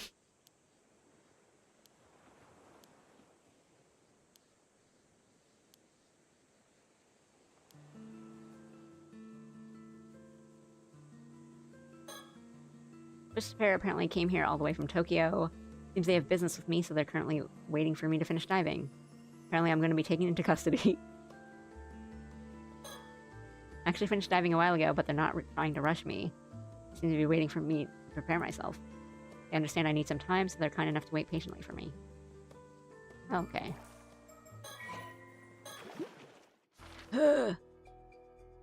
Okay, so we have Lord... I'm all the way here.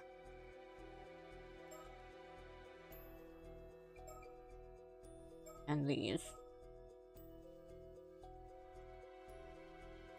A lot.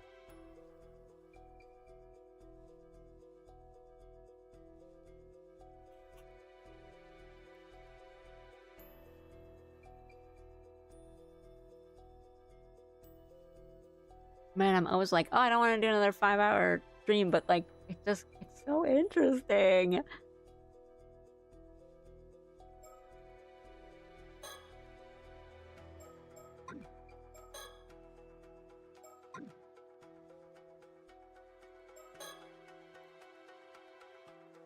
Approximately 1 month ago, having only just returned home to Kamishima, Yuzumi Noguchi goes to the roof on technical ruins for some time alone, only to find Satoshi Shiranami there. Might do one more. Might do this one. But I will take a quick break before I do that. And keep reading. But let's see what this guy's up to. Chirpy and cheerful member of the Blue Brutal Beaks Hoodlum Band. Having taken a liking to tit for tat and his rambunctious ways, he spends his time regaling anyone who will listen with tales of tit for tat's exploits, made all the more colorful by his skill at mimicry, a habit which has only contributed to the diminutive delinquent's infamy. Jones! This is a fella. The guy. Old dude. He doesn't even have any arrows pointed at him. It's just a guy. Doesn't have any relationships on this chart. He's just here. Okay.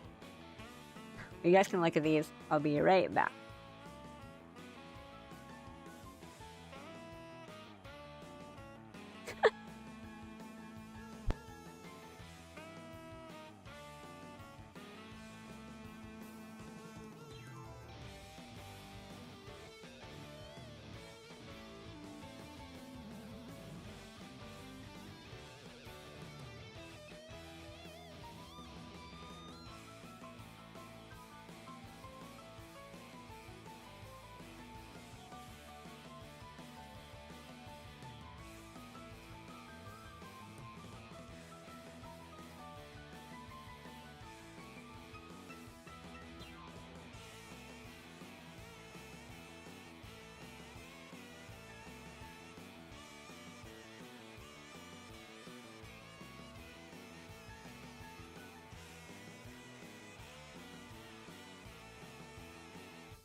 I think I'll do at least one more because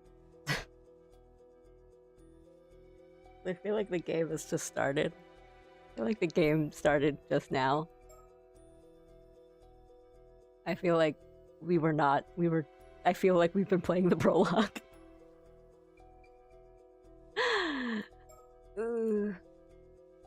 I think these, if this ends up being kind of long, I will have these kind of be where we want to start next time. But I mean, one of these chapters was literally like 3 lines long. So...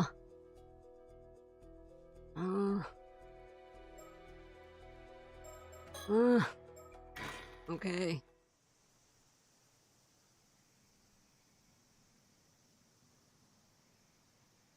Wait, unknown July. Okay, so it's like a month before. Huh?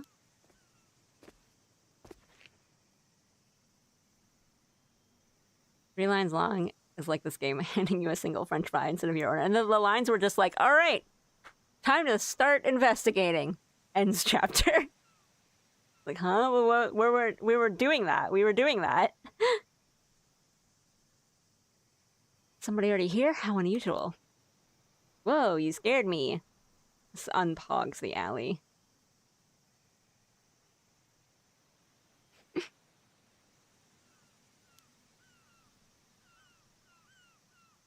Darn, I didn't think anyone else would come here. Oh, I take it I'm not welcome. I didn't think there'd be anyone else here, and there'd be anyone else up here either, so that makes 2 of us. So, who are you? Mizumi Noguchi. I recently moved back to Kamishima. Ah. You're that old friend of Tsukasa's, was it? They're so uninterested in each other. Yep, I don't think we've spoken before. You're Satoshi Shiranami, right? Mr. Wakamura's relative? Nice to meet you. Wait, how do you know who I am? That's kind of creepy. You're pretty much the talk of the town. I'm sure almost everyone here knows who you are. That's so. I'd rather not stand out. It's a small island. Word spreads quick about who comes and goes. Sorry, but could you leave me be? I don't feel like talking to anyone. I see. Well, I just came here to enjoy the view alone. I'll just be over here looking at the sea, so I won't be a bother. That work for you? Fine. Man. You can see all the way across the Atsumi Peninsula and Aichi from here. I heard this observation post was originally made to oversee Irago on the opposite shore. So I guess it makes sense that it would be built somewhere with a clear view of the area. You can see all the way from Ise Bay out towards the Anshu Sea from here. It's quite a great, it's a great view. Blah! That doesn't mean I don't want to share it with anyone. Thankfully, most of the islanders don't come up here that often, so I sometimes come here to unwind. There are a lot of reefs in the area, and the tide is strong, so it can make for tough sailing. But from here, it looks as tranquil as can be.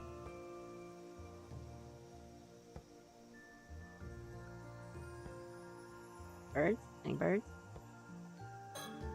It builds a rest spot for any tourists who come up here, but it doesn't see much use. This is probably a real place you can go to, right?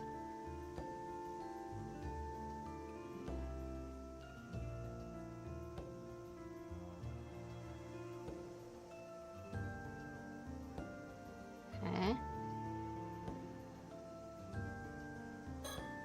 That's a Shiranami. I hear she's a relative of Mr. Wakamura's, who will be staying with him for a while. But apparently no one's heard of her, so the island rumor mill's been working overtime ever since she arrived. Things have calmed down a bit now, but when she first showed up, she knew so little about how things worked that the gossip was that she was some sort of sheltered princess. That, or she'd been raised by animals. Even now, she spends most of her time cooped up at the Wakamuras, so the mystery has only grown. I guess it doesn't really matter, though. Ah. Coming here always helps clear my head.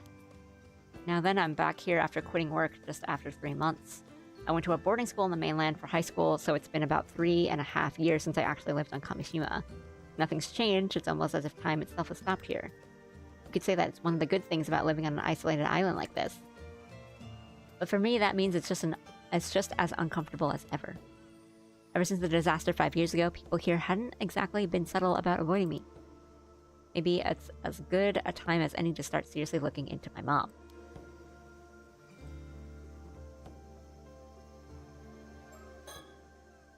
The processing plant I worked at wasn't a bad place or anything, but working there didn't feel that fulfilling either. I just happened to come across it when I was looking for a job. I've never really been sure of what I want to do with my life. Azami has always had a clear goal of becoming a fisherman. To be honest, I've always felt a bit jealous of that. After losing my parents in the disaster 5 years ago, people not only began to avoid me, they also avoided talking about my mom as well. At some point, I honestly began to wonder if there was much point in me being alive. I've only made it this far because of my Gran and Azami. I could never forgive myself if I made the two of them sad. They're the only reason I'm still here, drifting through life. Not that there's much else I can do here. I've got to find some work here soon so they won't worry about me. I've always been good at swimming, so I've actually been thinking about ama diving as an option. I haven't gone swimming since the disaster, but I wonder if Gran would be happy if I followed in her footsteps and became an ama diver. Maybe I'll start looking into it in secret, though I'd only be able to do it during the diving season, so I'd still have to find something else. She really is a relative of Mr. Wakamura's. I wonder what she's doing here. She's 17, just like Tsukasa, but it doesn't seem like she goes to the school. I guess it doesn't really matter, though.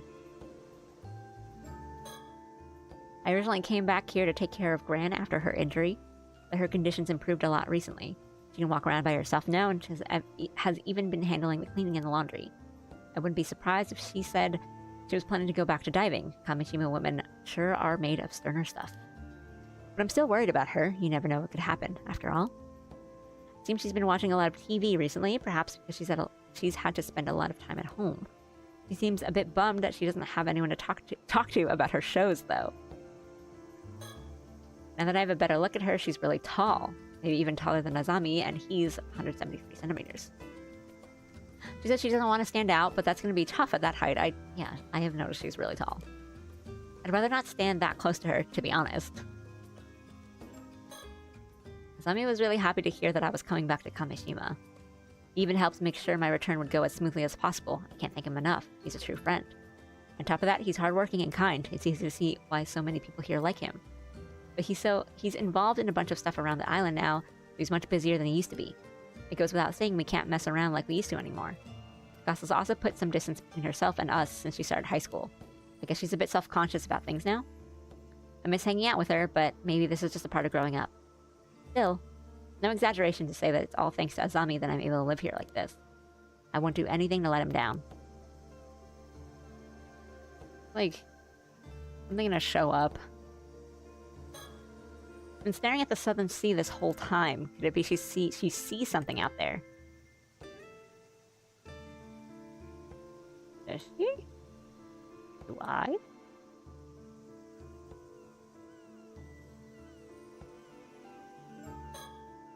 Right then. Time to think of how to make my own way through life from now on.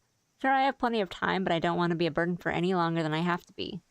On the contrary, if there's some way for me to make a graceful exit and draw the curtains on it all, maybe that would be for the best. The same thought's been lurking in my mind ever since that day. What's the point in living if I'm just going to cause trouble for Gran and Azami? I said I wouldn't bother her. I should stop staring already. What is this chapter about? Oh my god! Girl, don't do that!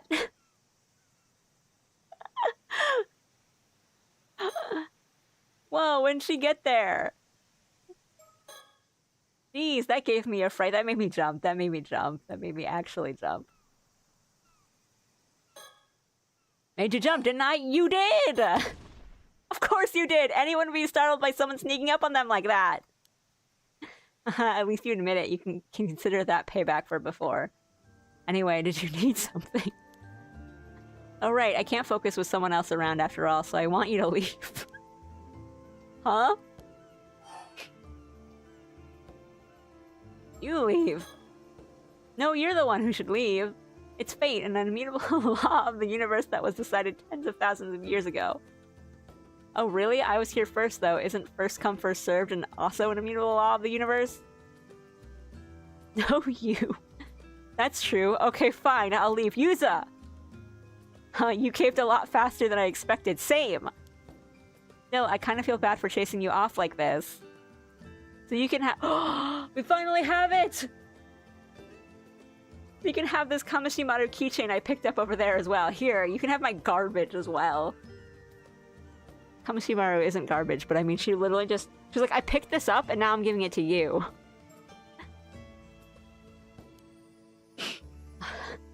Made me jump. Pushing random stuff you picked up off the ground onto others now, huh? Still, who could have thrown such a cute keychain away? Use this. I'm playing now. It's me. I'm playing now. 10 out of 10 trade user worth. Pushing random stuff you picked up off the ground onto others now, huh? Still, who could have thrown away such a cute... Who could have thrown such a cute keychain away? No, you didn't do anything wrong, but since you're offering... Keychain acquired. I got an achievement for that. Acquire the keychain. I'll be on my way as promised then. Sorry for the interruption. Sure. Huh? Hmm? I see, so that's how it is. I'm sorry, what? Is something wrong? Oh, does she see him differently now? Because Yumiko was saying something about how, like, immortals can tell that each other are immortal. Like, they have a way of telling, but then, like, when we had that conversation, Sase was like, I've never noticed anything like that. And I was probably just like, oh, but maybe we haven't met an immortal. But she just had that little scene. Is something wrong? No, I was just thinking it must be pretty rough. Yep, pretty rough, all right. None of my business, though. Bye. Okay. Sure. Whoa, how am I supposed to just walk away after you say cryptic stuff like that? But if no answers are forthcoming, I'll simply have to be on my way. Later.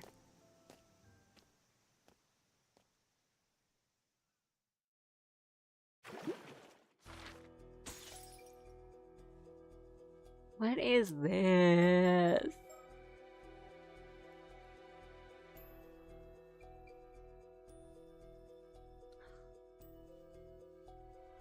One more. maybe one more.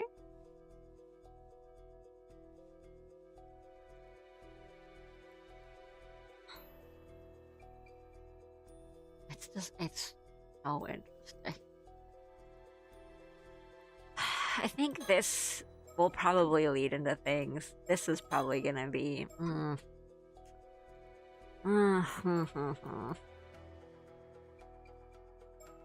Do one more, and hopefully it won't be too long.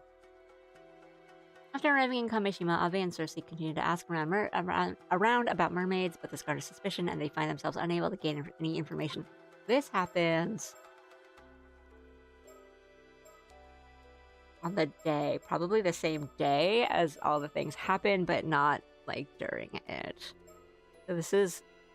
We haven't gotten to the part where Avi and Cersei meet Yuza and Azami yet.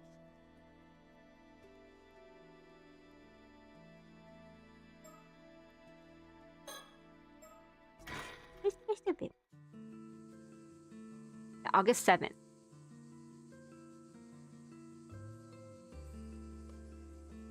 We've finally been getting dates for them now. Well, so much for that. Even after everything we went through, we've got nothing to show for it. It's almost astounding how little we've managed to learn, like some reverse miracle. Worse, I think rumors spread and now everyone is avoiding us. This is a pickle. I can't even bring up mermaids without the islanders looking at me like some odd foreigner who's lost his marbles. And for some reason, mentioning Mare Minakuchi makes things even worse. Did people hate her or something? Just hearing her name makes them recoil with undisguised disgust. Yes, I noticed that too. Though your way of asking probably didn't help much. Well, how about we take a break from investigating and go for a little sightseeing instead? Seems like there's a shrine and a lighthouse around here, so we might as well drop by. Count me in. To be honest, the way people are treating us has started to bum me out. Maybe heading to the lighthouse to unwind a bit wouldn't be such a bad idea. Let's go to the jetty. Okay.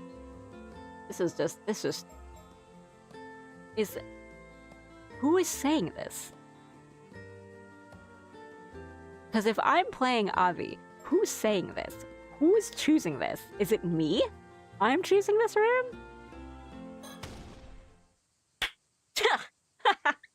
No, we must go to the jetty, and that's that. What? Don't scare me like that. What's gotten into you all of a sudden? The waves of my yearning soul kept crashing against my chest, insisting I seek out the shore. Right, sure, the usual then. Well, then off we go. But I don't think I'm like a ghost. Like, I don't think I'm possessing him. But I am certainly influencing him.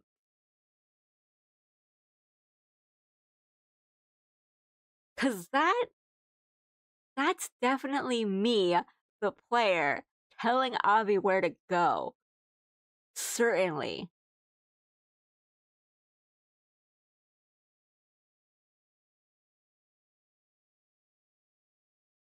But if I'm thinking that I'm one of the mermaids, how would I be doing that? I don't think it's not like they've told us anything about like ghost possession in this game. I think they have been talking, there's been a little bit about like, oh, you can kind of, you can possess someone and, you know, persuade them to do things, but nothing that's kind of crazy out of their character or whatever.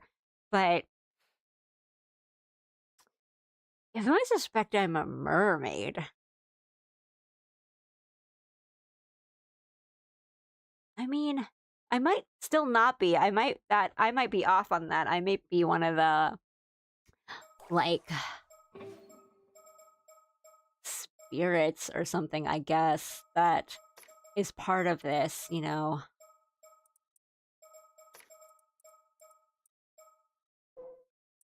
Like, it could be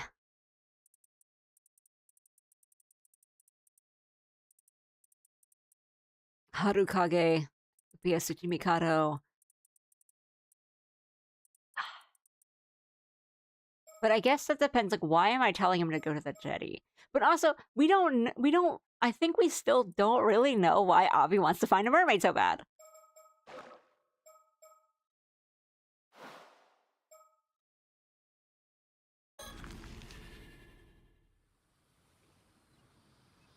August 7th at the jetty. Where are we? Why come here? Okay. Oh, looks like we've got ourselves a spunky young lady here. Maybe we should have a word with her. All right, this could be our last chance. Let's give it our all. Excuse me, could we speak with you for a moment? Seriously, no. There's no way she'll want to talk to us for that forward. Foreign visitors? How unusual. And your names are Avi and Cersei? Welcome to Kameshima. My name's Kikuko. I'm an Ama diver. Kikuko, the Ama diver. Such a pleasure to meet a charming young lady in a place like this. Charming young lady, you say? Oh my. Well, now you're allowed to ask me anything you like. It would work on me. This jetty was built to break the waves so fishing boats can come in and safely unload their catch. Then I suppose jet planes have nothing to do with it. It's called a jetty! No, not at all. Structure over in the distance is called a breakwater, built to keep the waves out. Seems like it's also a popular fishing spot.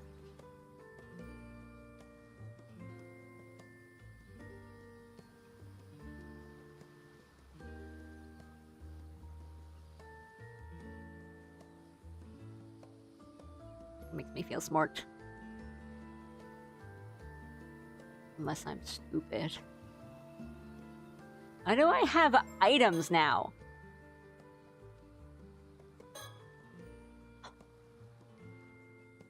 Haven't had the courage to open it yet.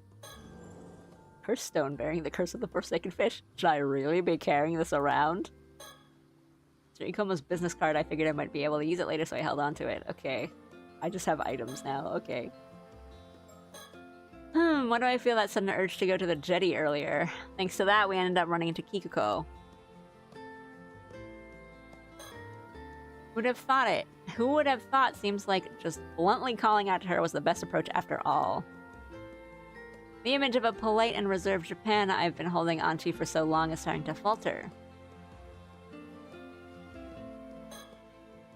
She's the most approachable of all the people we've talked to by far. Maybe this time we'll actually learn something. It's a little sad to be this happy just because someone finally agreed to talk to us. I wonder who's to blame for that. What? You're saying it's my fault? Oopsie. Looks like we've made a solid first impression. You seem genuinely excited to talk to us. After all the lengths we went to, I refuse to leave this place without at least a few answers. Come to think of it, I've completely forgotten about the still-tied mirror that Ikoma told us to look for. Guess I'll just try my luck and ask. Maybe you don't.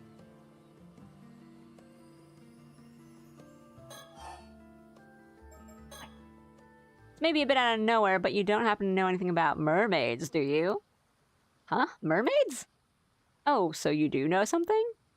When you say mermaids, you mean mermaids, right? The mythical creatures? Precisely, the very same. Rumor has it that this island houses some kind of secret connection to mermaids, but I haven't been able to ascertain whether it's true or not. So tell me, any mermaid secrets about? Are you saying you really came all the way out here to look for mermaids? More or less, so any information you may have would be a huge help. Sorry, I don't really have anything for you, but I do happen to be a little interested in mermaids myself. Fantastic! Another fan entranced by the mysterious. They say that eating the flesh of a mermaid will grant you immortality, right? That's right. Could you perhaps be interested in immortality as well? I guess so. Not for myself, though. Oh?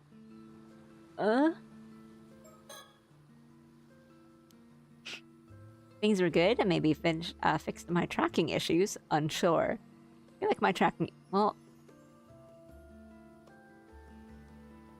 Nope, it's still happening. I like my left... No, my right? Right eye? It just keeps, like, winking. It keeps thinking I'm closing my eyes, but I really have no idea what it could be, because I'm not moving, and the light now is pretty, stable. So I don't really know why. I don't know if it's probably not like my bangs or anything.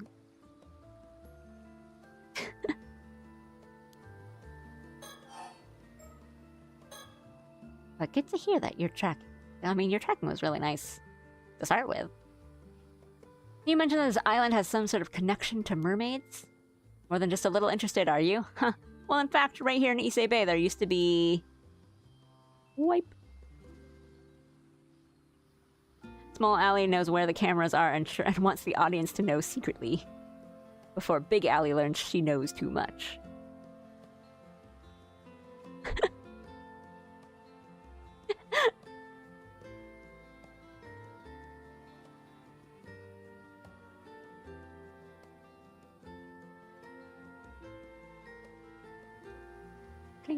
Wink, wink, wink.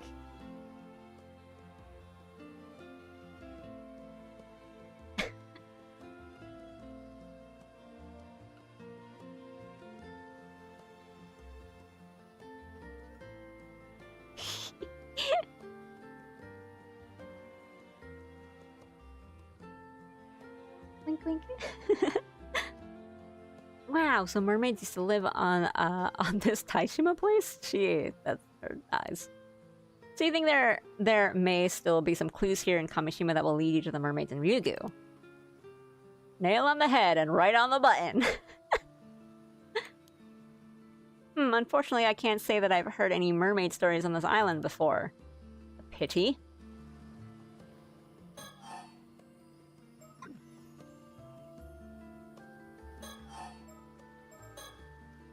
So you're an active AMA diver then. Are there many young divers these days?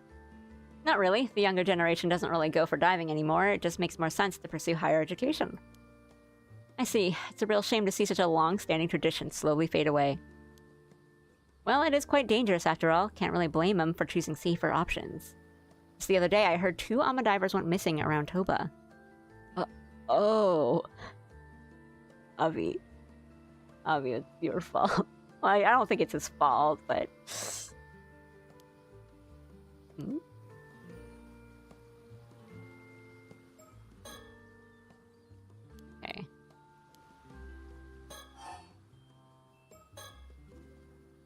Speaking of Ama divers, I heard Ama divers have a legend that if you go diving around here, there's a chance a Tomokazuki might emerge from the depths.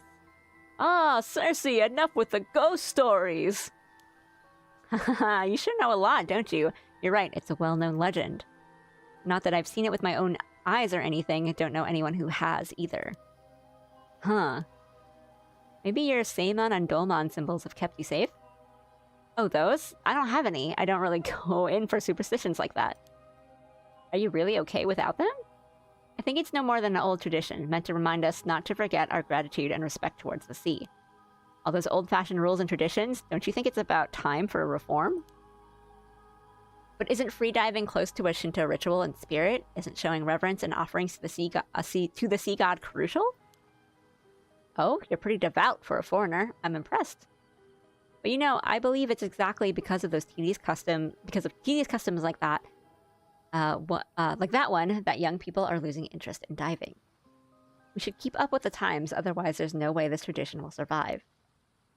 Well, now that's very level-headed thinking. Maybe it's because I'm part of the so-called new generation. Some people don't like my attitude, but I get the job done.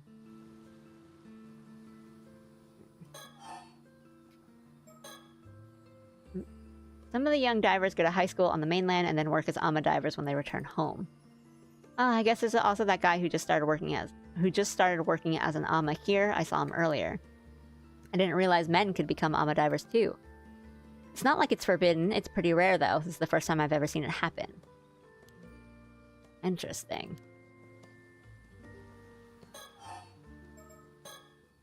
Oh right, actually there's someone we're looking for on this island. Would you mind if we ask you about them? Sure, who is it? A woman named Mare Minakuchi. Ah. See, that's exactly how everyone else around here's been reacting when we ask about her. No, it's just... I'm sorry, but that woman died in an accident at sea 5 years ago. Oh, yes, we are well aware that she has passed away. Huh? Then why do you ask? Did she leave anything behind? Or was there perhaps someone who was closer? Anything like that? Sorry, I've got no idea. Nobody on this island really knew her. Although her son has just returned to the island. Actually, the guy I was talking about earlier, the new Ama diver, that's her son. Her son, you say? Now it's getting interesting. We'd certainly like to meet him. Do you know where he is?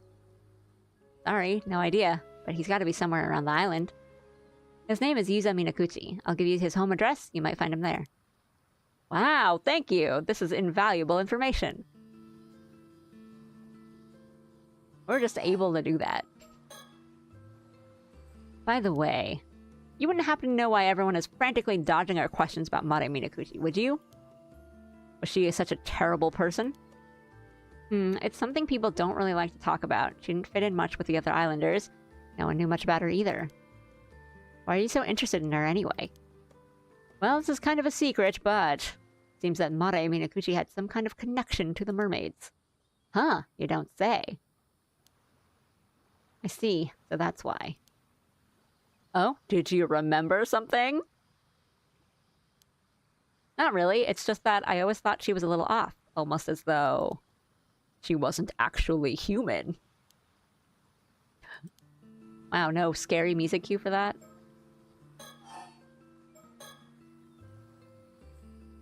What?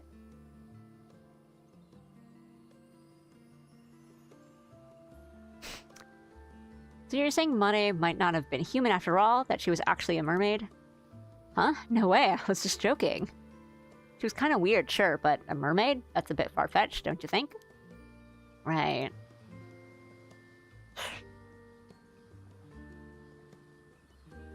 I mean...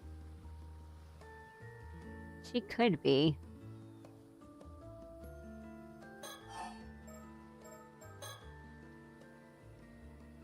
Oh, right, I just remembered. There's a particular mirror on this island that we're looking for. Do you happen to know anything about that? A mirror, you say? Well, well, you've come to the right woman. Oh, you know it? Luck's finally on our side. Finally on our side. Could it be that you're talking about this? Got the Z. I was wondering, like... I did think that a lot of her sprites were kind of, like, very villain-coded before. Like, this is the sneakiest luck you can give. Ta-da!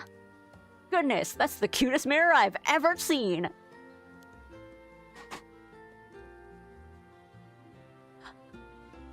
This is the famous Kamishima souvenir, the Kamishimaru hand mirror. I had no idea it'd be so famous. No way! Could this be the still-tied mirror? Definitely not. Right?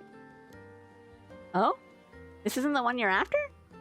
Well, since you seem to have taken a liking to it, I'd still love to let you have it. Consider it a memento of our meeting today. What? Really? Lucky me! Decline! We're not taking that! I actually really want it, but I'm declining. I'm just gonna I can't. No, please, I can't take this for free.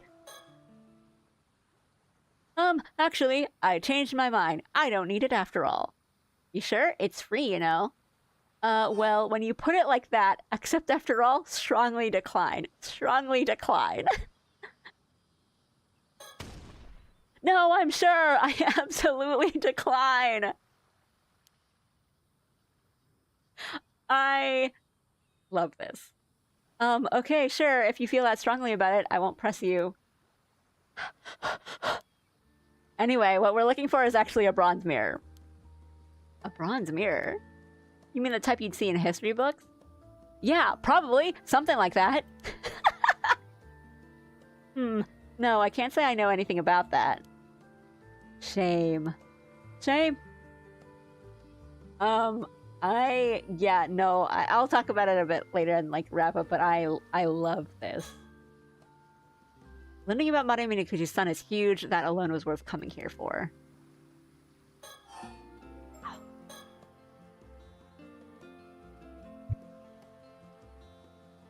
I've never heard anything about a bronze mirror on this island. Oh, that reminds me. I caught a glimpse of something inside your bag earlier. Don't look at my stuff. Was that, by chance, the Tamate Bako? The? What? Who? What? No! Nihongo wakarimasen. What? Sorry, I just happened to notice. And judging by your reaction, I'd say I'm right. Damn it, I didn't think it'd be that noticeable. A glimpse alone shouldn't have given away that it was a Tamate Bako. My initial guess was just a bluff, but Abe's reaction confirmed it.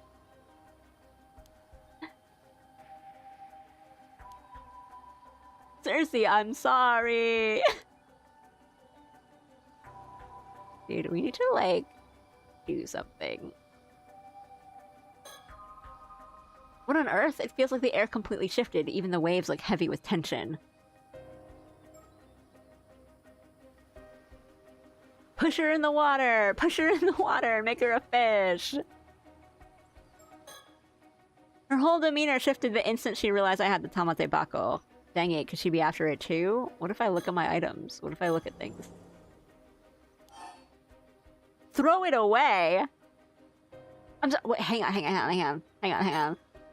Tamate Bako, sacred treasure of the mermaids. I hadn't had the courage to open it yet. Throw it away. It is a very interesting game. So we have the option to throw it away, but Cersei has dousing, so we can get it back even if I toss it right into the ocean, I think. Maybe. I want to think that maybe I just chuck it into the ocean. Well, but she's an alma diver. Cersei's on high alert. The supernatural may be involved here. I think I don't. Oh my god. I'm gonna freak out.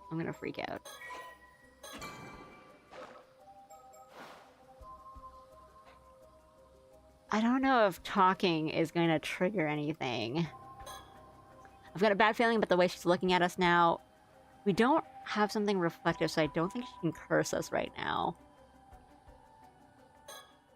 Be careful, of course. What if I just don't have it?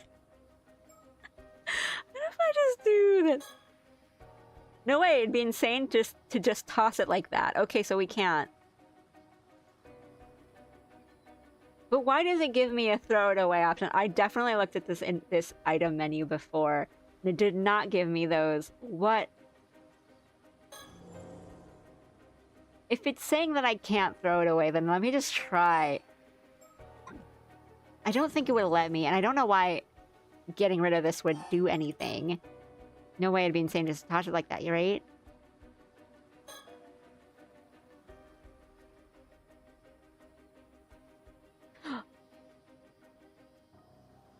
It has the same mark. Because I was thinking maybe it wasn't the mirrors, but maybe it was something with a mark on it, like this symbol on it, and this has a symbol on it. I think I need to throw this away. I think I need to throw this away. And okay, yeah, I think because she can't curse me. I don't have the mirror, and I don't have this thing. Maybe because I would imagine that Ikoma might be working with them because he is the Yamashina, like Kakudono's like protege essentially. So maybe they're just all in cahoots.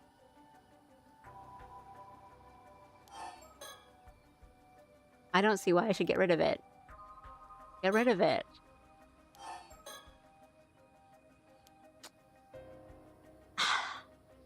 Maybe it's a thing of like I need to fail first and then just be like, I'm gonna freak out. Okay.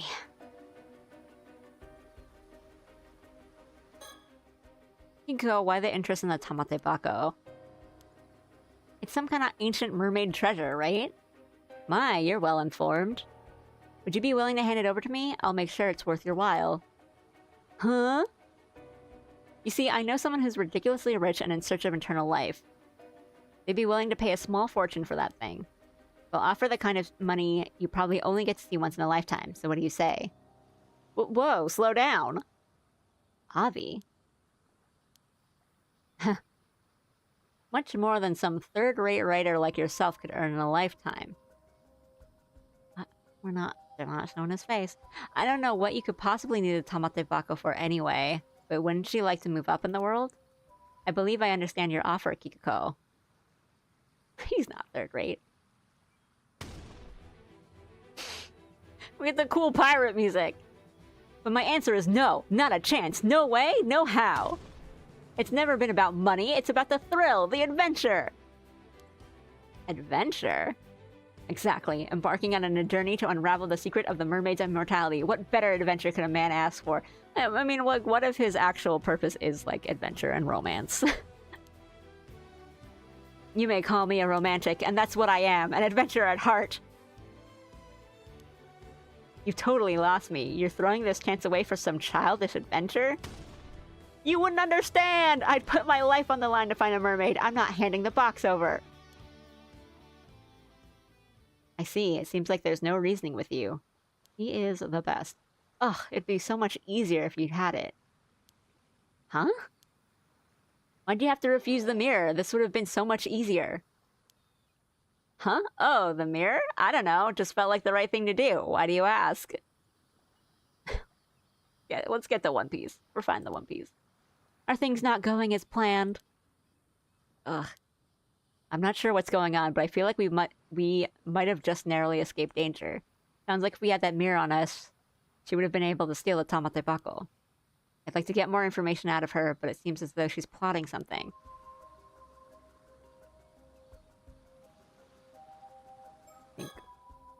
There's no doubt about it, Kikuko wants to take the Tamate Bako from us. But even so, the Tamate Bako won't grant immortality without the flesh of a mermaid.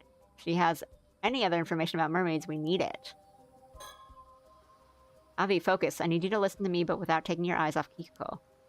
Huh? Oh, got it! I'm pretty sure she has the curse stone. What? Huh? What's all this about? I couldn't tell right away, because it was masked over the heavy veil of curse energy that's all over this island, but... on closer inspection, the curse stone's aura is impossible to conceal. Oh, sorry, I don't know what you're talking about. What if the condition to activate her curse was holding on to one of those mirrors? Then we can relax, right? The condition isn't met. Well, only if the mirror was all there is to it! As long as we don't know for sure what the condition is, we need to stay on high alert. There's no... Okay. But I need to not... Got a bad feeling about this. Maybe we should retreat. Even if we did, we'd always be looking over our shoulders, afraid she might come after us. And we need to get her to surrender somehow. Ideally, we take away her curse stone, too.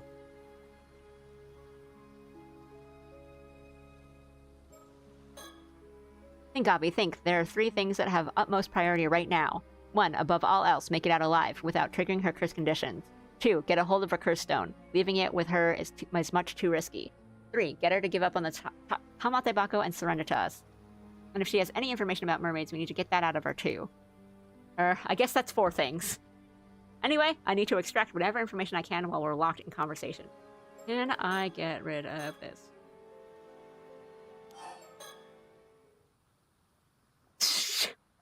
Woohoo! I can't say why, but I've got a bad feeling about this business card. I'll just sneakily toss it. Alright, I don't think anyone noticed.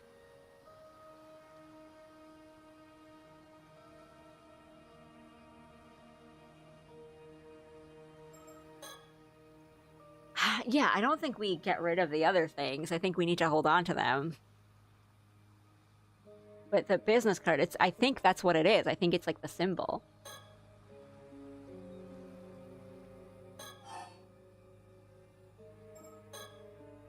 So why don't you enlighten us? Who told you about the Tamate Bako?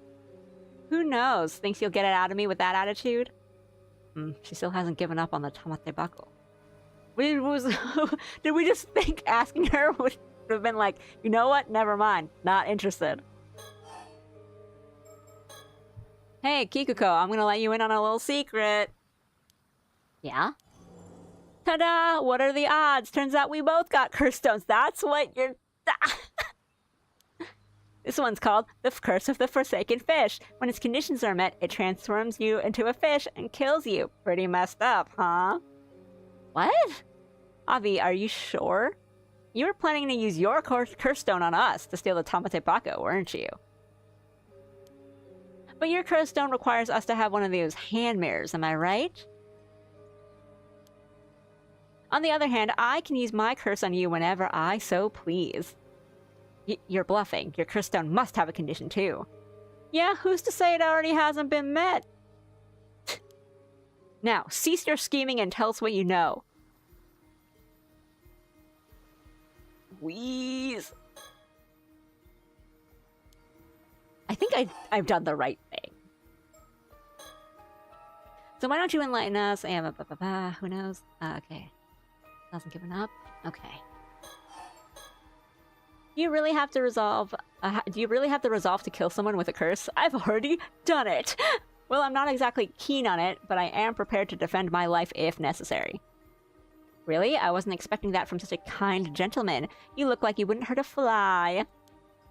Indeed, my heart is pure, but trust me, I am quite capable. Experience has hardened my resolve. Huh? You're saying you've actually used it before?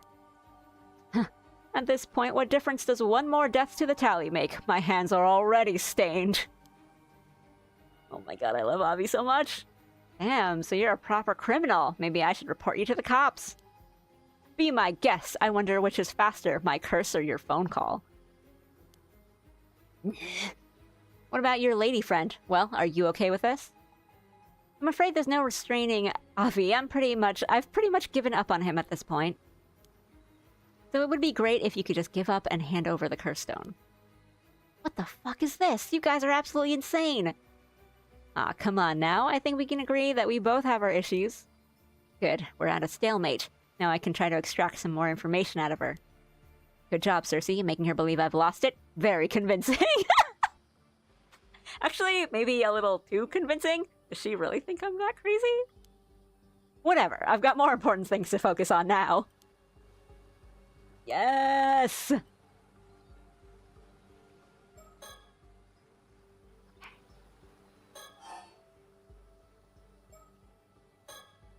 What kind of curse do you possess? Dunno, don't care. Oh, come on, not even a hint? We, on the other hand, have laid pretty much all of our cards on the table, already? Yeah. Huh? What are you talking about? Who would do such a reckless thing?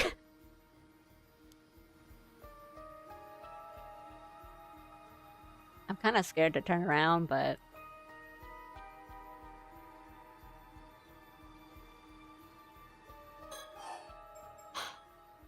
Alright, look. Seems like you're just as dead set on the Tamate Bako as I am. This standoff won't get us anywhere. Why don't you tell us your motivation? Maybe we'll be able to find a compromise. Compromise? I am a panda. Say, for example, if granting your wish were to stir the spirit of adventure within me, I cannot hand over the Tamate Bako, but perhaps I'd be willing to let you borrow its power of immortality.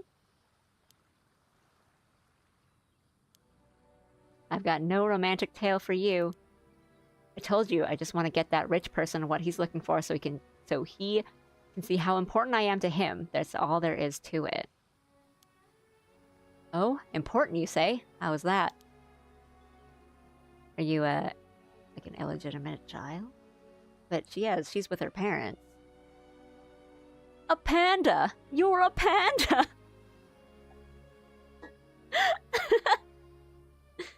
The Kung Fu Panda.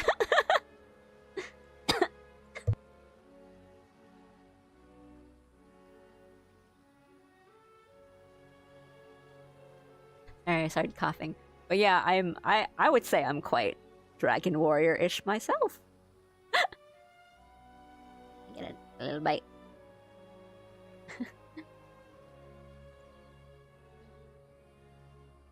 Chitty chitty chat chat. Hey, Kung Fu Panda, those are good movies.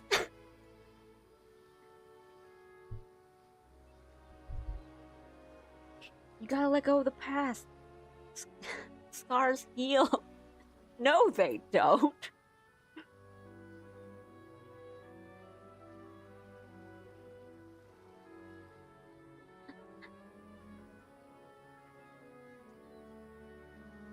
I'm eating a bit, right? Keep reading. But yeah, this is a new model that I showed off just yesterday. The tracking has been kind of not working with me today, so it keeps like making me blink one eye, like there's something in my eye. And I don't really know why it would do that, because it wasn't doing that yesterday. But either way, yeah. I'll show you this while I'm taking a little bite to eat. This is my the little yeah, I don't know why. The body isn't quite like articulated right now, and I've also kind of turned down the settings so she's not like kind of like waving around in place. But that's me, and the brown bear is my husband's model, and he rigged these. So I did the art, and he did the rigging, and he did it in like really fast, like a fast amount of time. And it was just kind of like a joint project between the both of us of trying to like learn live 2D and like how to do the art and the rigging for live 2D. So this is kind of like a 1.0 sort of version of just kind of getting like a working model up before we kind of like get really into it.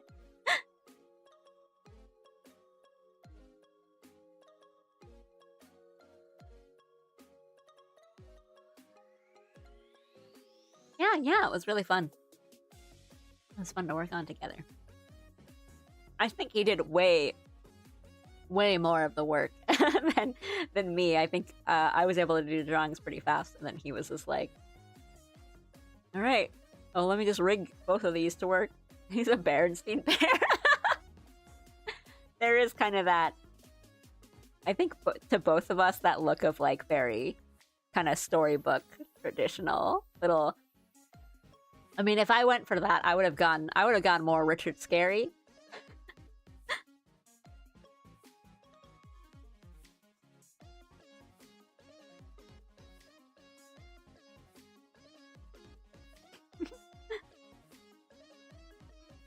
But I guess, I don't know, the Richard Scarry animals kind of are in also like overalls and stuff. I'm like Live an ideal society. Thank you. Yeah, they're really cute. I'm super happy with how they came out. There's still a lot of like, yeah, as you can see, I don't know why, because I'm really like not moving. Again, I thought before it was like a lighting thing because it's been stormy here. A lot of like rain coming in and out. So I was thinking it was like probably lighting, just like glare off my glasses, kind of blocking the tracking, or something like that. The lighting's just been changing a lot, but it seems to not be that. So there's stuff to iron out for sure, but it's still very, very cute, and I get much energy and power from being a cute little creature like this. He's just fun to look at.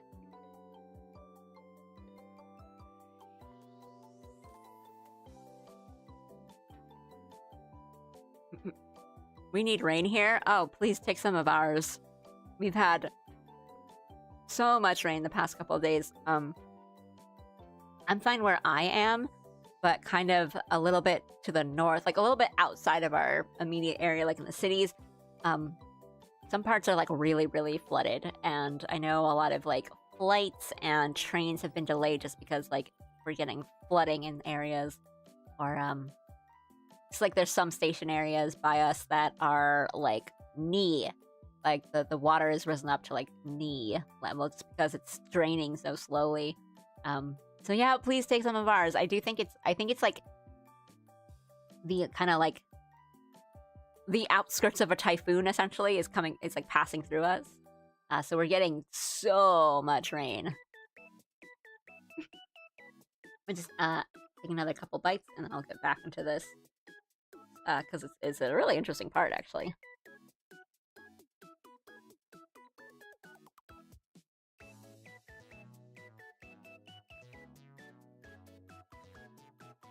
Yeah, surprisingly, it hasn't been too bad past that. Like, it hasn't been really... I thought it was going to get really, really hot, and it might get really hot afterwards.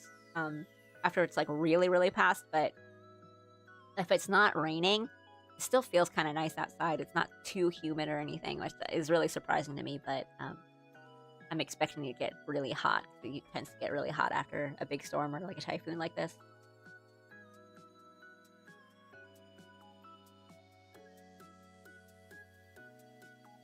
I'm not looking forward to that.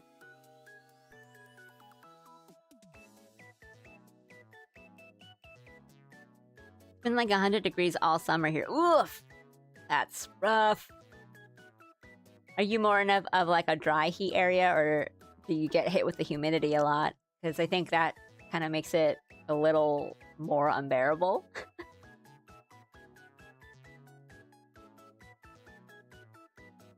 Kansas, so humidity. Oh no, that's so bad.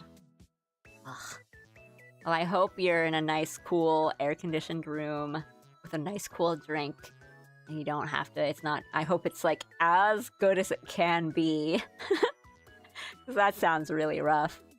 Yeah, I mean, I'm the kind of person that, like, if it's really hot outside, I don't really like going out if it's really cold, but I feel like, well, as long as I bundle up and I put this and this and this on, I should be fine. But when it's really hot out, I just, like, I don't want to go outside at all.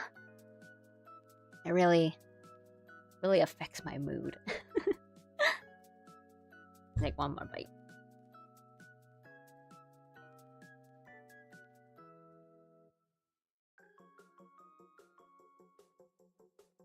Unfortunately, my job is outside, so I have to bear it. No pun intended. I mean, you can intend the pun.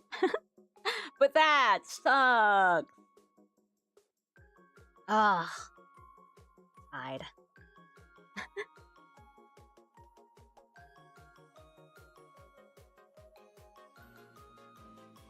That really sucks. Well... Alright, my traction's been crazy because I'm eating. I'm, like, bringing my head down and up and everything. I have, it's basically like instant noodles. But it's kind of weird because it's pho. It says it's pho, but it also says it's tom yum. So it's basically just pho with like a little bit of chili oil in it. It's just like pho with some spice. Like, it's really just pho with chili oil, but it's like labeled so weird, but it tastes good. But it's really, I'm like bringing my head down and up and everything because I'm like slurping the noodles.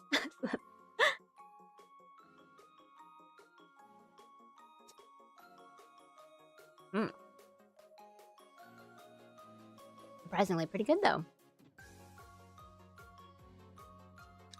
Num num num. Alright. I don't want to go on for much too longer, so I will go back and kind of continue this, but I'm also still down to chat.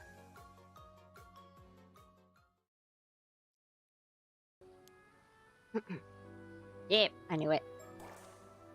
Yeah, important because I'm his illegitimate child, and like, because she was so mad at Tsukasa, and Tsukasa's also probably his illegitimate child.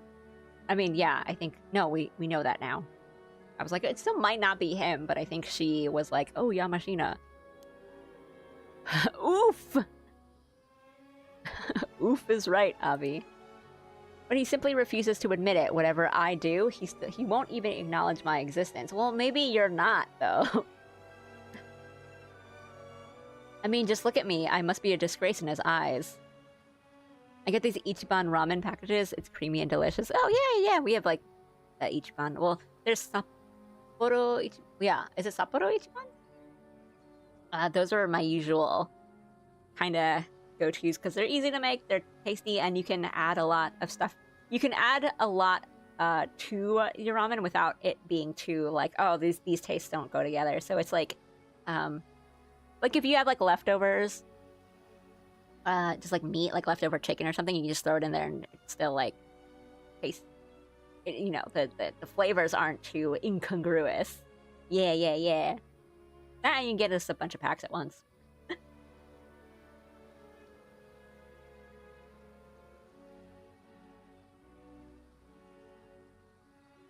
But that's what I used to do with my lunch. You just make a pack of the Sapporo Ichiban and just throw in like chicken or like extra like meat from other things that you've cooked, or like egg, some extra vegetables. Super easy upgraded ramen. I mean, like to put in a boiled egg, but too lazy most of the time. Yeah, I feel that. I feel that too. Because it's right, it's like, okay, I could dress up my ramen, but I'm making ramen because I'm lazy. And if I was just gonna do something, yeah, like put in a boiled egg or like boil an egg to put in it, then I would have probably just cooked something for lunch that wasn't instant ramen. So I understand.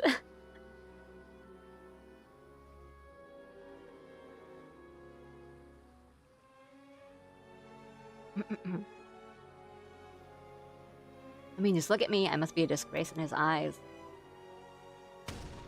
But a woman like me shouldn't be wasting her life away on some backwater island. I was born of noble blood. I wasn't meant to rot in this miserable place. Yet he cast me aside and refuses to even acknowledge my existence. It's humiliating. So your father's some rich man. Yeah, there's hardly anyone in Iseshima who doesn't know the name Yoshiatsu Yamashina. It's a noble bloodline stretching back centuries, and here I am stuck in this wretched life. Yamashina, eh? I've done everything in my power to earn his recognition. I gave it my all to make it big. I gave it my all to make it in the big city, and for what? Nothing I tried worked out. In the end, I had to come crawling back to this island trying to make ends meet as an ama diver.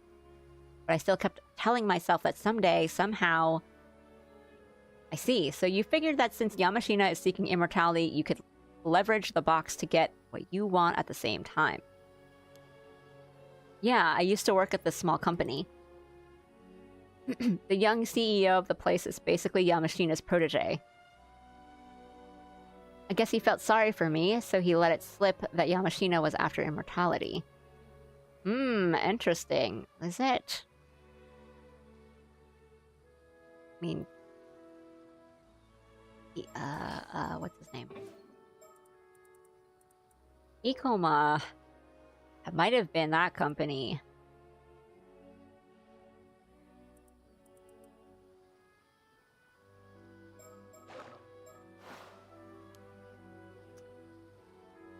He was the one who told you about the curse stone and the Tamate Bako as well?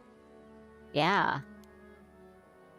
Since even Yamashina doesn't know about this, I bet Ikoma might be... Well, he might be immortal. Or no, I don't... He definitely knows more than he's letting on.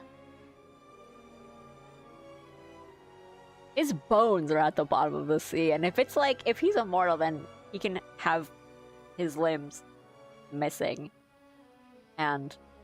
you know, regrow them or something, you know, regenerate, heal. I'm pretty sure that they can, like, regenerate. Well, I mean, Yuza's alive. Not in this timeline, but, Since even Yamashina doesn't know about this, he suggested that I use it to my advantage and take the credit. He gave me the curse stone and told me to use it wisely. I mean, he gave you the curse stone, so... surely... Originally, I had planned on offering something different to Yamashina, but now that I've gotten a chance for the Tamate Bako, that's my best option. What were you gonna offer? Oh, how intriguing. Oh, the Sato. So you wanted to trade the Tamate Bako for Yamashina's recognition. That's right. See, I knew we were never going to find a compromise. True, it's a compelling story, but it's missing a certain adventurous allure. That company president you mentioned... A company knew about the Tamate Bako and the Curse Stone. Just who exactly is he? I was wondering the same thing. Of course you were. He's an incredible person, after all. Mr. Kipe Ikoma is an amazing man. It's thanks to him I got the chance to make my dream come true. Oh. Did you just say Ikoma?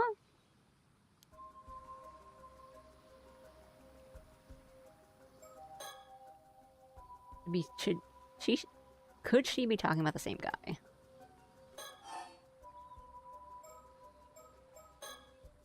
You must already know that the Tamate Bako alone does not grant immortality. You also need the flesh of a mermaid. You wouldn't happen to know where to find that, would you? Tough luck. I hear that Yamashina's already got his hands on some. Come again? Rumor has it he came across a mermaid's dead body somewhere out at sea. That's why I need that Tamate Bako. If I give that to him, he has no choice but to finally recognize my worth. Rather than a mermaid, could it be her? Yes. Almost certainly. Yeah, okay. Kipe Ikoma, you say? From Sala Planning? Huh? You know Mr. Ikoma? Indeed. Just met him the other day. In fact, I even got his business card. Huh? You have Mr. Ikoma's business card? Oh, never mind. My bad. I must have left it at the inn. I can't believe this. Yes! Yes! Cersei? What is it? I figured it out. The condition. Really? What is it? It was hidden on the hand mirror all along. Let me say it's Kamoshimaru.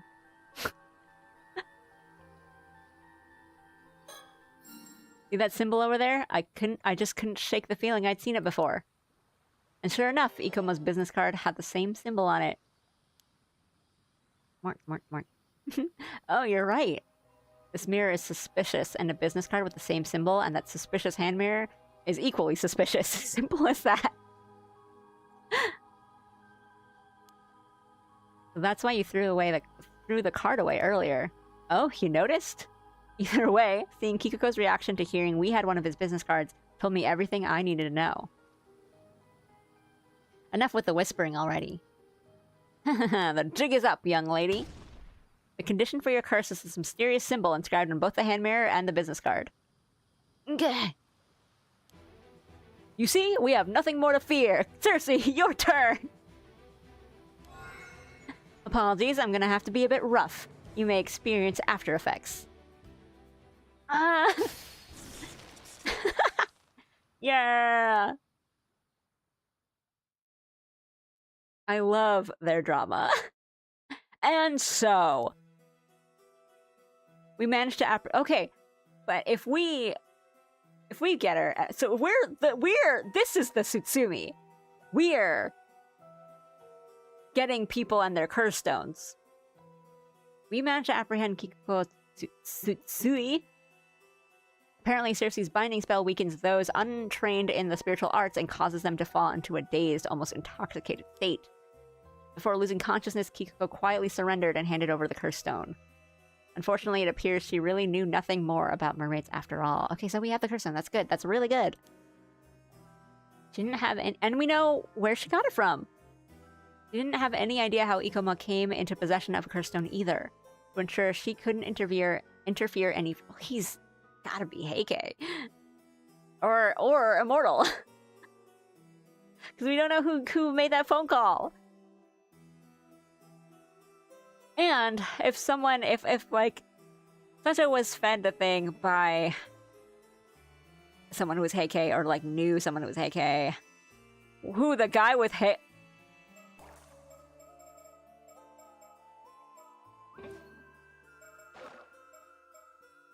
Wait, I can't look at the business card anymore.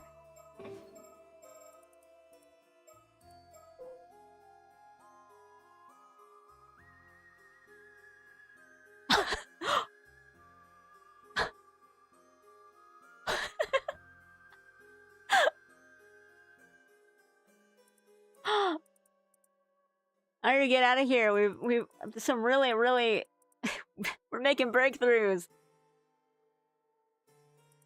Wait.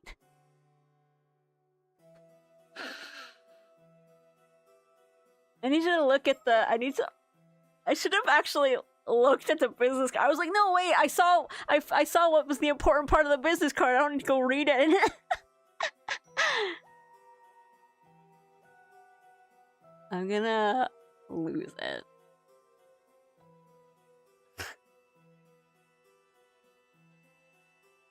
The guy with hate his name. Yes, Mr. Living Pod. Hey, that means the other in-game characters should have known too. To ensure she couldn't interfere any further, we restrained her at her home and made sure she would remain asleep for the time being. Much later that very night, we learned that Kikuko had planned to massacre the island's residents using the hand mirrors she distributed. By sheer coincidence, our actions had also prevented a mass slaughter. Yes! Avi, the hero of the story. So what about the curse stone? What's it like?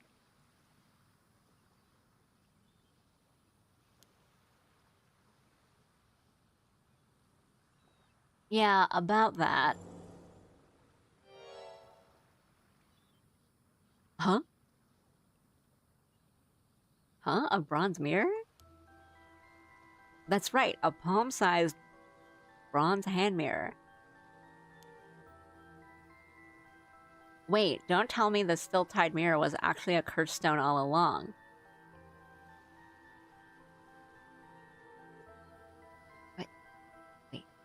Wait, Tsuyu was going to give us... Tsuyu was going to give us the mirror, but then when we meet her, she dies through the curse, and then... Wait. But... we see... When we're Sato, we see the shadow, and we see a person, we chase after them, we're out of shape, so they get away from us. But then, presumably they come back, kill Tsuyu, and keep going. But then, they would have gotten the mirror. That is to say, if the mirror was there in the first place, the mirror might not have been there. The curse stone's resentful memory doesn't seem to indicate anything like that. This curse stone had a resentful memory too. Huh? What did you learn? There's so much information it's hard to make sense of it. Here, take a look for yourself. Don't just toss it like that. It's a curse stone, not a baseball. You're not gonna look? Of course I am. Let's see. Whoa, so this is the real deal. Oh, a mermaid! There's a mermaid on it. Okay. This is the one we don't have. I should have saved this for last time. For next time. Biography of Tomoshige. Taira no Tomoshige's early life. Taira no Tomoshige was born as the son of Taira no Kiyomori's younger brother, Yorimori, in the latter half of the Heian period at the height of the Taira clan's power. Although his father, Yorimori, was the only child born of the official life of Taira no Tadamori, part of the main lineage of the Taira clan, he maintained a differential attitude towards Kiyomori, a stance that made Tomoshige regard him with contempt and fueled his ambition to one day stand at the head of the Taira clan. He also believed himself to be the rightful heir to Nukemaru, a famous sword that his father had inherited as part of his birthright.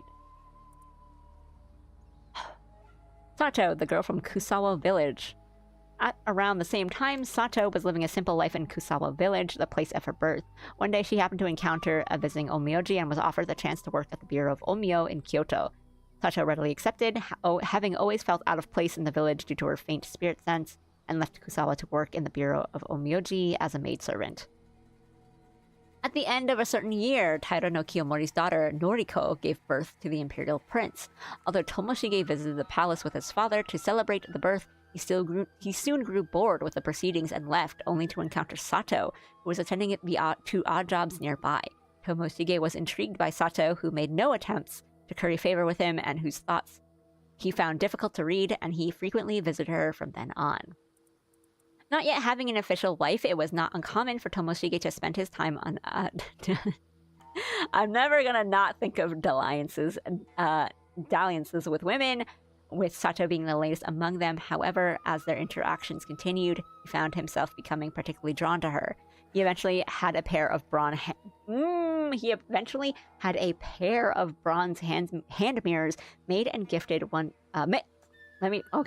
He eventually had a pair of bronze hand mirrors made and gifted one to her, telling her to carry it with her at all times as a sign of their vow to each other.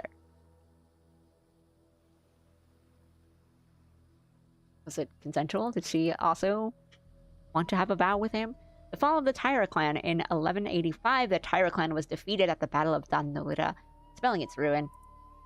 Tomoshige, who had fled from place to place as if to desperately avert his eyes from the Taira clan's decline, ultimately did not participate in the decisive battle at Dan no Ura and came to know of the Taira clan's downfall while he was lying low in a remote village in Ise with Sato.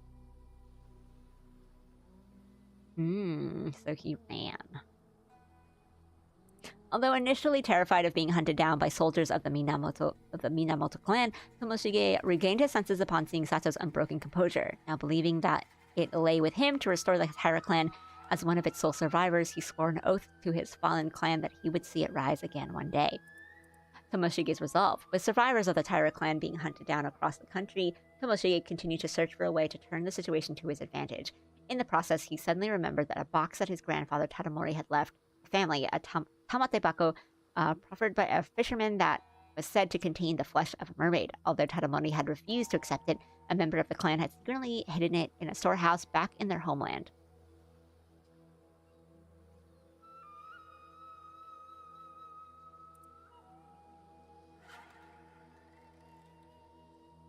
Okay, so his grandfather was, yes, that's part of the story. He refused it, but he remembered it, and then a member of the clan secretly hid it.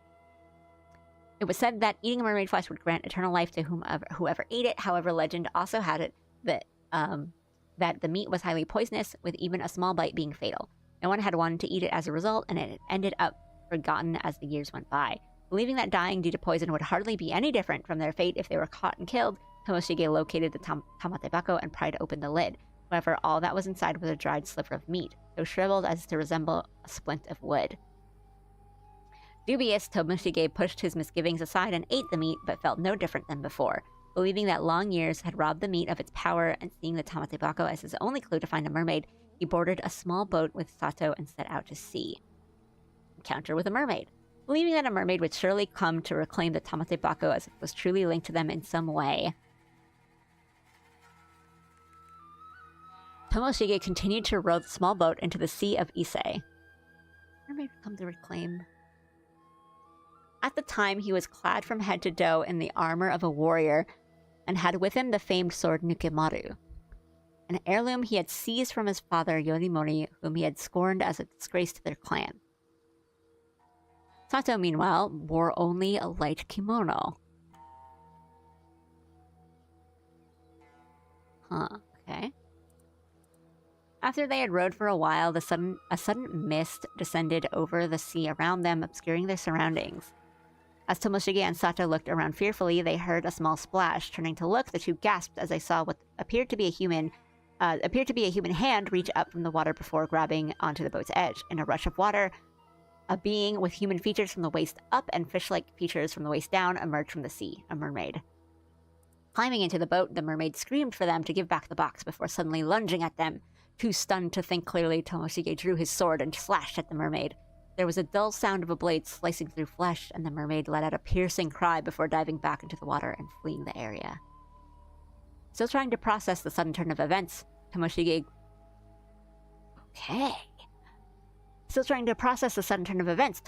glanced down and caught sight of a small piece of the mermaid's tail, apparently severed by his previous blow, lying in a pool of blood. He picked it up only to find that it continued to twitch even as he held it. Finding himself too disgusted to try eating it immediately, he decided to stow it in the tamatebako for the present. Eventually, after some hesitation, he forced Sato to eat it despite her protests. They waited a while, but no change seemed to come over her. Tomoshige's death. Thinking that the amount of mermaid flesh simply hadn't been enough, Tomoshige made to pursue the mermaid, but as he did so, he noticed the mist around them had cleared. As the two looked around, they realized that their small boat was surrounded by ships belonging to a band hunting down the remains of the Taira clan. Wait, hang on.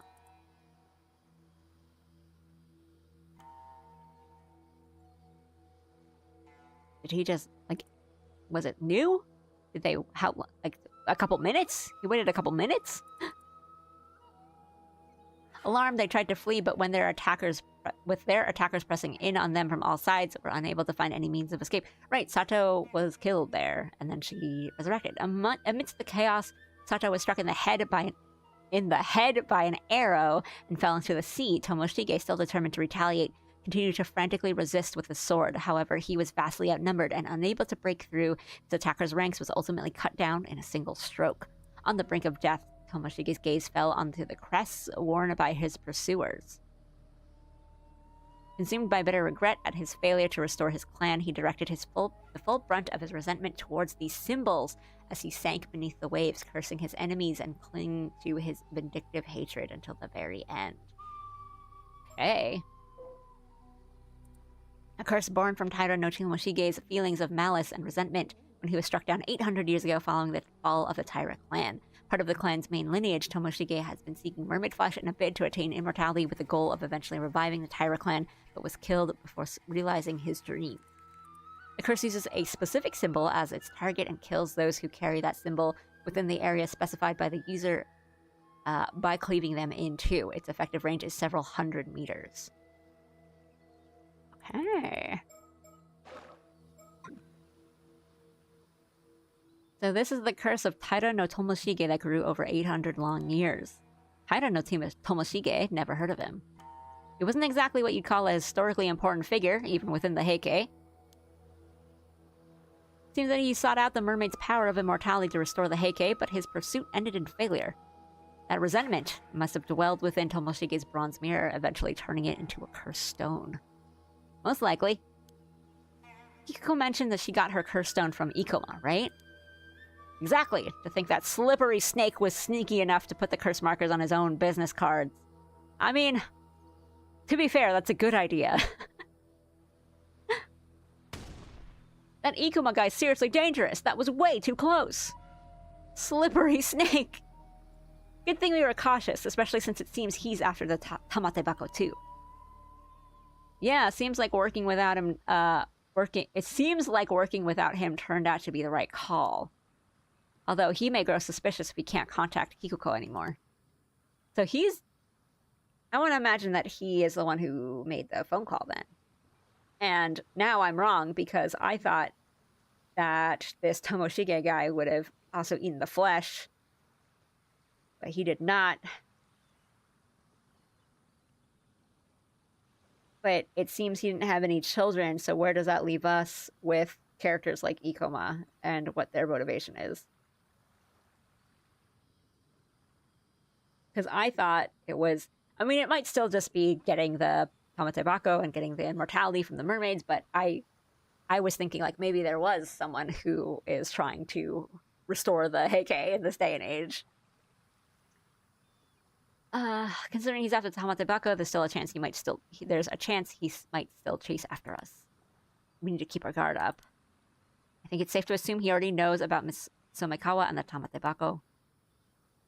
I do wonder why he told us to go look for the Still-Tide mirror too. Well, it's not this mirror, and we've got no reason to follow his orders anyway. I'd rather try and find out more about the mermaid as soon as possible. You're right, we didn't learn anything from Kikuko. Looks like we've got no choice but to continue our investigation of the island, shall we?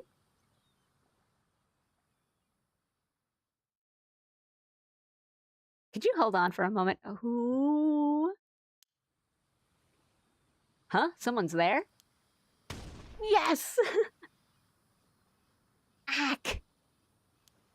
Ah! You! Oh, okay.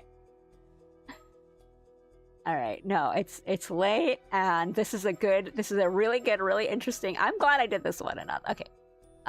Place to leave off for next time. This is so fun.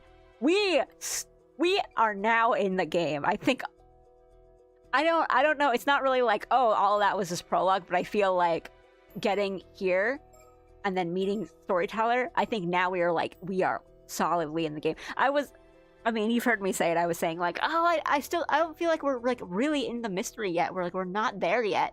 I'm feeling like now we've finally gotten, we're still like learning a lot of exposition and backstory and stuff, but I feel like now we're like full in the story, the mystery, what, questioning like characters' motives and what they're doing and what their goals are. We're in it. I'm really enjoying it. Let me check and see that I have not missed any birds. There's still one on the seabed, and I don't know, I haven't seen it yet, and I don't know if I need to, like, there's a condition I need for it. But it seems I haven't missed any yet. Let me save. That's so fun.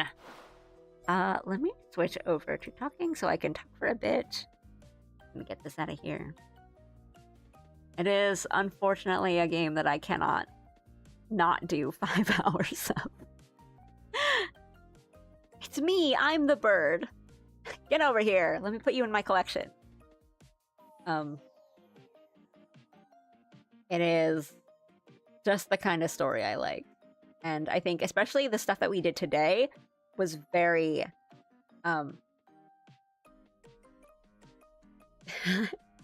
just very like, have you figured it out yet? Have you been thinking about the right things? So I was really happy to see Storyteller a couple times today. And I feel good because I think I've been making the right choices and thinking about the right things. And I like when a game tells me that I'm doing that. Yeah, the sound effects are really fun in this. The art is really good. The thing I was saying before is I really, really like this turn of... So I don't know if I'm right on this yet. I don't know. I'm going to theory craft for a second. I don't know how correct I am in thinking that I, the player, am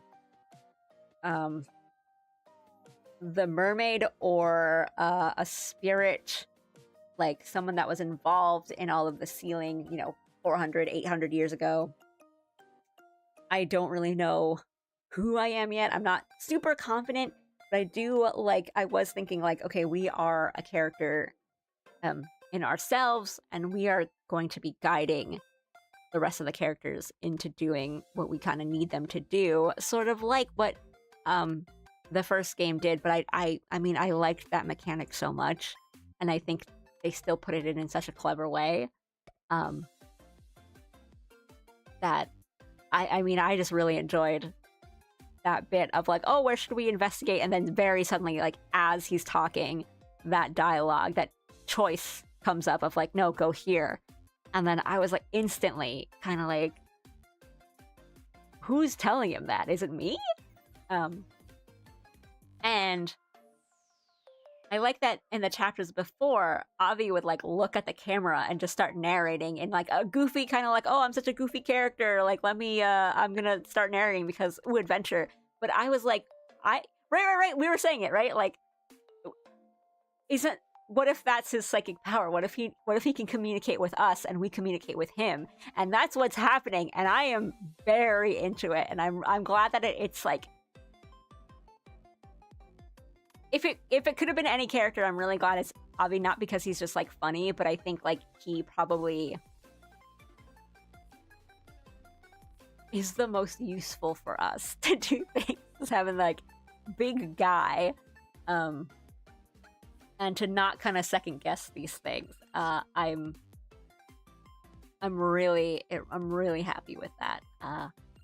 And it's fun. It's really fun to just kind of be like, I think something this game does really well, and what the first game did really, really well, is that it steers you in the right direction in very clever and kind of very subtle ways of just, it's not like, oh, do you need a hint? Press the hint button. It's like, if you're paying attention to the words and like what the story is telling you and what it's showing you, coming from someone who didn't know that they could turn a camera in a puzzle when the answer to the puzzle was turning the camera. Yeah, I mean, I think that bit with the business card, I've just been saying like, you know, what is the symbol? The symbol is on the mirrors. Like, they haven't talked about this. Like, what is, like, that has no business being there. And then kind of like looking at the menu and being like, well, why, how come now, you know, when the tension is rising, if I look at my items again, if they let me throw something out, what? And yeah, like, the fact that I was still thinking, oh, it's the hand mirrors, but it's not, it can't just be like the item of the hand mirrors. It has to be, you know, I was thinking like, oh, maybe it's something reflective. Maybe it's something on the mirrors. Maybe it's some other, yeah. I like that it pushes you into kind of thinking what you need to think about. And I like when, you know, it's okay when they do it in a really unsubtle way too. Like when storyteller's like, have you not remembered yet? And I'm like, ooh, well, I guess I better start thinking.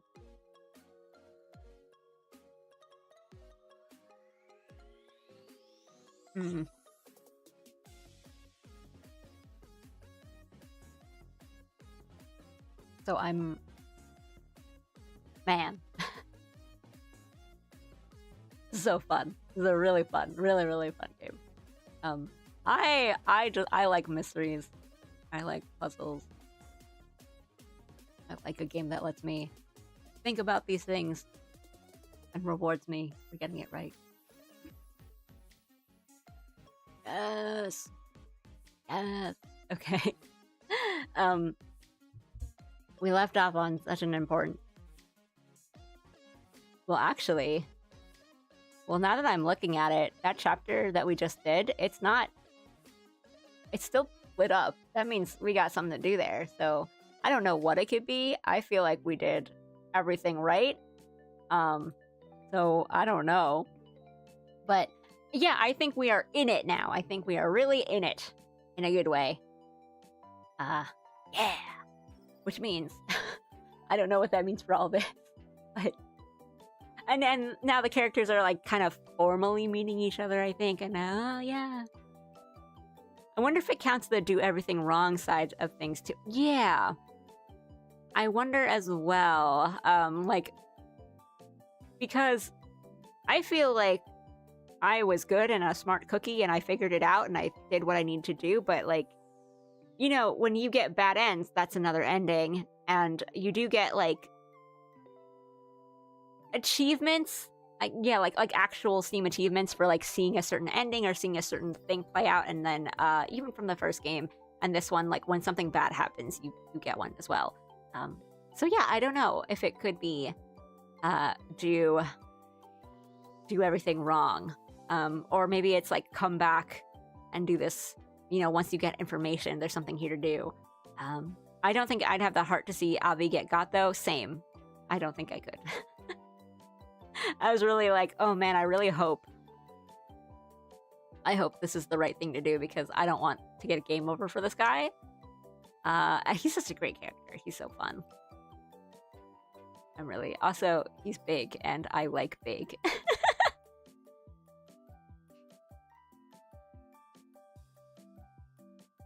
Paranormasight gave me 2 older guys, and I'm like, yes!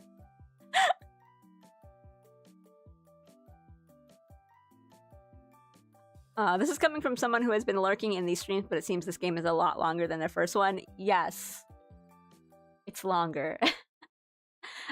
Well, I believe so. I'm getting the impression that it is quite longer. I don't know how much left there is. Like, I don't know if it's just gonna be like, you know, pedal to the metal from here on out. Like, if the story's just gonna go really fast from here on.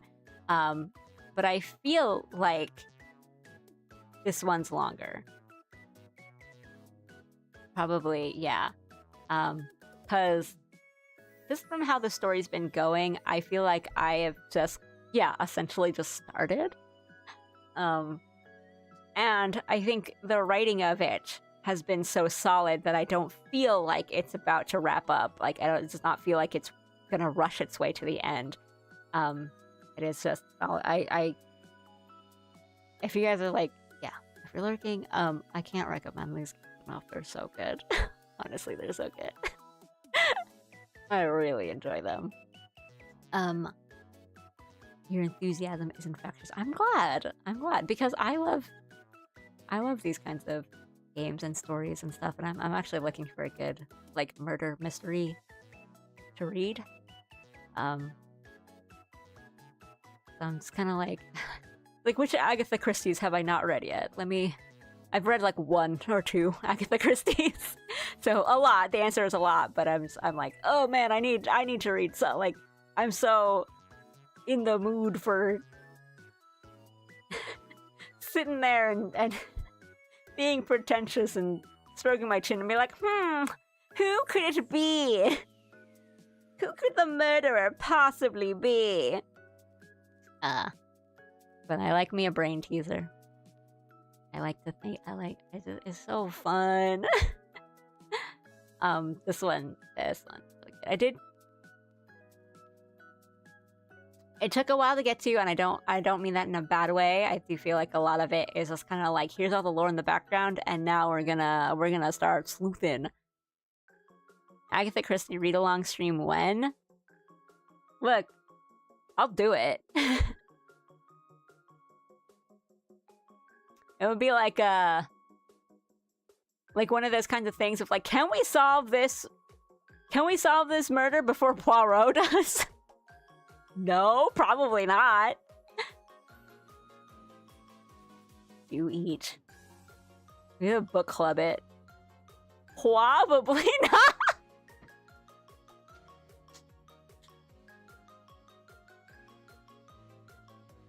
To the Columbo zone with you.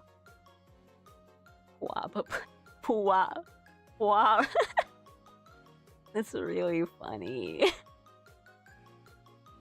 That's really funny. The small panda did not help because some like murdery things happened, but they weren't particularly scary. And the scariest, jump scare, like I actually did jump in my chair bit was literally just like a character was just close to me and I turned around really fast and was like, oh!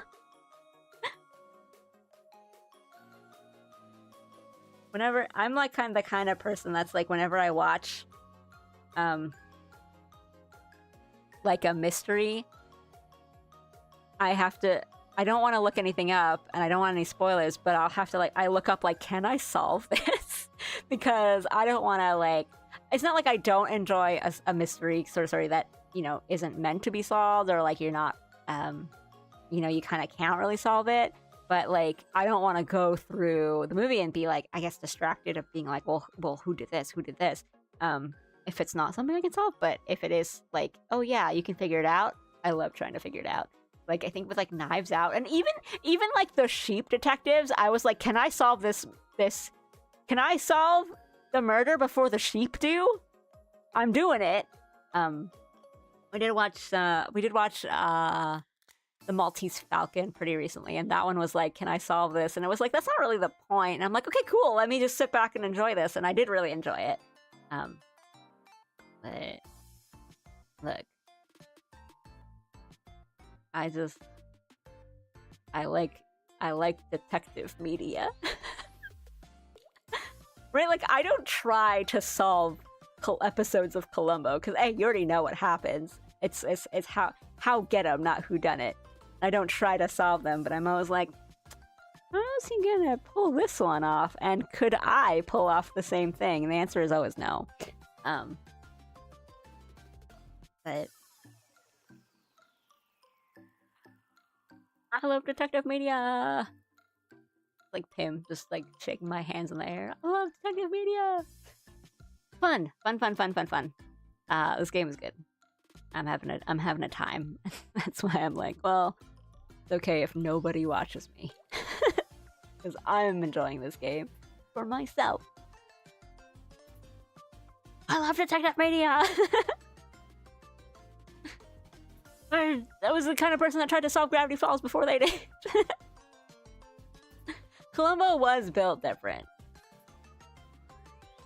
I mean, yeah, like I mean, no, I've been trying to solve the X-Files episodes as we go on.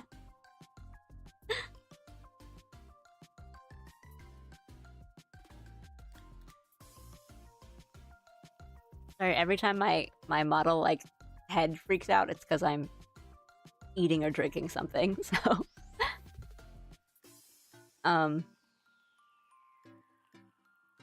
yeah, thank you if you guys were sticking around and listening to me play this, and thank you for sticking around and watching me.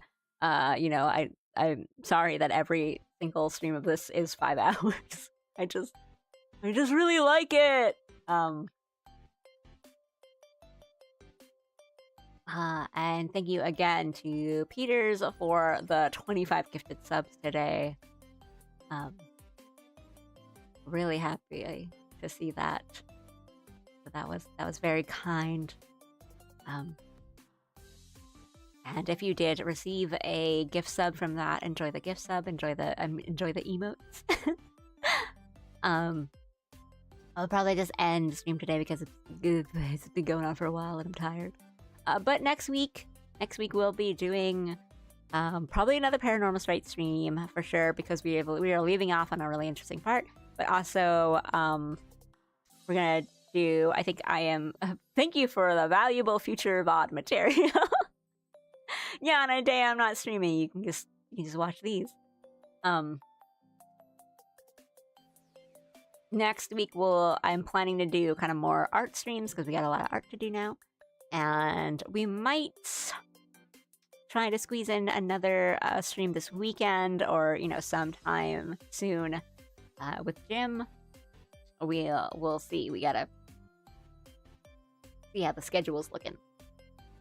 But thank you guys so much. It was really fun, and I hope you guys had fun. Or I hope you guys had fun watching this as a VOD in the future.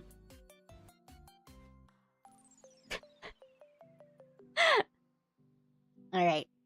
That's all I got for you. Yeah.